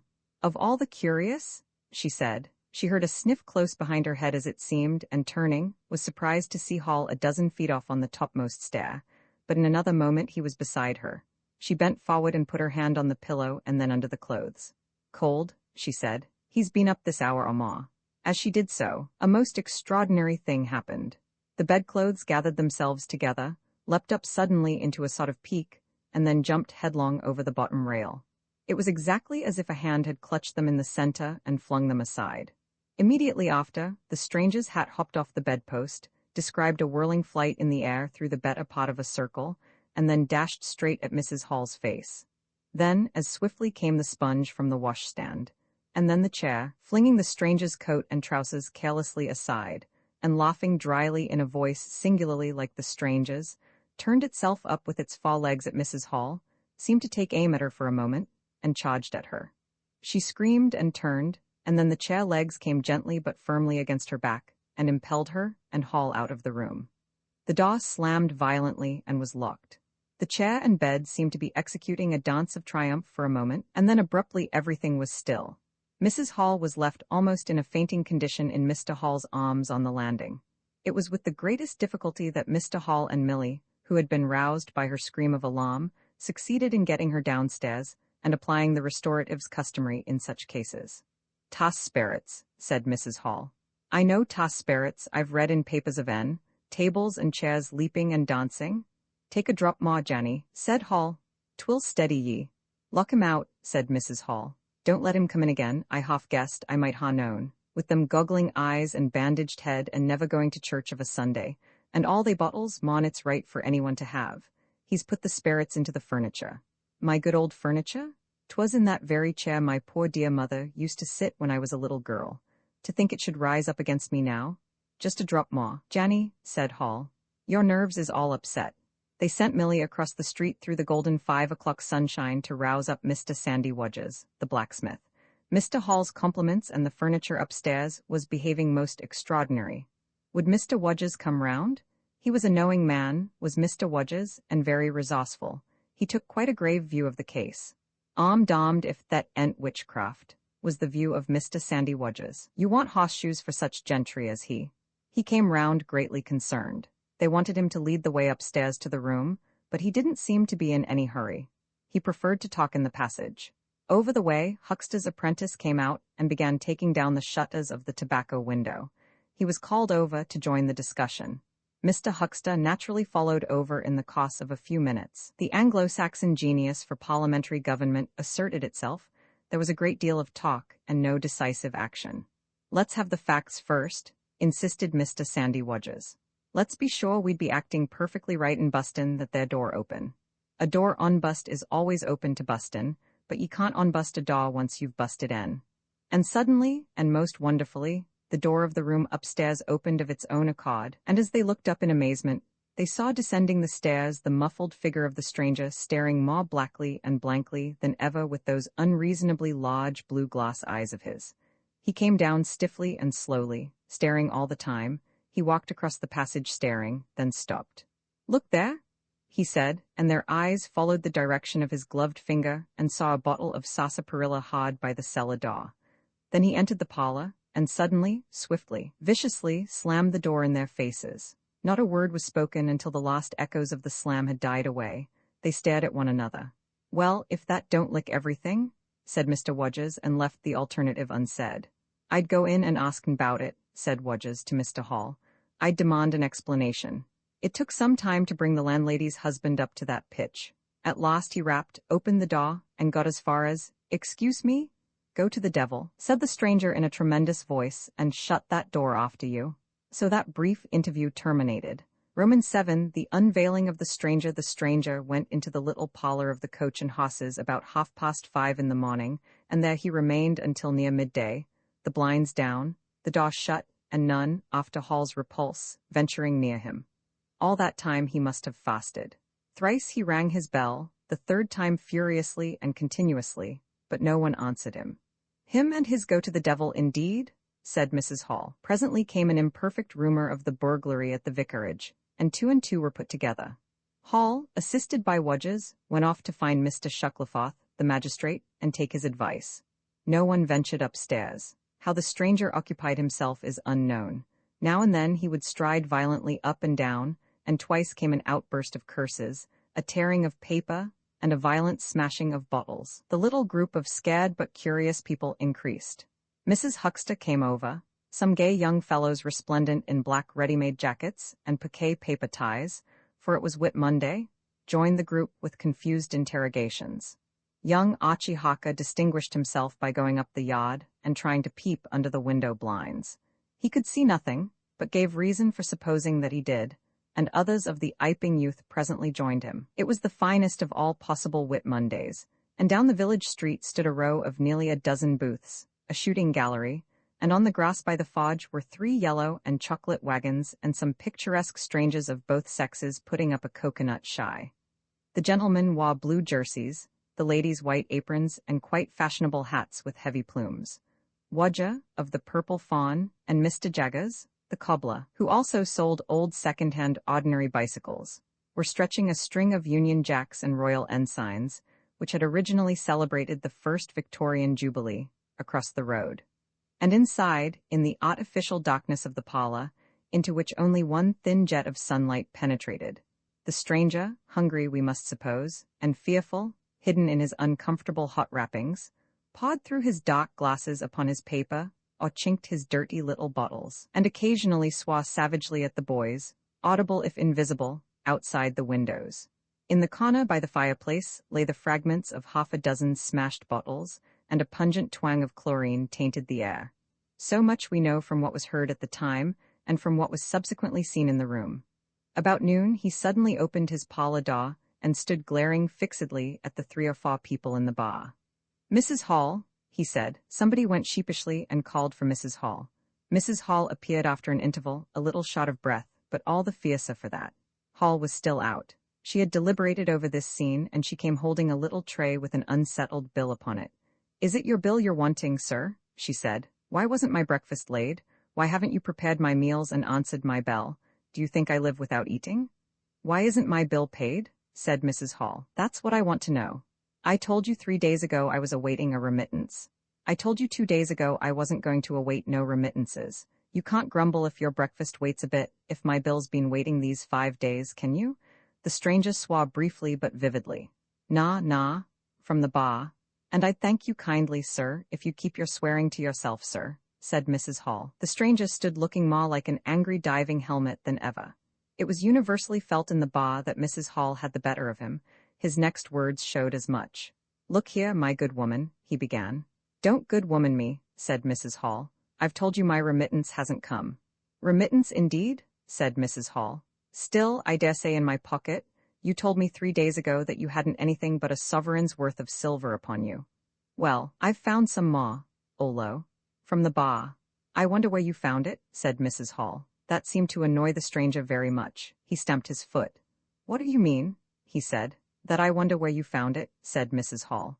"And before I take any bills or get any breakfasts or do any such things whatsoever, you got to tell me 1 or 2 things I don't understand, and what nobody don't understand, and what everybody is very anxious to understand. I want to know what you been doing to my chair upstairs, and I want to know how 'tis your room was empty, and how you got in again.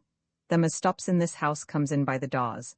That's the rule of the house, and that you didn't do, and what I want to know is how you did come in. And I want to know—" Suddenly the stranger raised his gloved hands clenched, stamped his foot, and said, "Stop," with such extraordinary violence that he silenced her instantly. "You don't understand," he said. "Who I am or what I am, I'll show you, by heaven, I'll show you." Then he put his open palm over his face and withdrew it. The center of his face became a black cavity. "Here," he said. He stepped forward and handed Mrs. Hall something which she, staring at his metamorphosed face, accepted automatically. Then, when she saw what it was, she screamed loudly, dropped it, and staggered back. The nose, it was the stranger's nose, pink and shining, rolled on the floor. Then he removed his spectacles, and everyone in the bar gasped. He took off his hat and with a violent gesture tore at his whiskers and bandages. For a moment they resisted him. A flash of horrible anticipation passed through the bar. "Oh my God," said someone. Then off they came. It was worse than anything. Mrs. Hall, standing open-mouthed and horror-struck, shrieked at what she saw and made for the door of the house. Everyone began to move. They were prepared for scars, disfigurements, tangible horrors, but nothing. The bandages and false hair flew across the passage into the bar, making a hobbledehoy jump to avoid them. Everyone tumbled on everyone else down the steps. For the man who stood there shouting some incoherent explanation was a solid gesticulating figure up to the coat collar of him, and then nothingness, no visible thing at all. People down the village heard shouts and shrieks, and looking up the street saw the coach and horses violently firing out its humanity. They saw Mrs. Hall fall down, and Mr. Teddy Henfrey jump to avoid tumbling over her, and then they heard the frightful screams of Millie, who, emerging suddenly from the kitchen at the noise of the tumult, had come upon the headless stranger from behind. These increased suddenly. Forthwith everyone all down the street, the sweet-stuff seller, coconut-shy proprietor and his assistant, the swing man, little boys and girls, rustic dandies, smart wenches, smocked elders and aproned gypsies, began running towards the inn, and in a miraculously short space of time a crowd of perhaps 40 people, and rapidly increasing, swayed and hooted and inquired and exclaimed and suggested, in front of Mrs. Hall's establishment. Everyone seemed eager to talk at once, and the result was Babel. A small group supported Mrs. Hall, who was picked up in a state of collapse. There was a conference and the incredible evidence of a vociferous eyewitness. "Oh, Bogey, what's he been doin' then? Ain't hurt the girl as he? Run it in with a knife, I believe." "No, Ed, I tell ye, I don't mean no manner of speaking. I mean moneth out a Ed. Nonsense, 'tis some conjuring trick. Fetched off is rapping, did. In its struggles to see in through the open door, the crowd formed itself into a straggling wedge, with the more adventurous apex nearest the inn. He stood for a moment, I heard the gal scream and he turned. I saw her skirts whisk and he went after her. Didn't take 10 seconds. Back he comes with a knife in his hand and a loaf, stood just as if he was staring. Not a moment ago. When in that there door, I tell ye, he ain't got no Ed at all. You just missed en. There was a disturbance behind, and the speaker stopped to step aside for a little procession that was marching very resolutely towards the house. First Mr. Hall, very red and determined, then Mr. Bobby Jaffers, the village constable, and then the wary Mr. Wodgers. They had come now armed with a warrant. People shouted conflicting information of the recent circumstances. "Ed or no Ed," said Jaffers, "I got to rest en, and rest en I will." Mr. Hall marched up the steps, marched straight to the door of the parlor and flung it open. "Constable," he said, "do your duty." Jaffers marched in, Hall next, Wodgers last. They saw in the dim light the headless figure facing them with a gnawed crust of bread in one gloved hand and a chunk of cheese in the other. "That's him?" said Hall. "What the devil's this?" came in a tone of angry expostulation from above the collar of the figure. "You're a damned rum customer, mister," said Mr. Jaffers. "But Ed or no Ed, the warrant says body, and duty's duty." "Keep off," said the figure, starting back. Abruptly he whipped down the bread and cheese, and Mr. Hall just grasped the knife on the table in time to save it. Off came the stranger's left glove and was slapped in Jaffers' face. In another moment Jaffers, cutting short some statement concerning a warrant, had gripped him by the handless wrist and caught his invisible throat. He got a sounding kick on the shin that made him shout, but he kept his grip. Hall sent the knife sliding along the table to Wodgers, who acted as goalkeeper for the offensive, so to speak, and then stepped forward as Jaffers and the stranger swayed and staggered towards him, clutching and hitting in. A chair stood in the way, and went aside with a crash as they came down together. "Get the feet," said Jaffers between his teeth. Mr. Hall, endeavoring to act on instructions, received a sounding kick in the ribs that disposed of him for a moment, and Mr. Wodgers, seeing the decapitated stranger had rolled over and got the upper side of Jaffers, retreated towards the door, knife in hand, and so collided with Mr. Huckster and the Sidderbridge carter coming to the rescue of law and order. At the same moment down came 3 or 4 bottles from the chiffonier and shot a web of pungency into the air of the room. "I'll surrender," cried the stranger, though he had Jaffers down, and in another moment he stood up panting, a strange figure, headless and handless, for he had pulled off his right glove now as well as his left. "It's no good," he said, as if sobbing for breath. It was the strangest thing in the world to hear that voice coming as if out of empty space, but the Sussex peasants are perhaps the most matter-of-fact people under the sun. Jaffers got up also and produced a pair of handcuffs. Then he stared. "I say," said Jaffers, brought up short by a dim realization of the incongruity of the whole business. "Darn it, can't use 'em as I can see." The stranger ran his arm down his waistcoat, and as if by a miracle the buttons to which his empty sleeve pointed became undone. Then he said something about his shin and stooped down. He seemed to be fumbling with his shoes and socks. "Why," said Huckster suddenly, "that's not a man at all. It's just empty clothes. Look, you can see down his collar and the linings of his clothes. I could put my arm." He extended his hand. It seemed to meet something in midair, and he drew it back with a sharp exclamation. "I wish you'd keep your fingers out of my eye," said the aerial voice in a tone of savage expostulation. "The fact is, I'm all here. Head, hands, legs, and all the rest of it, but it happens I'm invisible. It's a confounded nuisance, but I am. That's no reason why I should be poked to pieces by every stupid bumpkin in Iping, is it?" The suit of clothes, now all unbuttoned and hanging loosely upon its unseen supports, stood up, arms akimbo. Several other of the men folks had now entered the room, so that it was closely crowded. "Invisible, eh?" said Hucksta, ignoring the stranger's abuse. "Who ever heard the likes of that?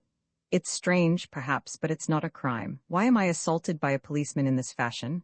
"Ah, that's a different matter," said Jaffas. "No doubt you are a bit difficult to see in this light, but I got a warrant and it's all correct. What I'm after ain't no invisibility, it's burglary. There's a house been broke into and money took."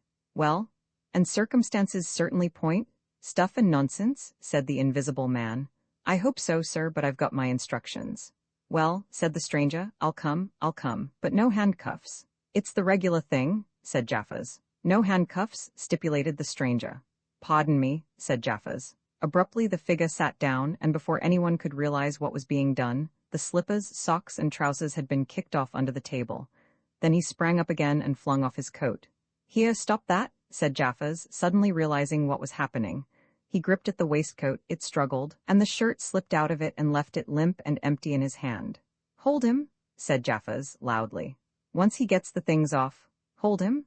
cried everyone, and there was a rush at the fluttering white shirt, which was now all that was visible of the stranger. The shirt sleeve planted a shrewd blow in Hall's face that stopped his open-armed advance and sent him backward into old Toothsome the sexton, and in another moment the garment was lifted up and became convulsed and vacantly flapping about the arms, even as a shirt that is being thrust over a man's head. Jaffas clutched at it and only helped to pull it off. He was struck in the mouth out of the air, and incontinently threw his truncheon and smote Teddy Henfrey savagely upon the crown of his head. "Look out," said everybody, fencing at random and hitting at nothing. "Hold him, shut the door, don't let him loose. I got something, here he is." A perfect babel of noises they made. Everybody, it seemed, was being hit all at once, and Sandy Wudges, knowing as ever and his wits sharpened by a frightful blow in the nose, reopened the door and led the rout. The others, following incontinently, were jammed for a moment in the corner by the doorway. The hitting continued. Phipps, the Unitarian, had a front tooth broken, and Henfrey was injured in the cartilage of his ear. Jaffas was struck under the jaw, and, turning, caught at something that intervened between him and Huckster in the melee, and prevented their coming together. He felt a muscular chest, and in another moment the whole mass of struggling, excited men shot out into the crowded hall. "I got him!" shouted Jaffas, choking and reeling through them all, and wrestling with purple face and swelling veins against his unseen enemy. Men staggered right and left as the extraordinary conflict swayed swiftly towards the house door, and went spinning down the half-dozen steps of the inn. Jaffas cried in a strangled voice. Holding tight, nevertheless, and making play with his knee, spun around, and fell heavily undermost with his head on the gravel. Only then did his fingers relax. There were excited cries of "Hold him!" "Invisible!" and so forth, and a young fellow, a stranger in the place whose name did not come to light, rushed in at once, caught something, missed his hold, and fell over the constable's prostrate body. Halfway across the road, a woman screamed as something pushed by her.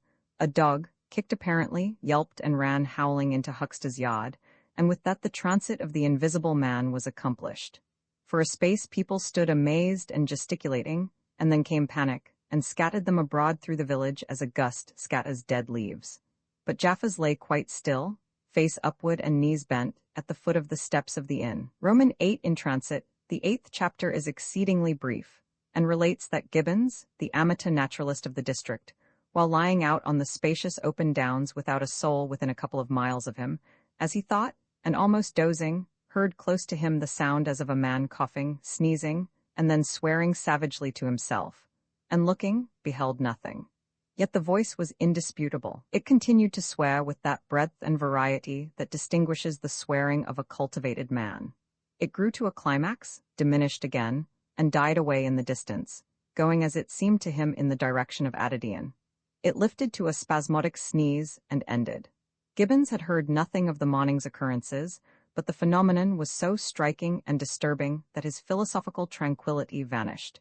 He got up hastily and hurried down the steepness of the hill towards the village, as fast as he could go. Roman 9 Mr. Thomas Marvel. You must picture Mr. Thomas Marvel as a person of copious, flexible visage, a nose of cylindrical protrusion, a liquorish, ample, fluctuating mouth, and a beard of bristling eccentricity. His figure inclined to embonpoint. His short limbs accentuated this inclination. He wore a furry silk hat, and the frequent substitution of twine and shoelaces for buttons, apparent at critical points of his costume, mocked a man essentially bachelor. Mr. Thomas Marvel was sitting with his feet in a ditch by the roadside over the down towards Adadian, about 1.5 miles out of Iping. His feet, save for socks of irregular openwork, were bare, his big toes were broad, and pricked like the ears of a watchful dog. In a leisurely manner, he did everything in a leisurely manner. He was contemplating trying on a pair of boots. They were the soundest boots he had come across for a long time, but too large for him, whereas the ones he had were, in dry weather, a very comfortable fit, but too thin-soled for damp. Mr. Thomas Marvel hated roomy shoes, but then he hated damp. He had never properly thought out which he hated most, and it was a pleasant day, and there was nothing better to do. So he put the 4 shoes in a graceful group on the turf and looked at them. And seeing them there among the grass and springing agrimony, it suddenly occurred to him that both pairs were exceedingly ugly to see. He was not at all startled by a voice behind him. "They are boots, anyhow," said the voice. "They are charity boots," said Mr. Thomas Marvel, with his head on one side regarding them distastefully. "And which is the ugliest pair in the whole blessed universe? I'm darned if I know." "Hm," said the voice. "I've worn worse, in fact I've worn none, but none so audacious ugly, if you'll allow the expression. I've been cadging boots, in particular, for days, because I was sick of them. They're sound enough, of course.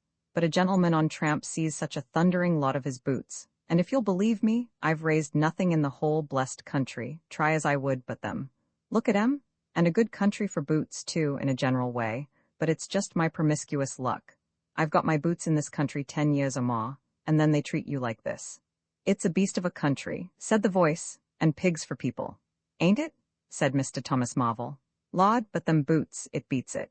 He turned his head over his shoulder to the right to look at the boots of his interlocutor with a view to comparisons, and lo, where the boots of his interlocutor should have been were neither legs nor boots.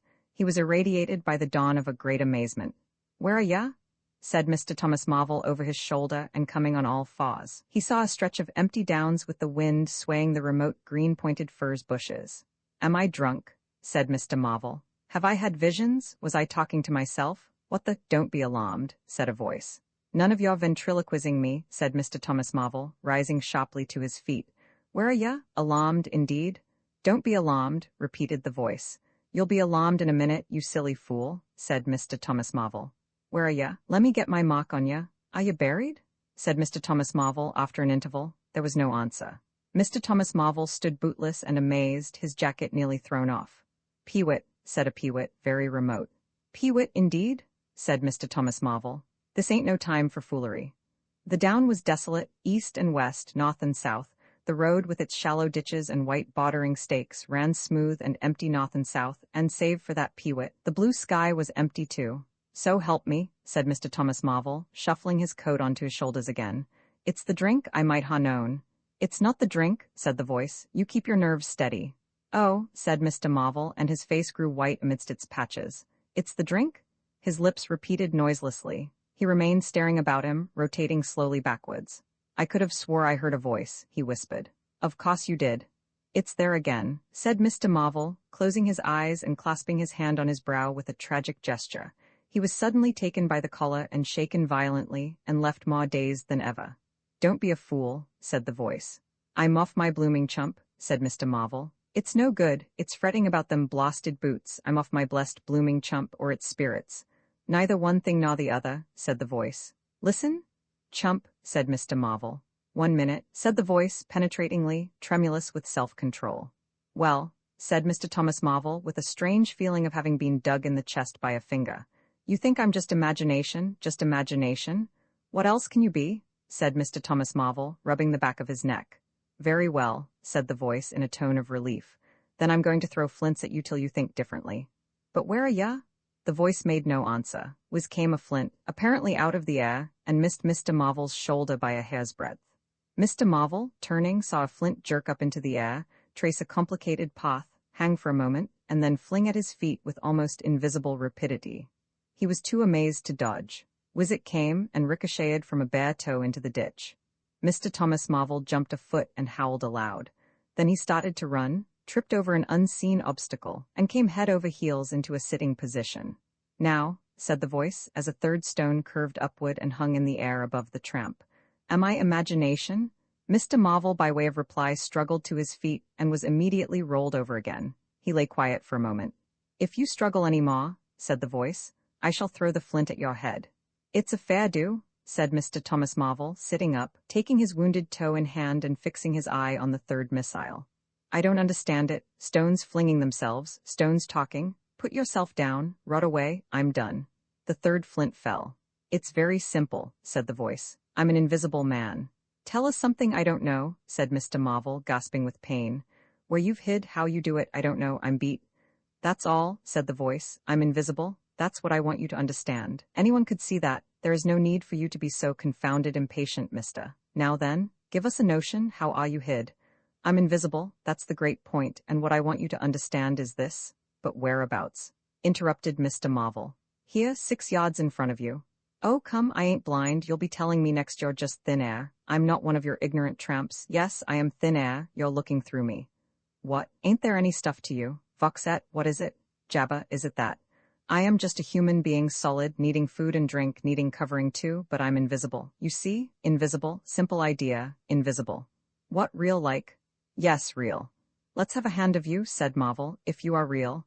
It won't be so darn out of the way like then, Lord, he said, how you made me jump. Gripping me like that. He felt the hand that had closed round his wrist with his disengaged fingers, and his fingers went timorously up the arm, patted a muscular chest, and explored a bearded face.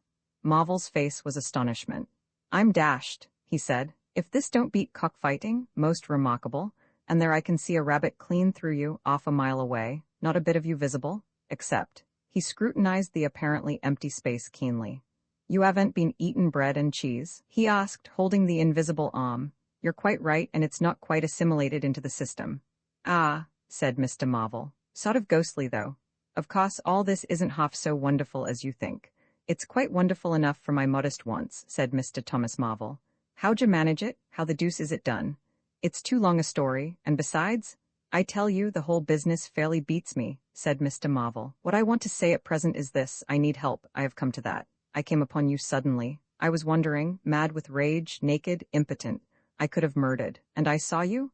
Lord, said Mr. Marvel. I came up behind you, hesitated, went on. Mr. Marvel's expression was eloquent. Then stopped. Here, I said, is an outcast like myself. This is the man for me, so I turned back and came to you. You? And, Lord? Said Mr. Marvel. But I'm all in a tizzy. May I ask, how is it? And what you may be requiring in the way of help? Invisible? I want you to help me get clothes and shelter, and then with other things. I've left them long enough. If you won't, well, but you will, must. Look here, said Mr. Marvel. I'm too flabbergasted, don't knock me about any more, and leave me go. I must get steady a bit, and you've pretty near broken my toe. It's all so unreasonable. Empty downs, empty sky, nothing visible for miles except the bosom of nature. And then comes a voice out of heaven, and stones, and a fist, Lord. Pull yourself together, said the voice, for you have to do the job I've chosen for you. Mr. Marvel blew out his cheeks and his eyes were round. I've chosen you, said the voice. You are the only man except some of those fools down there, who knows there is such a thing as an invisible man. You have to be my helper. Help me, and I will do great things for you. An invisible man is a man of power. He stopped for a moment to sneeze violently. But if you betray me, he said, if you fail to do as I direct you, he paused and tapped Mr. Marvel's shoulder smartly. Mr. Marvel gave a yelp of terror at the touch. I don't want to betray you, said Mr. Marvel, edging away from the direction of the fingers. Don't you go thinking that, whatever you do. All I want to do is to help you, just tell me what I got to do. Lord, whatever you want done, that I'm most willing to do.